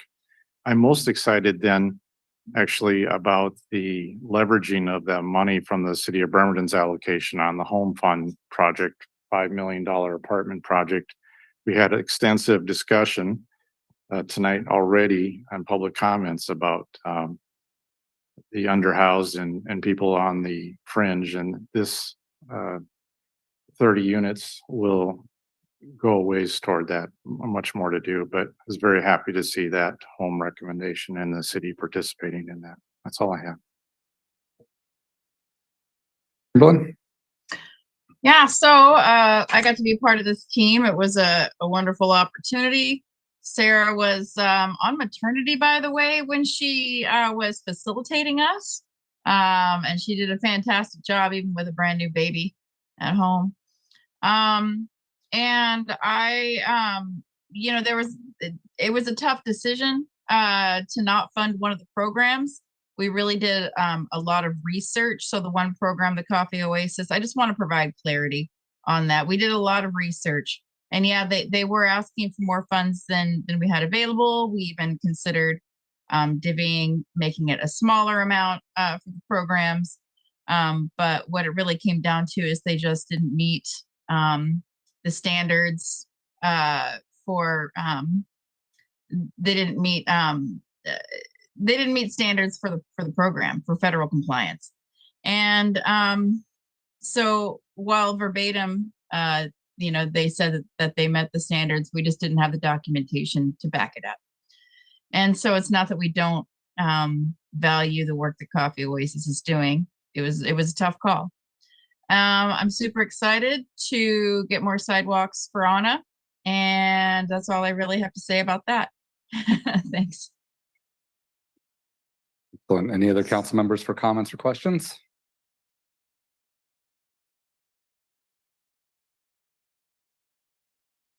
Really happy about this, and I'm particularly happy about the Evergreen Bright Start. I've been saying congratulations off and on for a week, but now I get to say it in person again. Congratulations. Online, but I'll rely on Dave to let me know. All right. Seeing no others, let me ask those two questions. Director Nucky, for the city project, I'm guessing those curb ramps, sorry, you can give me a thumbs up, thumbs down, will all be ADA compliant within specifications.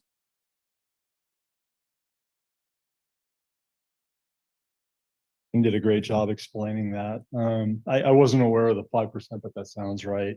Typically, for a sidewalk, as long as you're matching the road grade, it's ADA compliant. Okay, excellent. Thank you. And then the question about the project last year that used those funds, if you have a status update on that. Yeah, I would have to actually go and look at the work plan to confirm it, but I believe the funding came in, was available later on in the year. We'd already constructed, we had a goal to construct 20 curb ramps, built 28 this year. So pretty happy with that. But I think that the plan is to construct the High Street CDBG funded curb ramps in 2024. I think that's true, but don't hold me to it. Okay. Yeah. We'll see if we can get It's either that or later this year. I can circle back with you and give you the firm answer Sounds on good. that. Yeah, I think I remember that was maybe contingent funding last year that came in, or that sounds about right. Excellent. And all I got to say is agree on the home funding. Great partnership with BHA. I think this is a quite a number we've been able to help fund in the last several years of providing affordable housing. So that's great to see that continue. And just my thanks to the entire review committee, especially Vice President Chamberlain, Ms. Lyman. I served on CDBG the past 2 years, and it's never easy decisions to make because they're all incredible projects. But thanks to the folks reviewing those projects and making the hard decisions. Yes, and then go ahead, Councilmember Fry. I just wanted to make a quick comment that even though it's not a part of the CDBG home funding in this, it is part of the documentation that Housing Kitsap is going into a partnership with Kitsap Mental Health Services to build a 72-unit housing complex right next to KMHS on Elmira, just north of the city's boundary. So even though it's not in the city limits of Bremerton, I'm truly excited about that project because that's going to serve our folks with mental health issues in close proximity to services. So, I'm a big fan of BHA. Bremerton Housing Authority is a blessing to us here in Bremerton. Its business model is probably one of the best I've ever seen in the country. And we're very, very fortunate. Jill Stanton is here, her board chair is here, sat with us all night long through this just to get to this point. Thank you for what you do. That's it. All right. Seeing no other further council comments or questions, let's go ahead and vote. Councilmember Fry, Yes. Dennehy, Yes. Goodnow, Yes. Mochler, Yes. Younger, Yes.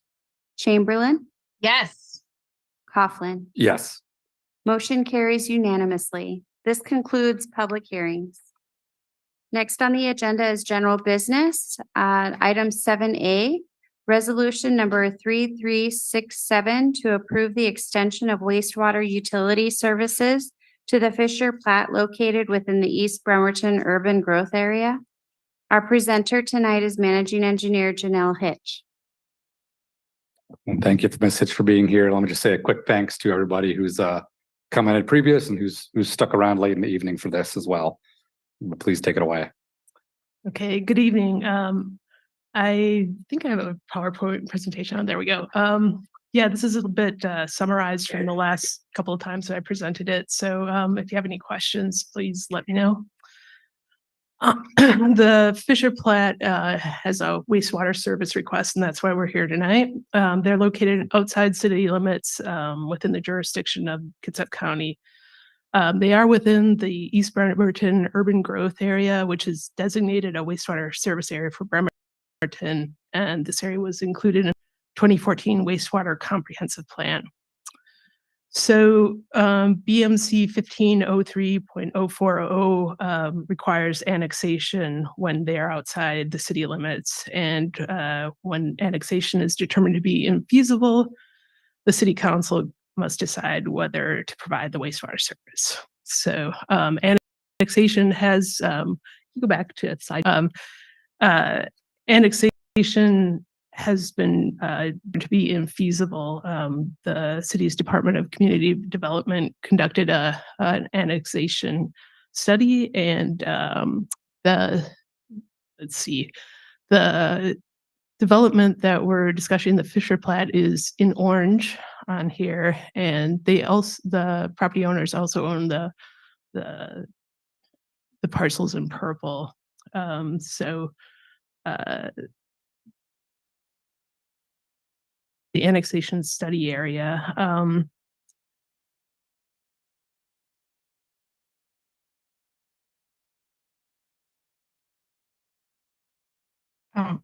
You may annex property if it's contiguous to city limits, but the proposed development is well outside the city limits, so this larger area was considered. The green areas have outside utility agreements with the city, and the proposed area has 483 parcels with $169 million in assessed value. So to annex, you need 60% of the total property value, which is about $100 million. And the city, with the outside utility agreements and with the developer's assessed property value, the total valuation is 12.1 million, which is well below that 60 million or the 100 million needed for the 60% property. Additionally, a survey was completed by the developer, and it went out to all the owners in the annex study area, and results were that 90% of the owners did not support annexation. So annexation is shown to be infeasible. So I wanted to point out, though, that if the City Council approves service, the extension of the wastewater service would be required, and the extension would be designed and installed by the developer. We don't currently have service to this area. The constructed and inspected and the wastewater facilities would be transferred to the city for operation and maintenance. Buildings are connected to the system. The city would collect general facility charges and ongoing service fees. The extension proposed would be 4,000 linear feet of 6-inch force main and a lift station. The extension would tie into our system, and our system was evaluated for both conveyance and capacity within the wastewater treatment plant, and the evaluation showed that in full build-out conditions, we do have capacity.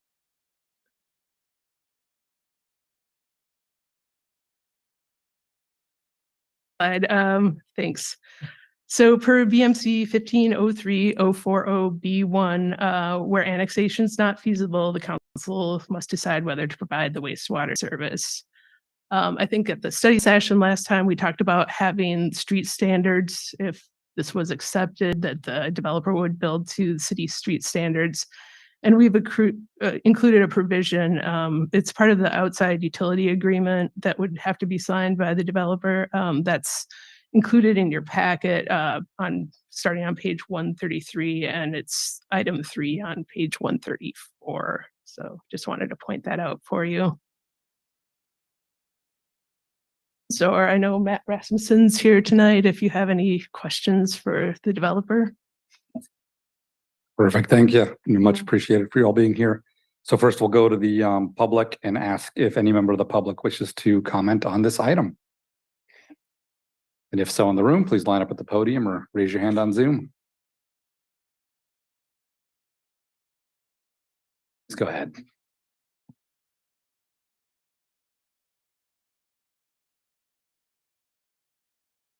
Good drive.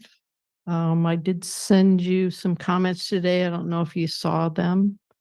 I'll just kind of highlight some of the big points. And one of them is that the sewer extension request abuts the Illahee Community Plan. The Washington Department of Fish and Wildlife Habitat evaluation that's included in there has given this area the highest habitat rating. This is the largest and highest habitat rating in the central Kitsap and East Bremerton area, and shows the connectivity to another high habitat area, the Cheney Estate, now Fisher, area south of the Illahee community. I think that's an important thing to keep in mind. We haven't had a lot of time to review a lot of the documentation, and I'm still in the process of a public records request. But as part of the 2-year process of the 2016 comprehensive plan, in 2014, a request for land use classification was made. The request was put in for an area-wide rezoning that included the entire Cheney Estate from 30th all the way down into Manette, the entire Anatai Beach area, and in the western portions of Rosewood Estate. Leading up to the adoption of the comprehensive plan, considerable input is made, compiled, and prepared for the final adoption of the 2006 comprehensive plan. On March 8, 2016, which I provided you, a zoning map was published. Areas being rezoned. The now Fisher proposed plat was part of that area-wide rezoning from urban low residential to urban restricted. Their process was followed and all of the Cheney Estate Fisher parcels were rezoned restricted. That is leading right up to where it was almost adopted. Just weeks before the comprehensive plan was set to be adopted, Ben Cheney submitted a letter and it went before the Planning Commission. A few little lot lines adjustments were made and some kind of an offer and compromise where they agreed to keep some of the parcels restricted and these parcels were to remain urban low. We still do not have all the information about what the Planning Commission reviewed to make this decision. I don't have not a written decision. What was the basis of this? I'm so sorry, just 10 seconds. Okay, this parcel was deemed restricted as part of a comprehensive plan. It was reversed and the public never knew about it. So I want you to keep that in mind. There's a reason why we're all I gotta upset stop you about it. there, but thank you for your comments.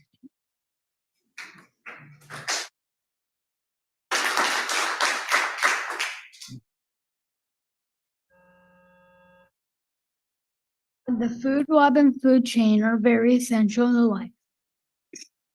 If we add 189 homes on city sewer, it would make the deer run away, increasing the grass. The trees that get cut down would make animals lose their homes. The grass would go away and the animals that eat grass would leave. The owls and natural sounds would leave as well. This extension would cost a lot of money and going into nature is free. If 189 homes on city sewer would make animals lose homes, it would also disrupt the food web.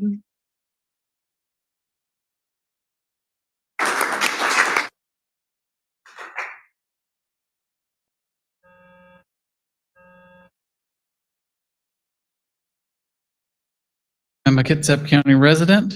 Thank you to the City Council for again allowing us the opportunity to give public comment on the proposed wastewater extension to the Fisher Plat. Life is full of teachable moments. For me, I had no idea what an urban growth area was or that my house is located in one until recently. From what I heard during the study session last week, shame on me for not understanding that the city was coming. But what I have come to learn about urban growth areas is they were created to define areas likely to annex into the city within a 20-year period. During last week's study session, it was noted that the urban growth area I live in was established 25 years ago. Most recent annexation survey, it would appear the city is no closer to annexing our neighborhood than they were when the urban growth area was first established. So maybe not too much shame on me. The council has looked into the annexation calculation to determine feasibility if this development is built to the maximum as planned density, and the math still does not add up to annexation. There was discussion during the last study session around coercing or compelling property owners to vote in favor of annexation through developer installation of utilities like the current proposal. With limited development opportunities in the urban growth area, it should be clear that the city will need our community to get behind annexation for it to succeed. I cannot think of a better way to harden the resolve of this community in the stance against annexation than for the City Council to completely disregard our opposition to this wastewater extension request. Bring a wastewater extension to a community in need. It would place a tremendous burden on anyone unfortunate enough to be too close to the development to escape impact. And this brings us to tonight's teachable moment. Our community, other urban growth areas, and even city residents, your voters, are watching. There is no requirement that says the City Council has to approve this wastewater extension request. In fact, the code states that general policy is areas need to annex before utilities are extended. A vote in favor of the extension is nothing more than doing the developer a favor. And this community is not asking for favors. We're asking the council to maintain normal procedure as stated in the code. No utilities without annexation. And we urge you to vote no on this wastewater extension request. Thank you. Thank you for your comments.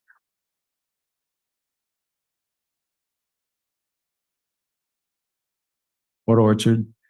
And I emailed, I don't know if you had a chance to say it or to read it, but I did want to read this and share this with you on my feelings, not just mine, but basically the residents of Kitsap County, not just Bremerton, Kitsap County.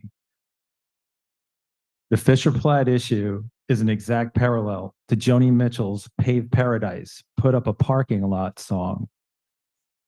I know that I wouldn't allow it to be my legacy to be one of the main leaders responsible for the grotesqueness that would be solely a direct result of the council's decision to allow the utility expansion, and especially with no real information behind this proposed project. I mean, this is so up in the air. And I'm going to preface this too, also saying I was part of the Manchester plan. I was involved with that, but at least there was something with this. So this is irresponsible, or would be irresponsible, to move forward with this. You can try and pass the buck to Kitsap County saying, oh, you're just making a choice here, whether or not, you know, the utility will run, but this opens the doors. So let's be honest, 90% chance anyway, the damage will be done. It'll ultimately come down to the fact that you all allowed it. Everyone knows this is not for help and benefit the community with the shortage of affordable housing or any housing. This would be for one reason and one reason only: money. In fact, what is being proposed contradicts the definition of what a UGA, an urban growth area, purportedly is supposed to be. This is also putting the cart before the horse, as others mentioned at the public meeting last week. Hopefully, you will make the good and right decision. Maybe you all need to listen to Joni Mitchell's song again before making the right decision, because if this fiasco moves forward, you all can think of yourselves each time you hear that song for the rest of your lives. Thank you for the time. Thank you for your comments.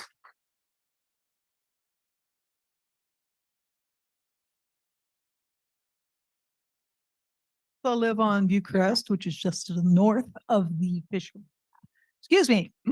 Platte. My bottom line is, please do not facilitate this county development by allowing the hookup to the sewer. Very basic. You're going to allow for higher density development. Bremerton has come to a crossroads, I feel, after listening to, I've taken notes all night on everything. You're to the point where you need to decide, are you going to be a green, environmentally friendly, rural sort of a community? Or are you going to be an overdeveloped maniac place with people tearing down the road, high speed, you know? What do you want? Do you want what they have in Seattle, or do you want a rural community? What do you want? What do we all want? Myself, I drive a little bit more slowly, a little more carefully than I used to. There's a lot of people in this town that don't do that. Okay. I think we've all figured that out by now. I'm sorry. Can you hear me? Everything can be heard. Okay. Yes. Great. Okay. I drive very carefully. It's not just 6th Avenue that needs to slow down. It's everywhere in the city. Since this is the city, we're talking about the city, not the county. that way everywhere.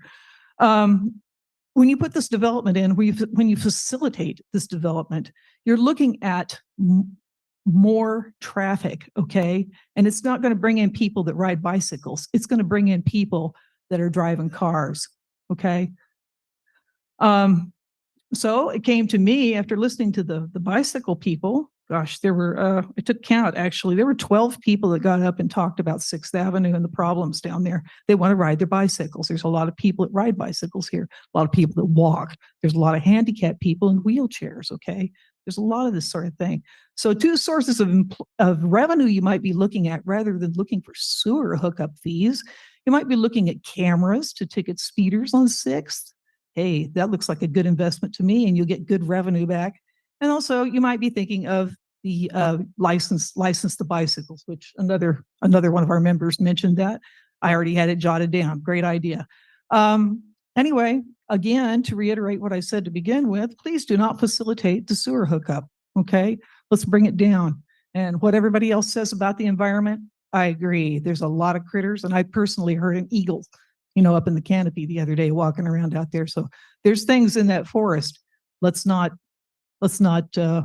take away their home. Okay. Thank you.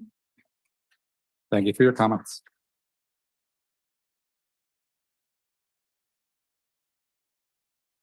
And I am a county resident. As a native Hawaiian, I don't particularly enjoy the word annexation. I've tried to keep an open mind, but am finding the situation is only solidifying my opinion on the matter. We've heard over the course of the last month that we would benefit from city sewer, and yet we have not seen the data. In fact, it seems the data has not been there, and the claims by the city regarding failed septics in our area was false. The data has shown that the work between the public health department and residents in our Anatai neighborhood has been very successful over the course of the past years. So claiming we need your city sewer is a stretch. It seems that everyone for this wastewater extension only seems to point out the density and how it relates to the extension when it is beneficial for them. We see this to be true in emails between city engineers and the public health department. We also see this to be true when the city uses the comprehensive plan as an excuse to make this exception, stating we need housing, as we need somewhere for 20,000 people to live over the course of 20 years. But then they fail to mention the comprehensive plan is set in place to increase affordable housing with written protection for the environment. It seems every time we county citizens bring up these points, it's met with a take it up with the county. The city seems to be using this language to make it easier to digest if this exception is made for a developer that openly admitted in their comments after the last public meeting that they have no experience in developing any property. I'm not surprised at this news, as they also stated they don't even know if this project is viable. If their goal was to simply develop, they would not be asking for outside utility agreements. They are asking for this extension and exception to the code to develop close to maximum density. It's written plain and simple on the developer's plat checklist. The annexation is required, and yet they are still seeking an exception to the code. Tapping into city sewer would be close to impossible and honestly technically ridiculous for a majority of us downhill neighbors. Connection for many of us living in the Anatai community would be an extreme financial burden. It would not be an easy, swift process. City engineers gave Team 4 and the Fishers 2 options after annexation failed, and yet here we are years later, watching as they are pushing through a design that the city engineers deemed acceptable. The city openly said there is no money available to extend city sewer in the urban growth area at this time. Approving a city extension without short or long-term impacts would be inappropriate. We have seen tonight that the city utility rates can simply be raised at any time. This is not the only long-term impact that we will see. On a more personal note, it's been incredibly difficult to hear council members talking about us county residents as if we do not contribute to the city in other ways. Our children go to school in this school district. Many of our community work in the city, and we shop and support local businesses. If the city of Bremerton is wanting us to annex into the city, stop treating us like outsiders. Thank you. Great. Thank you for your comments.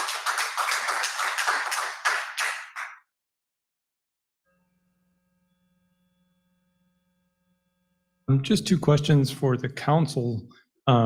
One, didn't hear any resolution to a question raised earlier about the capacity of Bremerton's sewage system.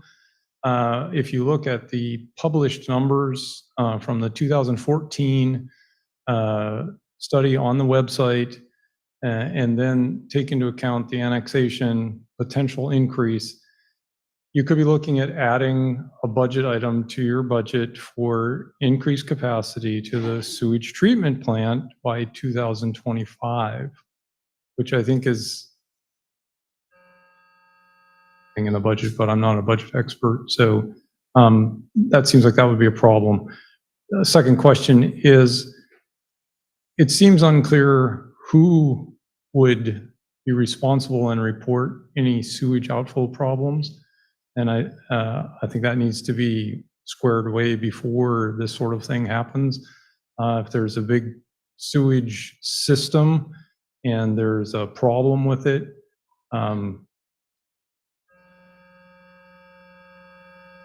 or that before this moves forward. Thanks for your input. Thanks for your comments. Council President, but before the next person goes up, can you please have folks point the mic towards their mouth? I'm missing Sure. everybody's names in the first part of what they're saying and a little bit in the middle too. Appreciate the feedback. Yes. So I'll make sure people can get the mic as close as they can to it. Thank you. All right, please go ahead. Hi there, Mike Simons, resident of Manette District 3. I am pro this getting put in. We have a housing shortage. We're 49th out of 50th for housing, and this is just NIMBYism. There is no parcel over 30 acres within the city area, near the city, that these houses could be built other than Fisher Flat. Closest one is the Christmas Tree Farm. That's 70 acres and a 34-acre plot. That's it. This owner of this land says he wants to develop this housing, and it sounds like he's going to put in some form of housing. And I can tell you the communities that have septic systems, closest one is Skyfall, top of Chico Hills. $1 million houses only. So if you want middle housing or housing that people aspire to own, it frees up the lower income housing. That stuff that's already built, people's starter homes need to be, their second or third home is going to be better than their first home. And we need that housing just as much as we need the affordable housing, because that frees up affordable housing. And the state have proven this. This is just a community. And again, there's over 500 housing units in that annexation zone. If you don't understand the benefits of being part of the city, it's great having a city council member. Great when I call the police, it's not the sheriff coming from half across the county, it's the police department being annexed. And I feel like this community was never even told what that could look like. I have a city councilman I can call. I have a city councilman I can ask, like, hey, can we maybe put a park in this new community? Maybe a 20-acre park as part of this building? If you guys were annexed in the city, you guys would be able to get the city to tell the developers how to do stuff, because it'd be city permits, not county permits. And so I think they should approve this, but I think the city should also make sure that as part of the sidewalks and the other stuff, maybe a park too. I think a park would be necessary. That way you can preserve some of the land and still build some housing. Thank you. Thank you for your comments.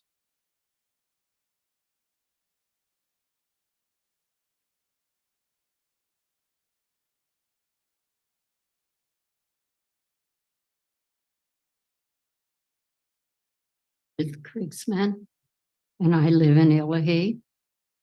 And part of the conversations I have heard is about failing septics. Well, Bremerton Health reports how well the septic drain fields are doing in our area, and they have been doing that for a long time. Intertie Creek is performing well. It's doing really good. Maybe in 2006, there was some E. coliform going into the streams, but it is performing perfect and it's doing great.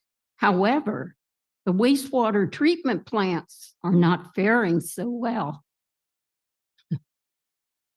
They've been spewing thousands of contaminated sewage into Sinclair Inlet. In December of last year, the shipyard discharged 450,000 gallons of sewerage into Sinclair Inlet. Also, a brief time ago, 82,000 gallons of sewerage was discharged into the Port Washington Narrows and Sinclair Inlet. The point being, septics can last a long time. Mine is over 100 years old. I'd say that's pretty good.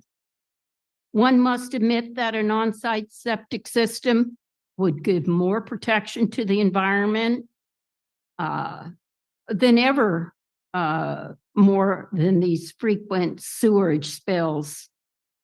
Team 4 might want to do some soil sampling to see what other alternatives they could offer the community and also be better for the environment.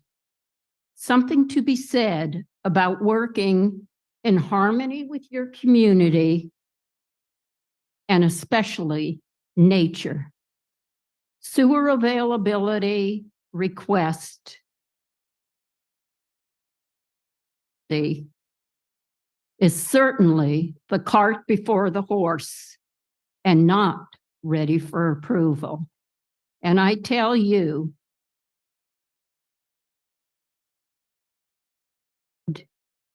and we do not need this massive amount of community disruption with a sewer availability approval. Thank you. Thank you for your comments.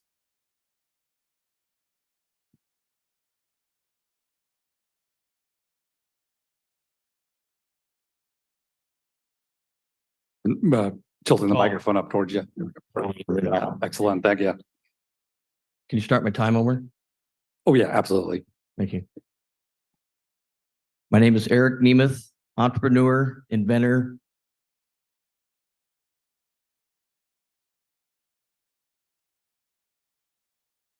Things have functioned in Bremerton as far as I know historically, and what I've read has been pretty pathetic.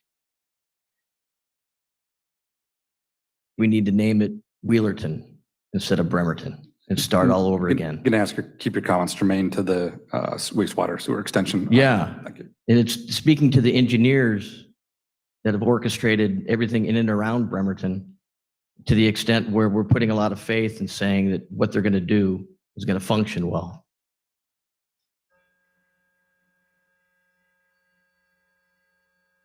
Community, I think that this town has a history of annexing from way back when.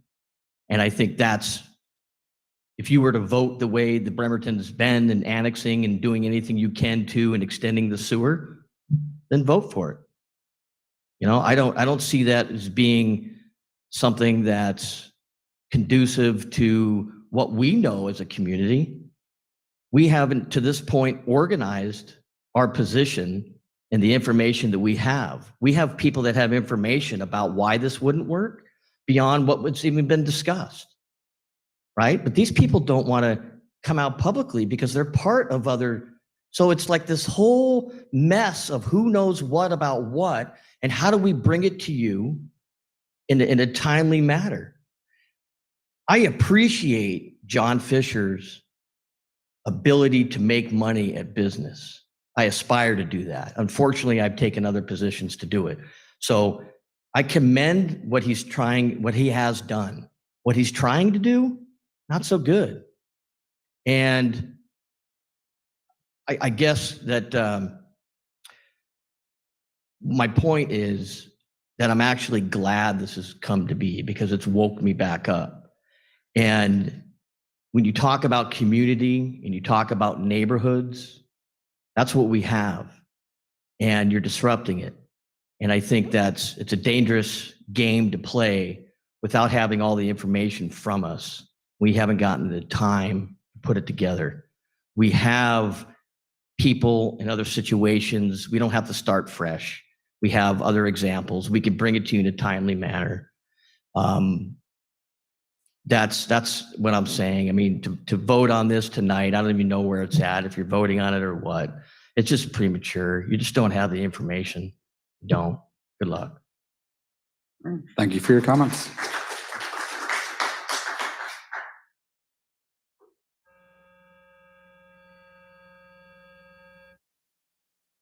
President. The Growth Management Act was put in place to protect valuable lands. Up too, so that we can look at all these urban growth areas that we have in Bremerton and really figure out if they're zoned properly. Because we don't want such beautiful land being destroyed. I mean, you're never going to get back a piece of land like that. And it's obvious that the residents of the county don't want to be part of the city. And even if they, did choose to annex, I don't think this is the way to give a developer the go-ahead, the green light to destroy this beautiful land. And maybe someday they'll want to be part of the city. I don't really care. I mean, they're part of the community, but they're not in the city itself. So please, please, please think about what the Growth Management Act was really trying to do.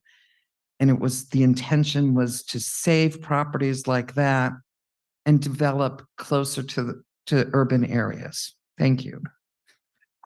Thank you for your comments. Let me check and see if everybody online. Yes, we'll go first to Mr. Runyon. All right, can you hear me? I don't have any video. Yes, we can. Yes. Okay, I lost the video. So your mic is cutting out even more, your podium mic, so please get that fixed before the next council meeting. And I've lost video again. Anyway, I assume you're still there. So I spoke last council meeting on this topic. I am a Bremerton resident, a Bremerton taxpayer, former council member, a U.S. military veteran. I've sworn the oath to support and defend the Constitution of the United States, including the 14th Amendment to the Constitution, which is the Equal Protection Clause.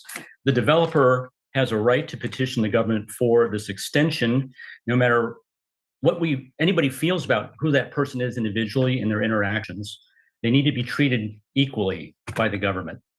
And so there is an exception in the code that allows the council to extend sewer service or city utilities outside the city limits. We did this for Gorst Creek to protect the creek. We sewered a number of properties in Gorst. They're not in the city limits. They're in our UGA, I believe. So there is a precedent. So don't feel that you're pioneering something, you're doing something that's really bad and sneaky. You're not. You're being transparent in this case. We need more housing. Now, I'm an investor, developer, landlord, business person, and a realtor used a term with me, compression. Compression means, in the real estate term and development terms, is that there are so few houses available that folks who have a lot of money are buying houses that folks who have less money would normally buy. It's pushing the problem down the income stream. It's making things worse by denying the ability for developers, no matter who they are, to get their projects in to provide more housing is exacerbating the problem. I therefore am in favor of this project as far as extending city sewer. And by the way, to answer the questions for some of the other folks, the city, once the developer pays for these infrastructure improvements, they'll hand it over to the city and the city will manage it.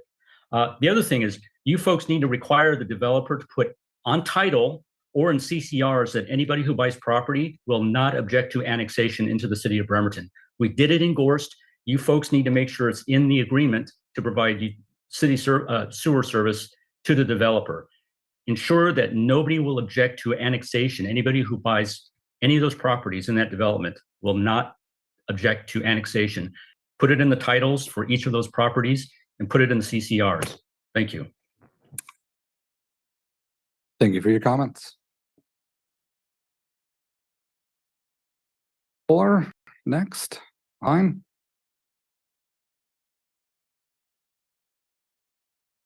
Hi there, can you hear me? Oh, yes, we can. Hi, my name's Paul Simbeck. I'm using my wife's computer. We're citizens of the county. We live just north of the Fisher Platte. Appreciate the opportunity to speak a little bit tonight. I haven't given a whole lot of, I haven't organized my thoughts on a piece of paper or anything, so forgive me if I jump around a little bit, but ultimately, most people in the county are under no illusion that the property won't be developed. We're not asking that you guys, prevent this project of extending the sewer so that the development can't go through. We're asking that you don't approve the sewer extension because we don't want a high density, high number of, houses in there. People have talked about the beauty and the importance of that piece of property. It's privately owned. Ultimately, whether the sewer, even if the sewer the extension isn't approved, they're still going to develop in there. We're just asking that you not open the floodgate for them to put in close to 200 homes. It will, you can say what you will about it, it will affect neighborhood weather patterns as far as wind. It'll affect the nature that's in there. We as members of the county for a long time have not wanted to annex, and there's reasons for that. And we are very aware of, the services that the city of Bremerton provides. And I think we've made it very clear that we are content with the services that we receive from the county. We get attention from our law enforcement agency, which is Kitsap County, and we're very happy with the service that they've provided. We're happy with, water and wastewater. We haven't had any issues with that. And we've sat through the entire meeting tonight, and I think many of us have been impressed, or should I say unimpressed, with the some of the other issues that have been addressed by the council. So again, we're asking, that you guys don't approve this, not because we're uninformed. We're very informed. We're a fairly close-knit community. We are, as people have mentioned, we pump money into the city of Bremerton. We help pay for the schools. Our kids go to the schools. We shop. We work in Bremerton. It would be, I'll just say it would be rude to say that we are not members of the community. We may not, pay taxes directly to Bremerton, but we do spend our money there. So I appreciate the opportunity. Please don't enable the extension of the pipeline. Thank you for your comments. Does anybody else wish to speak on this issue? Hasn't spoken already? Seeing no more, yes.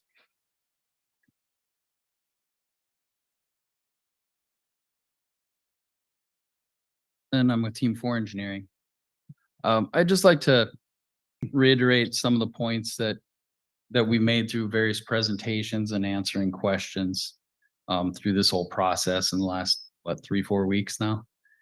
A vote of yes does not mean that you approve the development. A vote of yes only allows the connection to the city sewer system. And it's not building a line, it's a connection at the sewer system. And that's only if that preliminary plat is approved through the county's process. Followed as laid out by city and county codes. We're not making anything up. We're not getting the cart before the horse. Things are going on in order, just the way it's described, and we're following it. This is one of the first few steps of many that will need to be taken before ground is ever broken. This process will take many, many years.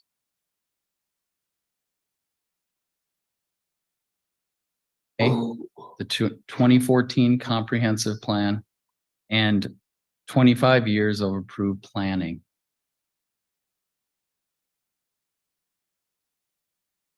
Made by your previous councils, your predecessors, and with a vote of yes. So thank you for your time. If you have any specific questions, of course, I'm available. Thank you. Thank you for your comments. All right, anyone else for public comment? All right, seeing none, I'll close public comments and I'll go to the council for a motion on this issue.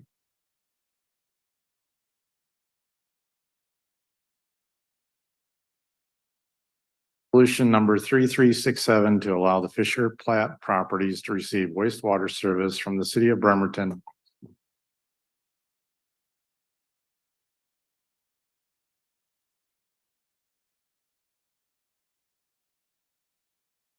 Start over on that one. And then the city clerk can correct me if I'm wrong. Move to pass resolution number 3367 to allow the Fisher Platte properties to receive wastewater service from the city of Bremerton pursuant to BMC section 15.03.040.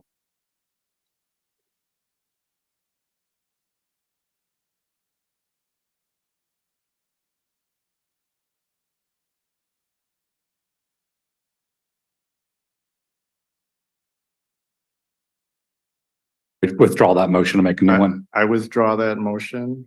And let me read the motion before I agree to say it.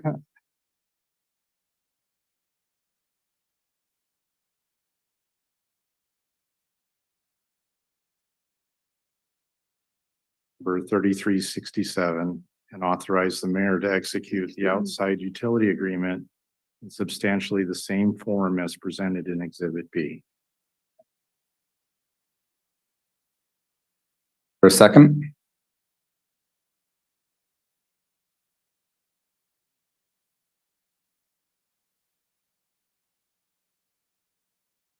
Discussion, Councilmember Younger, you have the floor. Okay, thank you. First of all, I want to thank everyone here that has waited so long to speak up tonight about this agenda bill item. I understand how it is important to you in your neighborhood.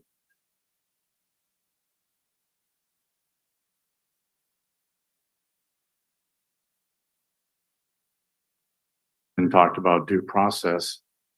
I do believe my actions, whatever actions I take in my voting record, I must ensure that my decisions are not arbitrary and capricious.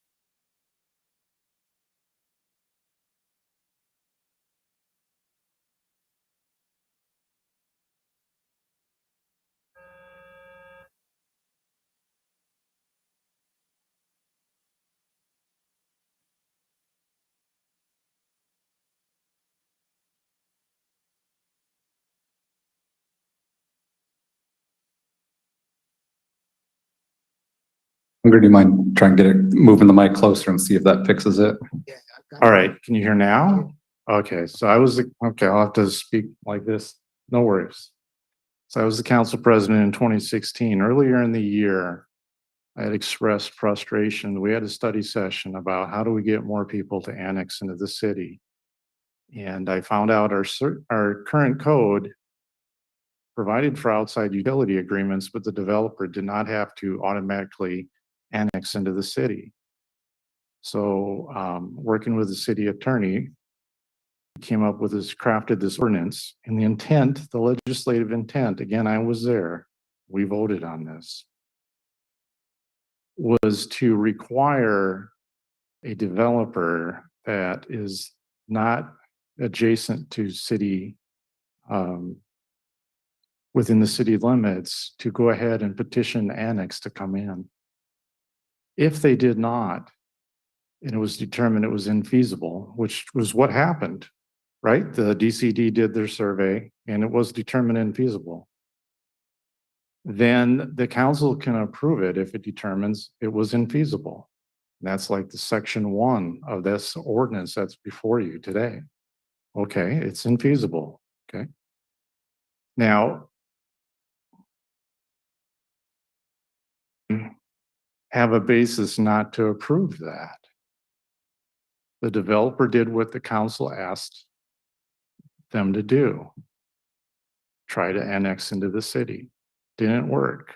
Okay, so then I rely on the administration. Now, granted, if this ordinance hadn't passed in 2016, you wouldn't be here tonight because this would have been automatic based on what the administration did in its findings. And this is where I'm going to need to ask some questions. of staff. So first of all, my understanding is that the urban growth area for the city of Bremerton, the East Bremerton urban growth area. We've had some testimony tonight about what the intention of the Growth Management Act.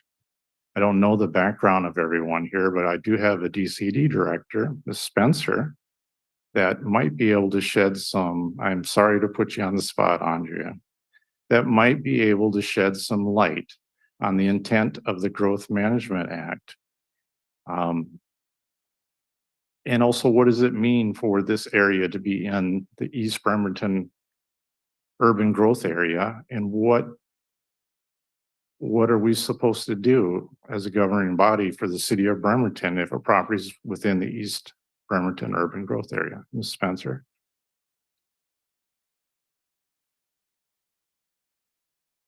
To make sure they hear me online, yes?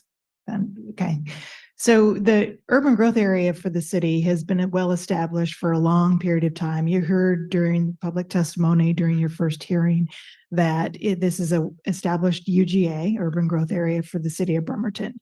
So once the county establishes it as a UGA, they expect urban levels of service. So that's what you see with the water plans, the sewer plans, all of that we do. So that's been established. Now, I can't tell you exactly what the county has designated for land use. I can't tell you what they've designated specifically for their zoning. So I can't riff about that. But what I can tell you is anything that's been designated by the county as an urban growth area, it's expected to have urban growth over time for the county. So I think that's the question that you asked me. Yes, it is. Thank you. Next, Council President, I'd like to ask Mr. Lever a question about our City of Bremerton wastewater comp plan.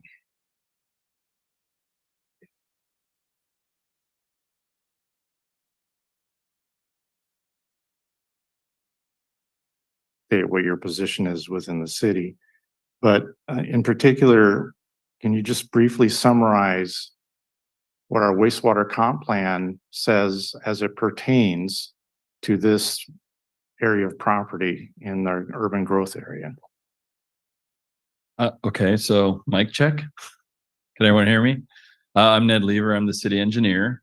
The wastewater comprehensive plan doesn't speak specifically to this property. What the wastewater comprehensive plan does is it anticipates the growth over time for a 20-year period, and anticipates what the capacity is of our treatment plant, and specifically in some areas of our collection system and transmission system. So we look at a growth rate, I think, of like 1% or 1.2% a year. We estimate that in terms of flow rate at the plant. And then based on that, it's like, hey, how much capacity do we have? Do we have adequate capacity? And based on that evaluation in the comprehensive plan, it showed that, yes, we will maintain adequate capacity over a 20-year period. And this was a 2014 plan, so it goes out to 2034. So when we did that evaluation, we showed that we had capacity. We haven't had growth that's exceeded excessively our projected growth rate. We have plant flows that we keep track of every day and every month and report on. We're not concerned about our plant capacity right now, and the amount of flow that this development would contribute wouldn't put our plant capacity in any jeopardy anytime soon. So did I answer your question? So in particular, and if this is what it is what it is. And it might sway me to think a different direction.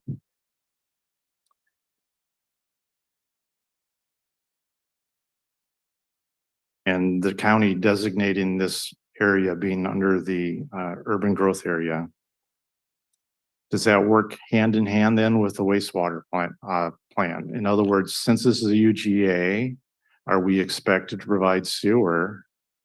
Or is this an optional thing? The city can provide sewer, or they can't provide sewer? Okay, Andrea, I might defer to you but I'll try to answer it, and then I'll let Andrea correct me. So I think under GMA, we have a requirement to plan for sewer. We have to have a 20-year plan for sewer for our urban growth areas. So there, in that wastewater comprehensive plan, there are capital facilities that are planned for the urban growth area. And it's a 30,000-foot plan. It's a cartoon of lines and locations of pump stations with our best guess at costs associated with the capital facilities cost for all of the urban growth areas around that are assigned to the city, right? And I think I mentioned at study session, we had $120 million capital facilities plan, and 80 million of that is all of the capital facilities that would be required to serve the UGA areas. We have a requirement to plan. We did plan. The plan was documented. It was approved by council. There's an ordinance at the front of the wastewater comprehensive plan that was approved by council. And it's basically, hey, this is our best effort at planning for providing sewers in the city of Bremerton and in the associated UGAs, that are assigned to Bremerton. Okay, thank you. So then I think we do have to turn to Ms. Spencer. Okay. And Ms. Spencer, the question then is, in UGA, is the city expected to extend sewer service if they have the capacity to do so? That's part of the coordinated effort, which Ned hit on completely. We've coordinated with the county. Yes, the urban services of sewer, transportation, all the things that makes urban living is been planned for. So Ned did a great job of summarizing all the efforts that we've undertaken. And I did a poor job of understanding what he said. So thank you for that. The one last question then, someone brought up the topic of, well, we should re-examine, I'm paraphrasing, I apologize if I don't say this exactly. We should re-examine our urban growth area and maybe not have areas like this to be an urban growth area. Is that even possible? Or is this something that's been negotiated with the county and under the GMA? First of all, I understand this is vested, basically. This is what it is as of today when we make this decision. But is that even a possibility? You heard testimony about this being a long-term or UGA for the city of Bremerton. It's been so for more than 20 years. Right. And the county, just like the city, is undergoing a process to update their major work of the comprehensive plan. And so the citizens can participate with the county in that development of their plan and can give feedback to the county about how they might consider changing the urban growth area. I think that's a very tough, I don't want to lead anybody down a pathway of expectation that would actually occur, but it's certainly a possibility. And I can't speak to what the county might do with their input in their major update of their comprehensive plan. Okay, thank you. And the last point, and I'm sorry if I'm taking up too much time. Tonight there was testimony, and throughout the letters that I've read, there was talk about, for lack of a better term, shenanigans going on with the comp plan, as far as the Fisher Plat was supposed to be zoned one way, and then there was a letter, and to no one's knowledge, it got zoned another way with its current zoning. My comment on that, and you're not going to like this, but that's a county thing. Thank you, Ms. Spencer. That's the county zoning, and you need to take that up with the county. Now, whether the developer has, since they don't have a completed application in, I don't know the answer to this, but perhaps the citizens could go to the county and make their allegations, and if the developer doesn't have a completed application, maybe the zoning can be changed if that's what the county wants to do. I don't know. I don't know if you're vested or not, and guess what? It's none of my business. What's before me tonight is an interpretation of an ordinance where clearly the developer tried to annex. They couldn't. Under GMA, we should be providing sewer services, and the applicant is asking us to do so. There's not a lot of leeway here. I'm sorry. Thank you.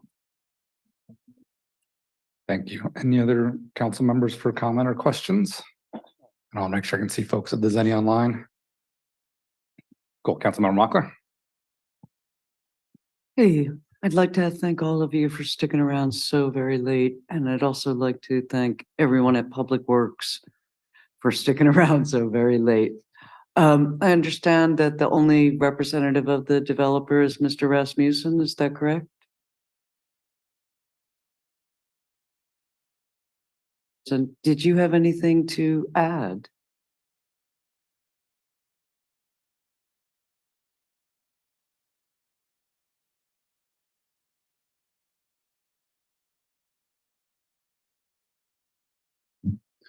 I guess what I would just. Can you add- state your connection to this project, Oh, please? yes, I've, as a Realtor, I've given the Fishers some advice about what they could potentially do with their property. And have been along, on that ride for a couple of years now. And so that's my involvement with them.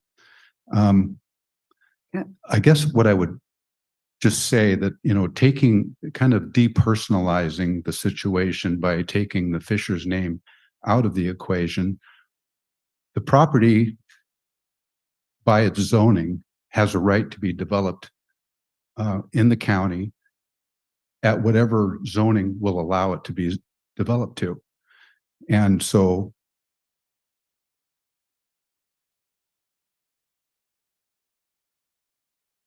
without sewer in some way, shape, or form, and somebody may choose to do that. So regardless of whether sewer is provided or not, it could very well be developed in some way, shape, or form. So providing sewer, I think,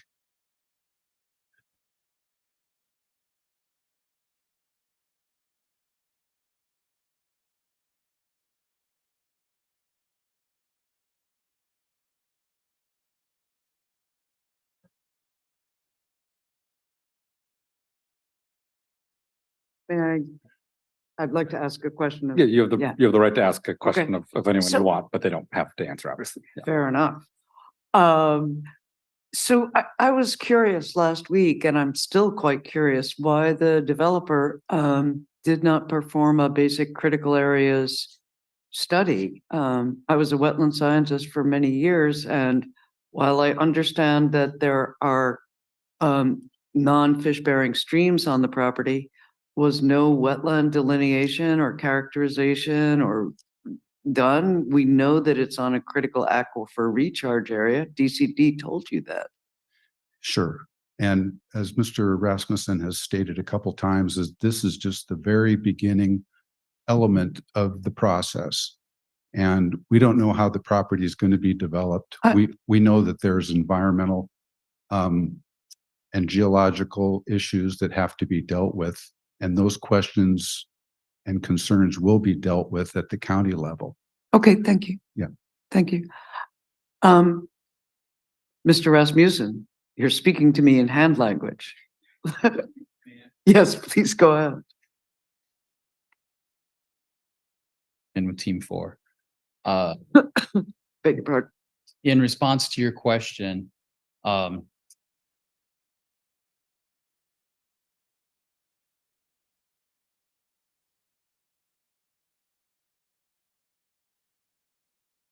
of background information, but in talking to the owners, they informed me that they had done their due diligence and they did some very, very general soil testing. They had a biologist out on site, walk the site. I mean, they were doing some basic things before they bought the property.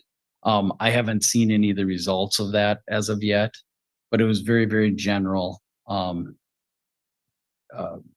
fact finding before they purchase a property. Okay, thank you.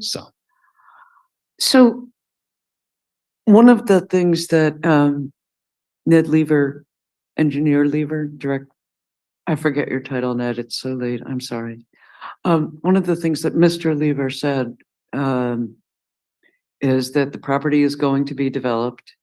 Wouldn't you rather have sewer rather than septic? Wouldn't it make less environmental impact? And I thought about that a lot because it's an interesting fact. And it does change one's perspective on it. But he also referenced a letter from the Kitsap Public Health District about the need for septic in Enitai. And this letter, which was in today's packet, says that yes, in the past, Enitai Creek was not meeting standards, but it has been meeting standards for several years. And his closing pejoration that at some future point sewer would be good in Enitai seemed to contain zero urgency whatsoever.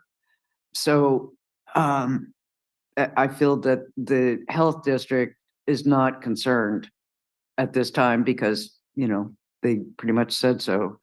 The Growth Management Act, we've heard a great deal about density, not just tonight, but frequently, and the need for more density, the need for more housing. The reason that the Growth Management Act calls for said density is to preserve those valuable places that brought us here, to preserve those forests, those ecosystems, those webs of health that give us health. Many people have said that it is a foregone conclusion that this property will be developed. I'm going to be hopeful.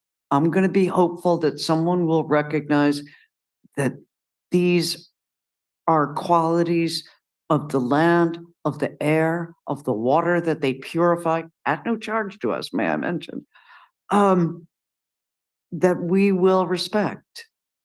I think that that is something that could happen. Since the council can, if there's nothing, my colleague, Councillor Younger, often about the need to look at language of must and shall and can. It says that the council can, at its absolute discretion, approve this. It does not say that it must. It does not say that it should. It simply says that it can approve it. And therefore, I hope that this council will vote against this sewer extension, despite the financial benefits coming along. I don't think we should be compelling annexation, and I don't know another word to use.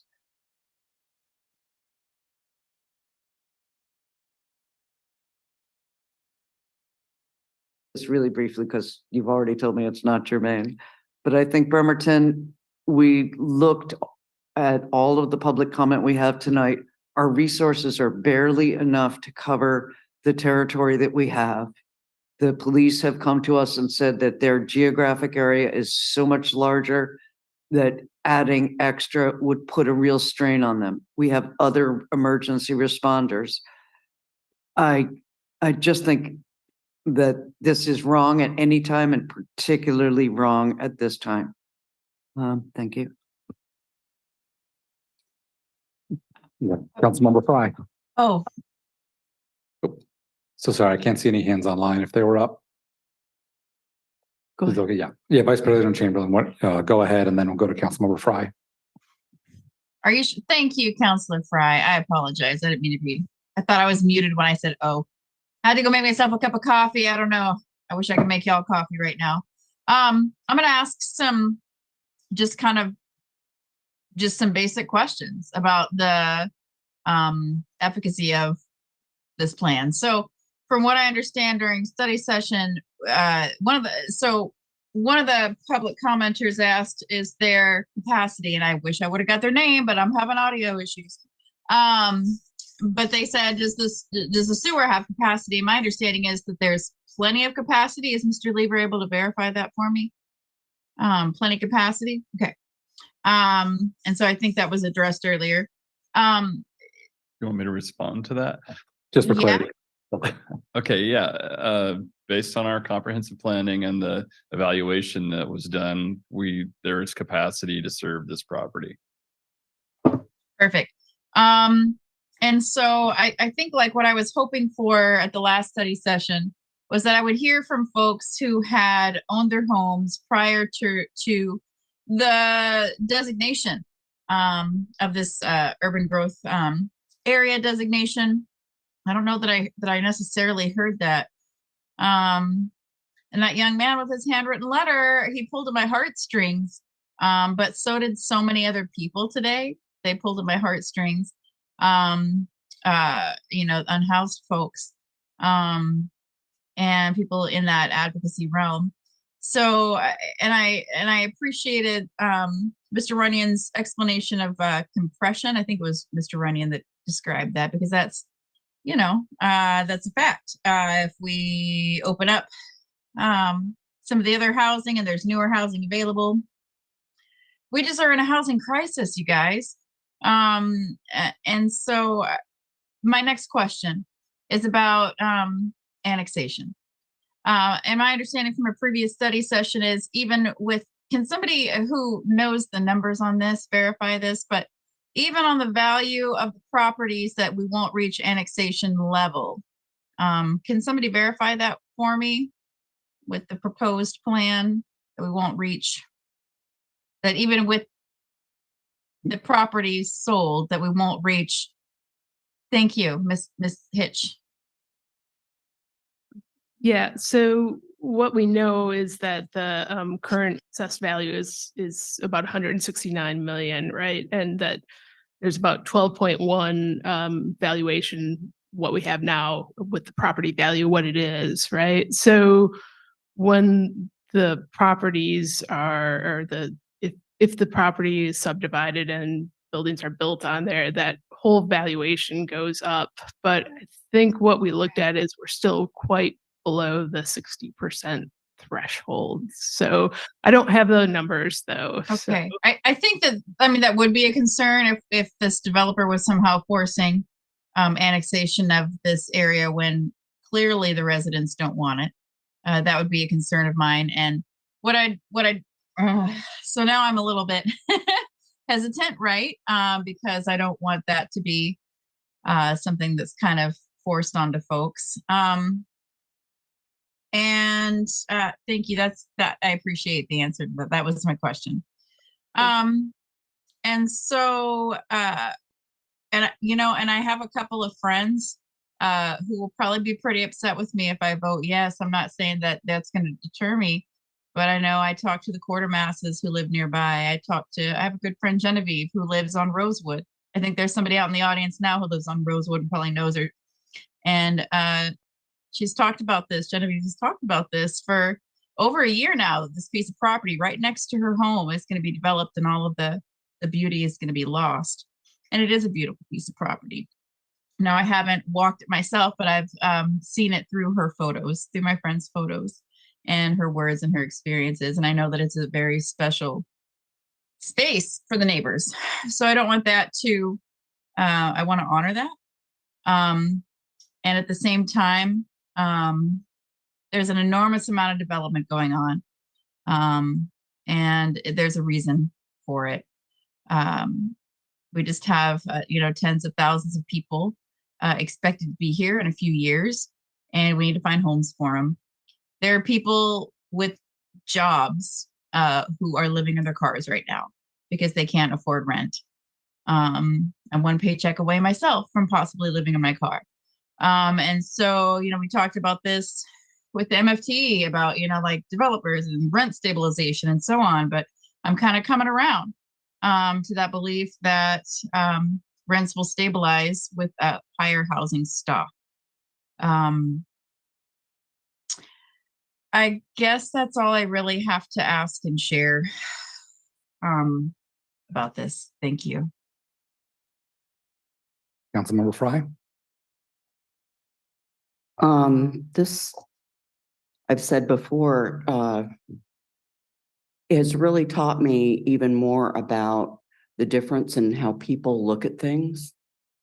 And because there are a lot of people who think this was a really simple matter.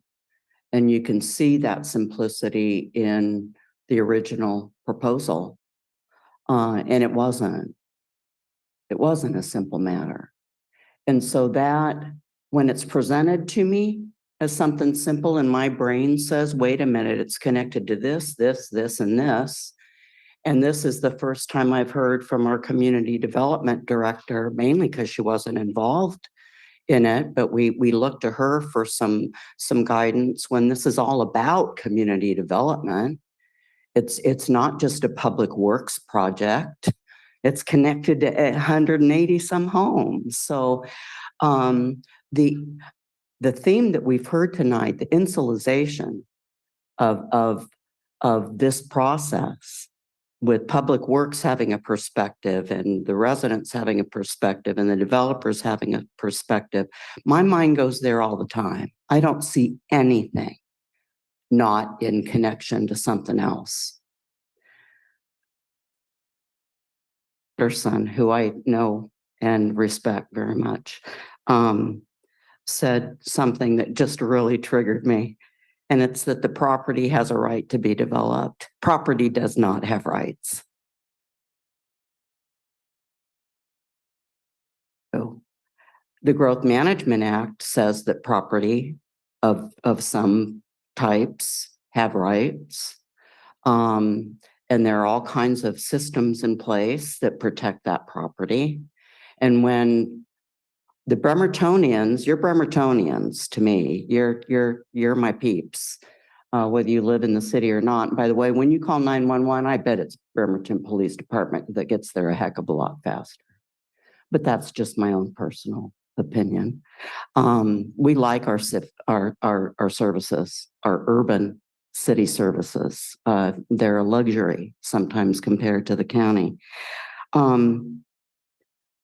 What also struck me, though, was that there is this sense of we know better than you do about what's good for you. You need sewers. And that doesn't feel good to me either. And so the way that this was presented and some of the things that have been said doesn't foster the type of relationship that I really depend on when I'm making a decision. And I think we've been hearing a lot of that tonight, not just with this issue.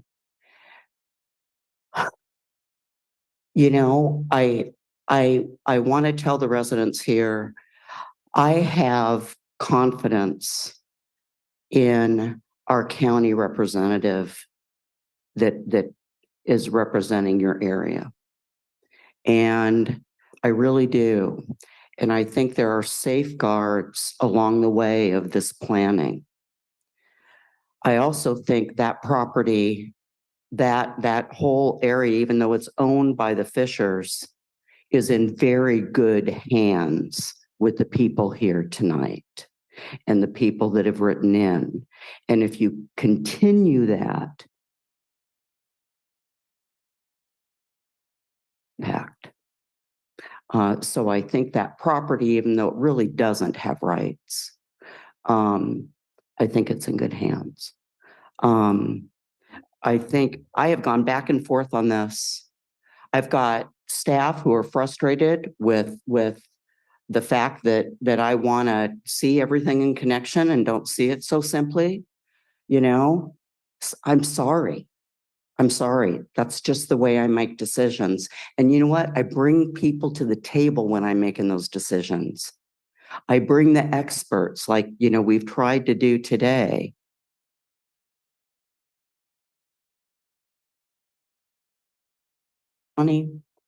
I think I have an obligation to the city. That's my role here tonight, is to the city of Bremerton. And I'm going to vote for the approval of this project to go forward, not the housing project. I'm just going to say yes and allow the process to continue. And gosh, if I'm wrong, I'm really going to regret it.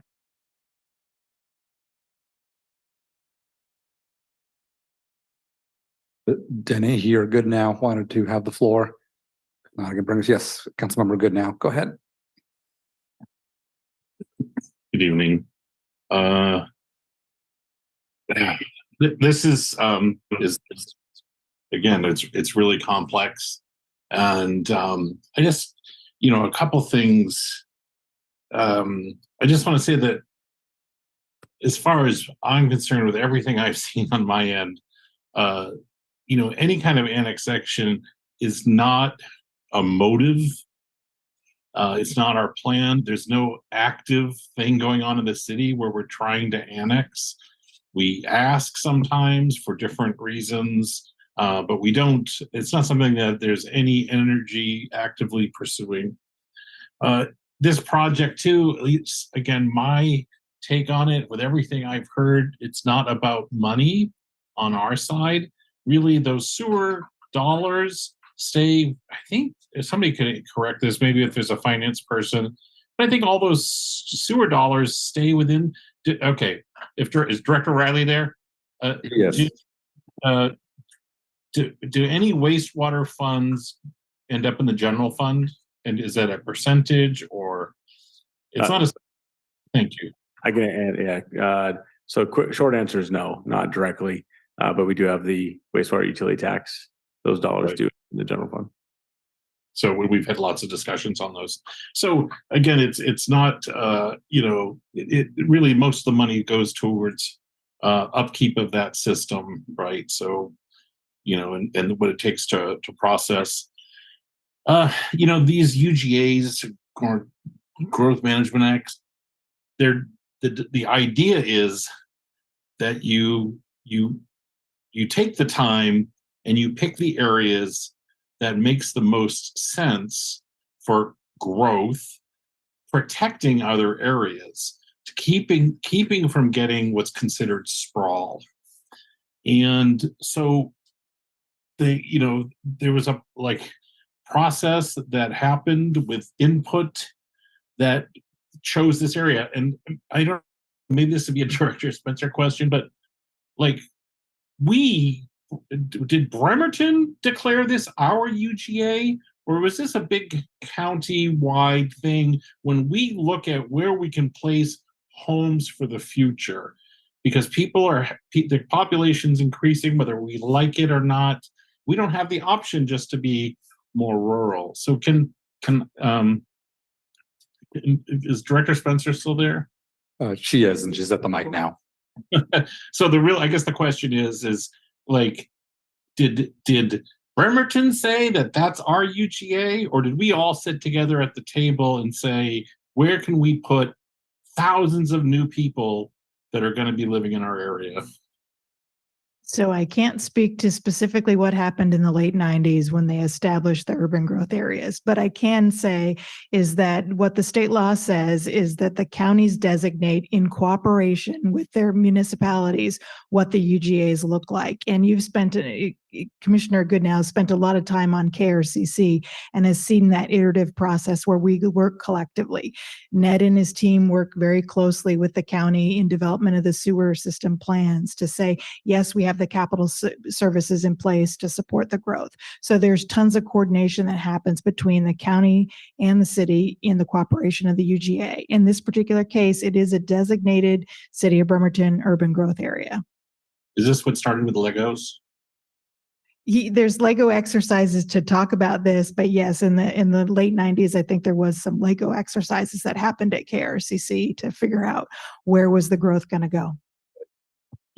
Thank you, Director Spencer. So we've got folks that have figured out where to put people, and we have a crisis where we don't have enough housing, and it's driving prices up. And I'm glad somebody mentioned that what happens when there's not enough housing, even if it's fancy housing, it drives people down into lower housing, and it's the folks in the lower end that are always going to lose out.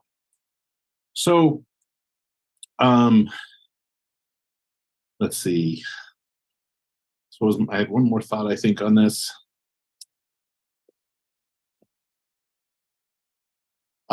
So anyways, we're not, there's no necessarily motivation here. We have said as part of the solution of what was coming in the future that we could do this as a service. If we say yes, it may never happen. And some folks have brought up that the developer doesn't even know. The developer needs to have an understanding of what their options are so that they can do those environmental studies so they can have somebody draw it up so they can estimate what a sewer is going to cost. They may figure out for themselves that putting in the sewer could be more expensive than just putting in the septic units in each yard as it goes. So there's just a lot of unknowns. To me, in this scenario, we're a utility provider being asked to provide a utility that we have already pretty much said we would provide this utility to this area. So that's the logic that I'm struggling with. I totally understand the folks in the neighborhood, and I also know folks in the neighborhood who we may not be friends depending on how this goes. So we've got this thing where we have residents in the city of Bremerton who are literally saying, I don't want these unhoused folks near my house. And then I've got folks saying, I don't want new housing near my house. And that's a real, a tough balance or way to look at it too. I love it living here because it's so green. And again, these urban growth areas are to prevent the sprawl and to focus things in. Here at the city, we talk about infill. We've upzoned areas.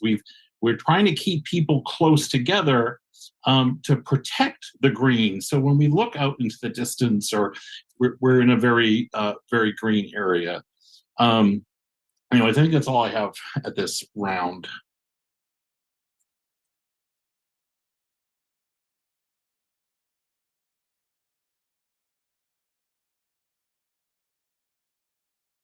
The audio goes in and out. Did you just recognize me, Chair? I did, yes. You have the floor if you wish. Yeah, I'm taking visual cues because the audio tonight has been a little wonky. So, this is, like most policy decisions, a balancing of interests. The two interests are preserving a natural treasure that makes this region of the country, this area of the Puget Sound, desirable and unique. Creates habitat for wildlife, and creates a certain standard of living for those folks that are in the Enitai region. The other interest is, I think the most compelling interest, at least presented, was the compression argument and our housing crisis that's going on. In order to create more housing stock, I think there's smarter ways to do it that are less environmentally damaging. I would encourage, this might be one of either my last or second to last meeting on council, but I would encourage council to think about adopting a blight ordinance that would free up or incentivize folks to actually sell or rent homes that are sitting. There's at least 189 homes that are unoccupied that are already developed within Bremerton. And so if you're looking for a way to increase housing stock, I think there's a smarter way to do it that's less environmentally damaging. But what's persuaded me has been the public outcry. And the public outcry is clear that folks in this area don't want to see a 190 home development. They prefer lower density, and they really want to maintain the beautiful old growth forests that are there as much as possible. Listen, we're going to get a lot of growth in the next coming years, but nobody's talking about why we're getting so much growth. We're going to have a climate change crisis that is pushing people out of the south at 120 degrees in places like Arizona, where the air is so thin they can't get a plane to fly off. We need to preserve as much old growth forests and trees as possible. And so my vote obviously is going to be in the minority tonight, but it's with the people of Enitai, and it's with the beautiful old growth forests that we will never, ever get back.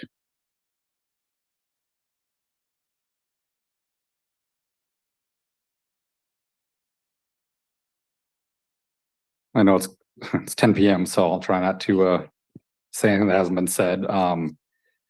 Just start by saying I'm glad we took our time on this. I agree that I didn't want to rush this, and there's a lot I didn't understand a few weeks ago that I do now. And I think it's been valuable not only for this specific issue, but for just greater education of both us and the public on the comprehensive plans, which are going right now on with the city and county, and encourage folks to please speak up as part of that process. Yeah, no one can say we rushed a decision on this, and this council doesn't rush things, much to the frustration of, I know, staff and folks at time. I remember hearing about this, a year ago when the initial surveys went out. I knew this was kind of a hot button issue when I did tour the whole area, even before our first study session on this. So I've gotten a chance to check it out, to look at it all around the entire perimeter. And I get the frustration of folks who live in the county near this parcel. And if I were in your shoes, I'd probably be doing the same thing of maybe trying to stop it. You're part of our Bremerton community, absolutely. We shop, we live in the same places, but personally, when it comes to making city decisions, I have to think about the constituents in my district and what's best ultimately for the people that reside in Bremerton, in those city boundaries. It's what I was elected to do. And ultimately, listening to my constituents, they're split. I understand there's concern about the loss of the forest and wildlife, and that's been a concern for ongoing development. And we've made that decision that we're growing as a city, and this is an urban area. So I'd say that decision in terms of trade-off between development and some forest has already been made. And that's the direction we're heading, and that we need to head as a city, is to continue that growth in a reasonable way. But I've also heard from residents of my district who are very supportive of this for the needs of increased housing and consistency. And I'm not going to go through all the other concerns that residents have, but I think the county does have those processes in place to deal with them, and concerns of wildlife and grades and slopes and environmental concerns. And ultimately, I think what it comes down to is I don't feel comfortable using this specific ordinance and mechanism to pick and choose which areas get developed and which don't. There have been other areas in the city that have been developed that are forested as well. And so what do I say to those residents who might live next to that and didn't want their area developed, or another area over here, another one over here? So ultimately, I think it comes down to, is this a good decision for Bremerton? Is it a good decision for the residents and for the future of the city? And extending sewer service, I believe is, and I don't have any question that's unanswered at this point. So that's where I'm on this. And unless any other council member throws their hand up for another comment, though it's late, I will say, let's just give it a second. And hearing none, let's go ahead. Wait. We'll do One one. quick question. Yes, go ahead. Okay. This does not pass for some reason. And can the developer come back and ask again when they have more plans? That's the question I would like to ask. I don't know who might want to answer that, Ms. Hitch, maybe, or yeah, Engineer Lever.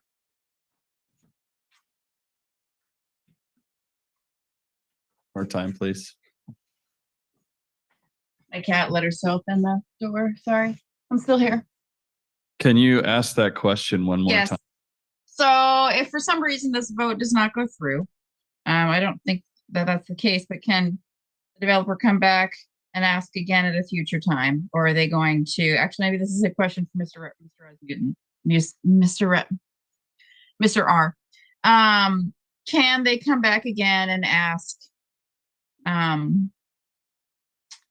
for us to allow sewer once they have better plans, more information for us?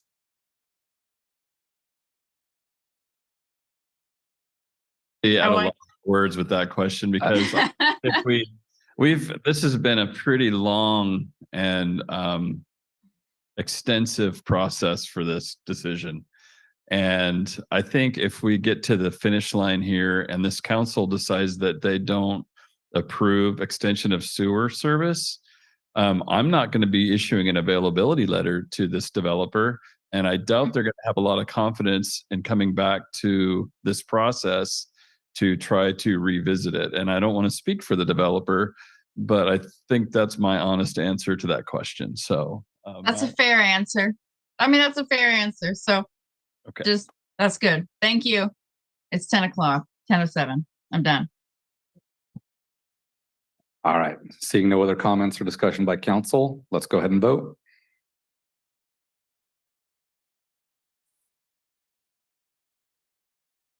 The audio is not there. We can't hear online who you just called. Dennehy? No. Yes. No, thank you. Good now. Yes. Mockler? No. Younger? Yes. Chamberlain? Yes.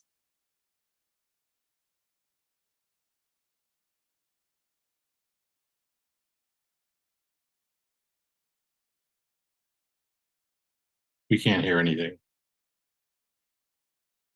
Burr said motion carries 5 yeses, 2 nos. One council member good now. Thanks. All right, perfect. Um, All right, with that, let's see if we can run through council reports real Point quick. and of wrap the meeting up. order, Sure, Council point of order. yeah, due to a sudden indisposition, I'm going to be forced to leave at this time. Okay. All right, we'll go to council reports. And since it's the first meeting of the month, we'll start with District 1, Council Vice President Jennifer Chamberlain. Okay, I'm sure that there are very few folks left. I feel like I need to call something out, and that is, you know, and I've said before, when you know better, you got to do better. And I really took to heart some comments made by community members from the Jewish community that we didn't call out the negative messages that we heard from the anti-Semitic, xenophobic caller. Whatever that dox was we got, the whole West Coast, East Coast is being affected by it. Several councils have made changes. I think that one of our public commenters was like, well, it wasn't on an agenda for other folks to comment on. Well, that's our council rules and procedures. We can make that change because that's part of our that's part of our meeting, in the same way that the pledge and the invocation are part of rules and procedures. But I am very grateful that the rabbi did reach out to us, and I'm sorry that it was that way and not the other way. We should have reached out. So that is on me. My brother's a member of that temple. And so this is my family's community, and I didn't even reach out. And so so I apologize for that. I'm always a crybaby because my heart is on my sleeve, and a couple of folks really got to me today. And you know, I'm concerned about what I'm hearing from homeless advocates about the chaos. This was I still don't know, you know, I'm still grappling with the choice I made to vote for this ordinance, because I felt like I had to choose between, you know, upholding systemic racism by ignoring the Marvin Williams community or perpetuating class war by criminalizing poor folks. And so it was a difficult decision. Not only that, but a majority of my constituents wanted this ordinance. So in the end, I voted for it. But I really, I would like to know from Attorney Fennell. I know Brett's Jetty is there today, but I want to know what the city's policy is on implementing this ordinance. And so I want to call that to the carpet, because if there's no 72-hour notice, there's something wrong with the picture here. There's supposed to be a 72-hour notice for encampments. So I'd like to know what the city's policy on implementing our ordinance is. I want I want that to be clear. So other than that, on a positive note, I've been doing a little bit of research on 15-minute cities and researching everything that's around me within a 15-minute walk. And I think I'll share about that at the next council meeting, not tonight, but we have a pretty walkable city. And there's a lot that we're doing that I'm proud of. My hope for the Fisher Platte folks is that that they get good neighbors when the development comes. I want you to have the best neighbors. So that's all. Thank you. Thank you. And I think I'm just going to keep council reports to report outs and not start a Q&A, but encourage either you and the mayor to talk directly, or mayor can reach out with an answer on that. Thank you. Let's go next, District 2, Councilmember Denise Fry. I had an incredible lunch the other day at the new restaurant in my district. Restaurant Lola is now open. Let's talk good food, fine dining, really good farm to table. The shrimp popped in my mouth. The grits were just the right texture, and the sauce was absolutely incredible. I'm a foodie, what can I say? Chef John Hall is now in my hood, and I'm very happy about that. I worked for the ADL for a few years in San Diego, and I don't happen to be Jewish. I don't know whether they thought I was Jewish or my last name could be Jewish. I loved working for the ADL, and I learned a lot. You know, I did their World of Difference Institute, which was anti-bias training, but they had arms that were, you know, looking into Holocaust denial, terrorism. Our regional director was working with FBI. And so, I mean, it was real. And I was working for the ADL when 9/11 happened. And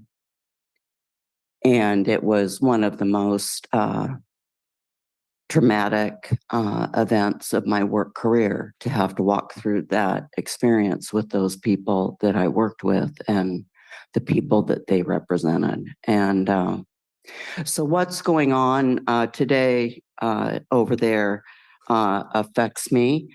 And the hate speech that we had to endure the other night affected me greatly, which is why I got up and left.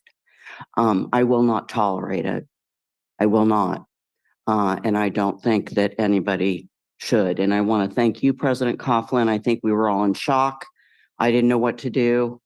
You know, I finally just left. It was that fight or flight response. And I want to thank you for getting it pretty quickly managed. And I have faith that that's going to protect all of us from that kind of violence, really. The only other thing that I really want to say is that there was a lot of validation tonight. I think that we really need to work hard on our relationships with our nonprofit partners. I think we need to bring them to the table for decision making. And I need to say this as a previous CEO of a nonprofit that specialized in housing and services for domestic violence victims, to not include KCR, Rescue Mission, Salvation Army, and others in the decision-making process about where a site should be or what kind of buildings should be on it would be a devastating mistake. And we have that expertise not on staff in our community. So that's it for my report. All right, next up, District 4, Councilmember Quinn Dennehy. Thank you, Council President. I'll keep my report short since we are a little bit after 10.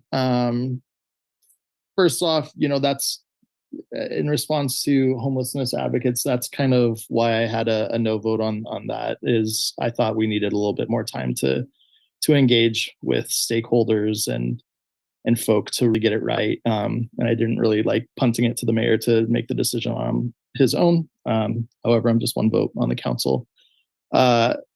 Second aspect, I want to really thank the community members who've been engaging so much. It's been really nice to see so many folks in the chambers, and I hope that that continues. And I think there has been a little bit of a civic engagement awakening as there's harder and harder decisions to be made. You know, I joined council 2.5 years ago, and the decisions are getting a lot tougher as we get into some really serious issues, and we see a lot of changes. And so I'm hoping that the council continues to listen to our constituents, and those Jewish constituents and constituents that were absolutely appalled by the hate speech. I'm completely there with you. That was extremely disturbing to sit through. Just to reiterate again, we do get legal advice, and as somebody that took constitutional law and passed the bar in it, there is no hate speech exception to the First Amendment of the Constitution.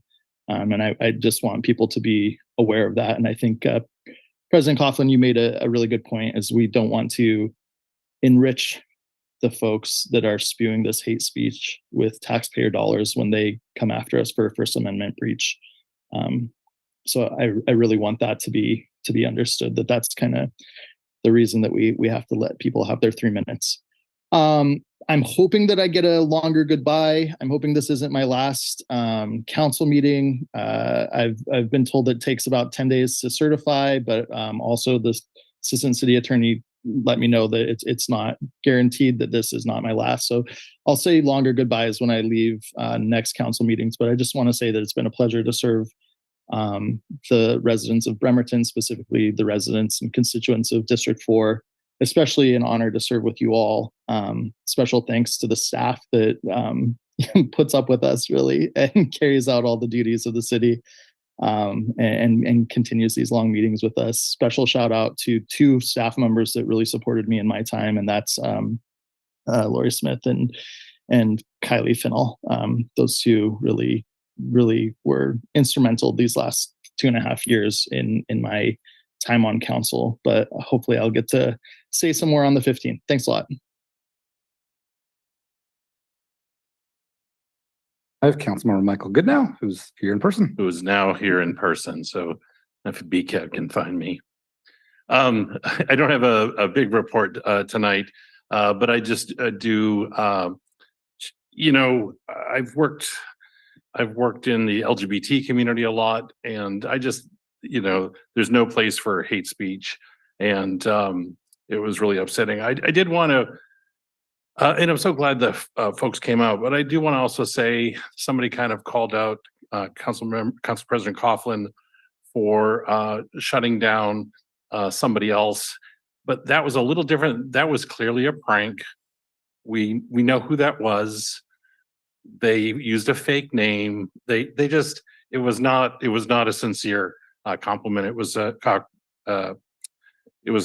performance, basically. Yeah, I don't know if I really have anything else. I just wanted to say, I appreciated everybody's input, and it was really, really tough decisions. And like Quinn had said, it's getting tougher. And I want to thank Quinn Dennehy for his time. It's been a pleasure to have him on board the council, and hopefully we'll have a bigger goodbye. But in case this is it, bye, Quinn. That's all I have. Member Eric Younger. Okay, so first of all, and I like to brag, you haven't seen a long meeting yet. I think this is pretty close. Andrea, Mayor Wheeler, we're getting there. And I don't want to break the record, so I'll be real quick. There's a lot of stuff that was talked about during public recognition. Again, I appreciate all the input, and you're welcome to come down. In fact, more than welcome to hear. Most of it's complaints. I would really appreciate, especially when it's talking about the homeless issues. And a lot of people came up with good ideas that, hey, go look at the pallet thing. Okay, so we should look at the pallet thing. But come with more. I'd appreciate it if you came up with more suggestions on how to help solve the crisis than complaining about how bad we're doing. I mean, you're welcome to do both. That's fine. I've been here for a while. I've taken a lot of brunt of, you're terrible at this and how dare you do that. We sit here and we take it, but we're humans too. And we'd really like to come up with some solutions. So if you have some, send your emails in. We'll banter them about.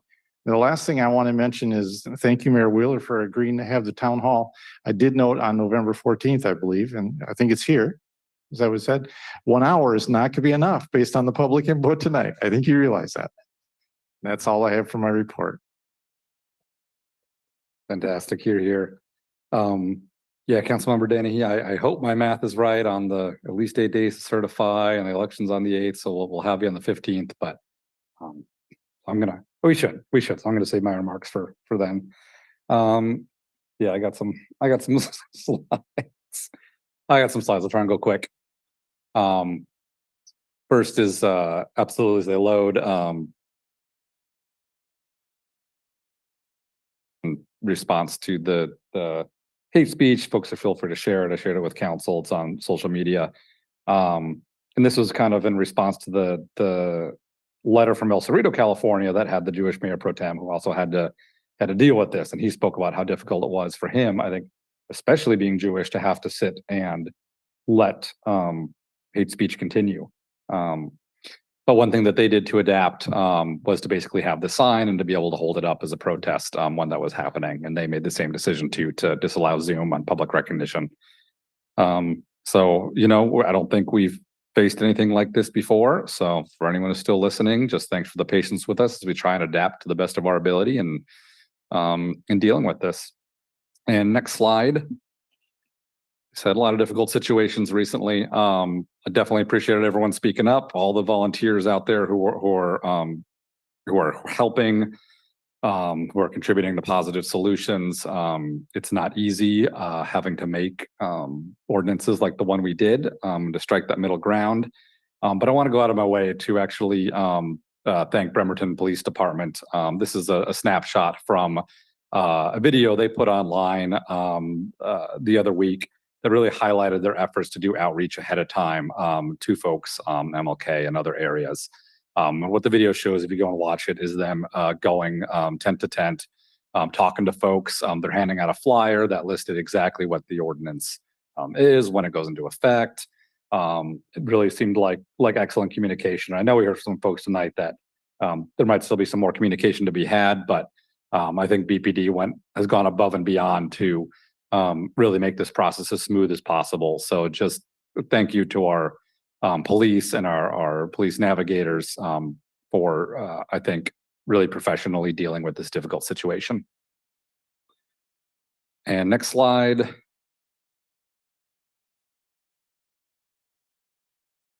The thanks to Bremerton Ferry Coalition. I wanted to highlight that one of the solutions, immediate ones, was to basically do a crew appreciation day for the ferry. And so the Bremerton Ferry Coalition actually got a bunch of folks together to go down on a Sunday and take the 11 o'clock ferry back and forth with signs thanking the crew, because we want crew to choose this route. We want crew to come to Bremerton.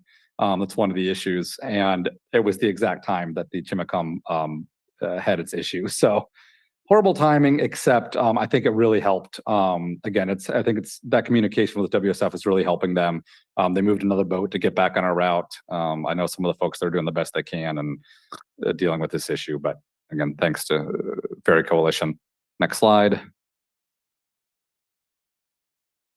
On to happier news. This is a thanks for Public Works and all the city staff that facilitated the downtown Bremerton trick or treat last night.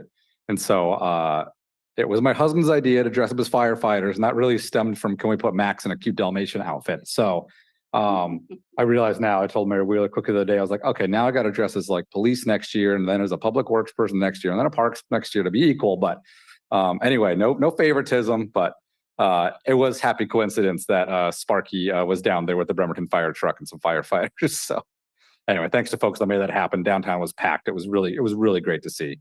Next slide. Well, affordable housing, this target housing session November 9th is coming up, hosted by KCAR. For folks that are able to attend, I know Mayor Wheeler will be there as a panelist, so that's excellent. Next slide. Speaking of housing, this article came out on Evergreen Point development. Here on the left is kind of what it is now, on the right is the drawing for the future.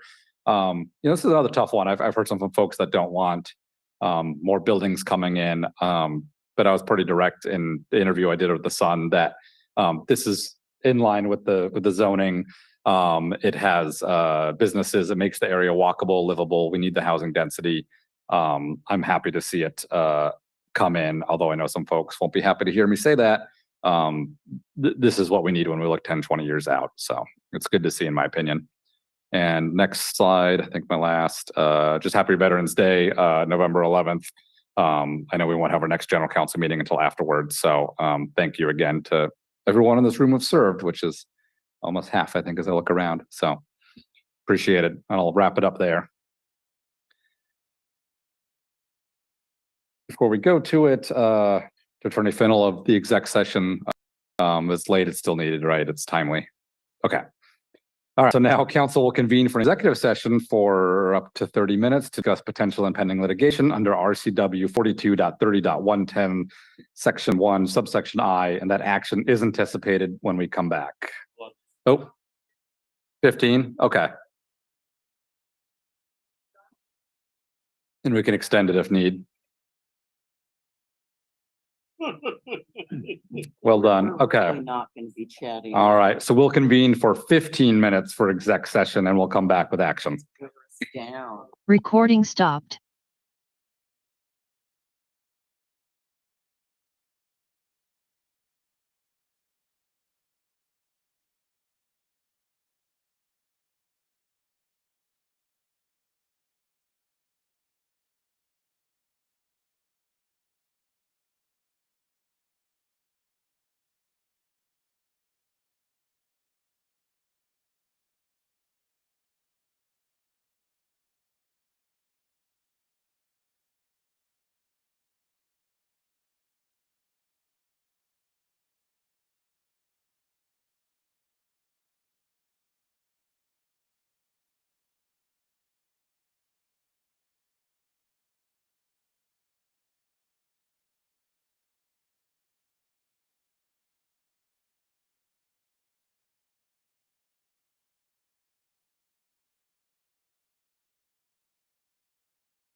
Yeah, there's a few.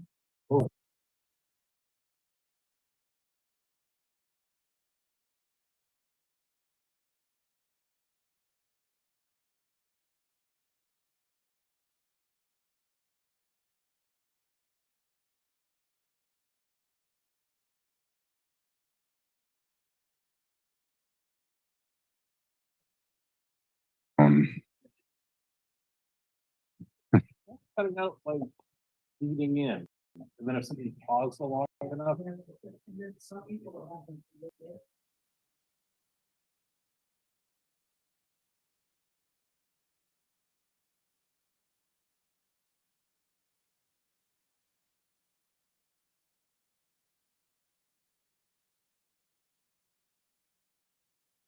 Here and hope it keeps recording.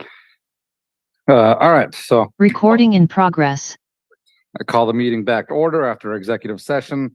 I'll call upon the city attorney or assistant city attorney to summarize the action before council and provide a recommended motion.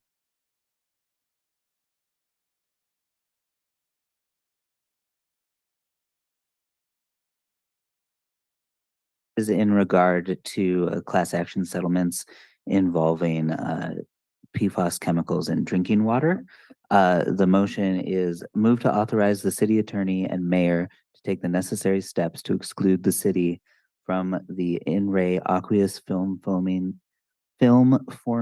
foams product liability litigation class action settlements with DuPont de Nemours Inc. et al. And 3M Company. Actually, before we go to the council, I really need to ask if any of the member of the public wishes to comment on this. We have none in the room, and we'll check real quick if we have any online. Mr. Runyon, please go ahead. Can you hear me? We can. So does the aqueous foam firefighting, does this have to do with the fire department? And if so, were civilians exposed to the this particular brand of aqueous foam that may be carcinogenic? I think that's what the issue is.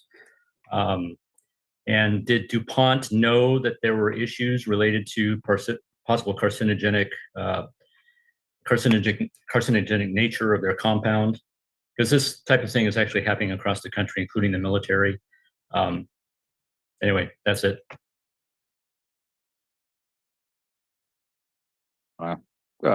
Address that real quick. Appreciate it.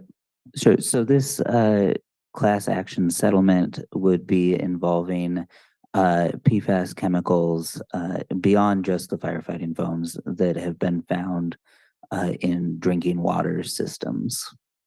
So not specifically firefighters. Speak on this?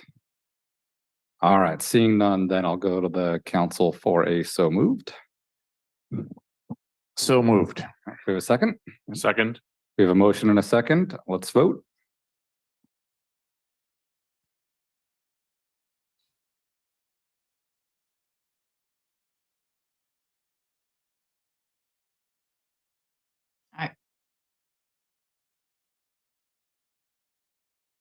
Folks online can't hear again. Sorry. The microphone right in front of your mouth. Councilmember Goodnow is a yes. Younger, Yes. Chamberlain, Yes. Fry, Yes. Dennehy, Yes. Coughlin. Yes. Motion carries 6 yeses. All right, I'll wrap us up here. Got to announce that the last of 3 budget workshops to discuss the 2024 proposed budget will be held tomorrow, November 2nd, beginning at 3 p.m. in the meeting chambers. See you all in like 15 hours. Public is welcome to attend in person or remotely by Zoom, but there'll be no opportunity for comment. Written comments, of course, are always welcome at any time. The next study session will be held in the 6th floor council conference room on Wednesday, November 8th, beginning at 5 p.m. with a remote option available by Zoom to also view. That concludes tonight's regular council business. Thanks all. Meeting is adjourned.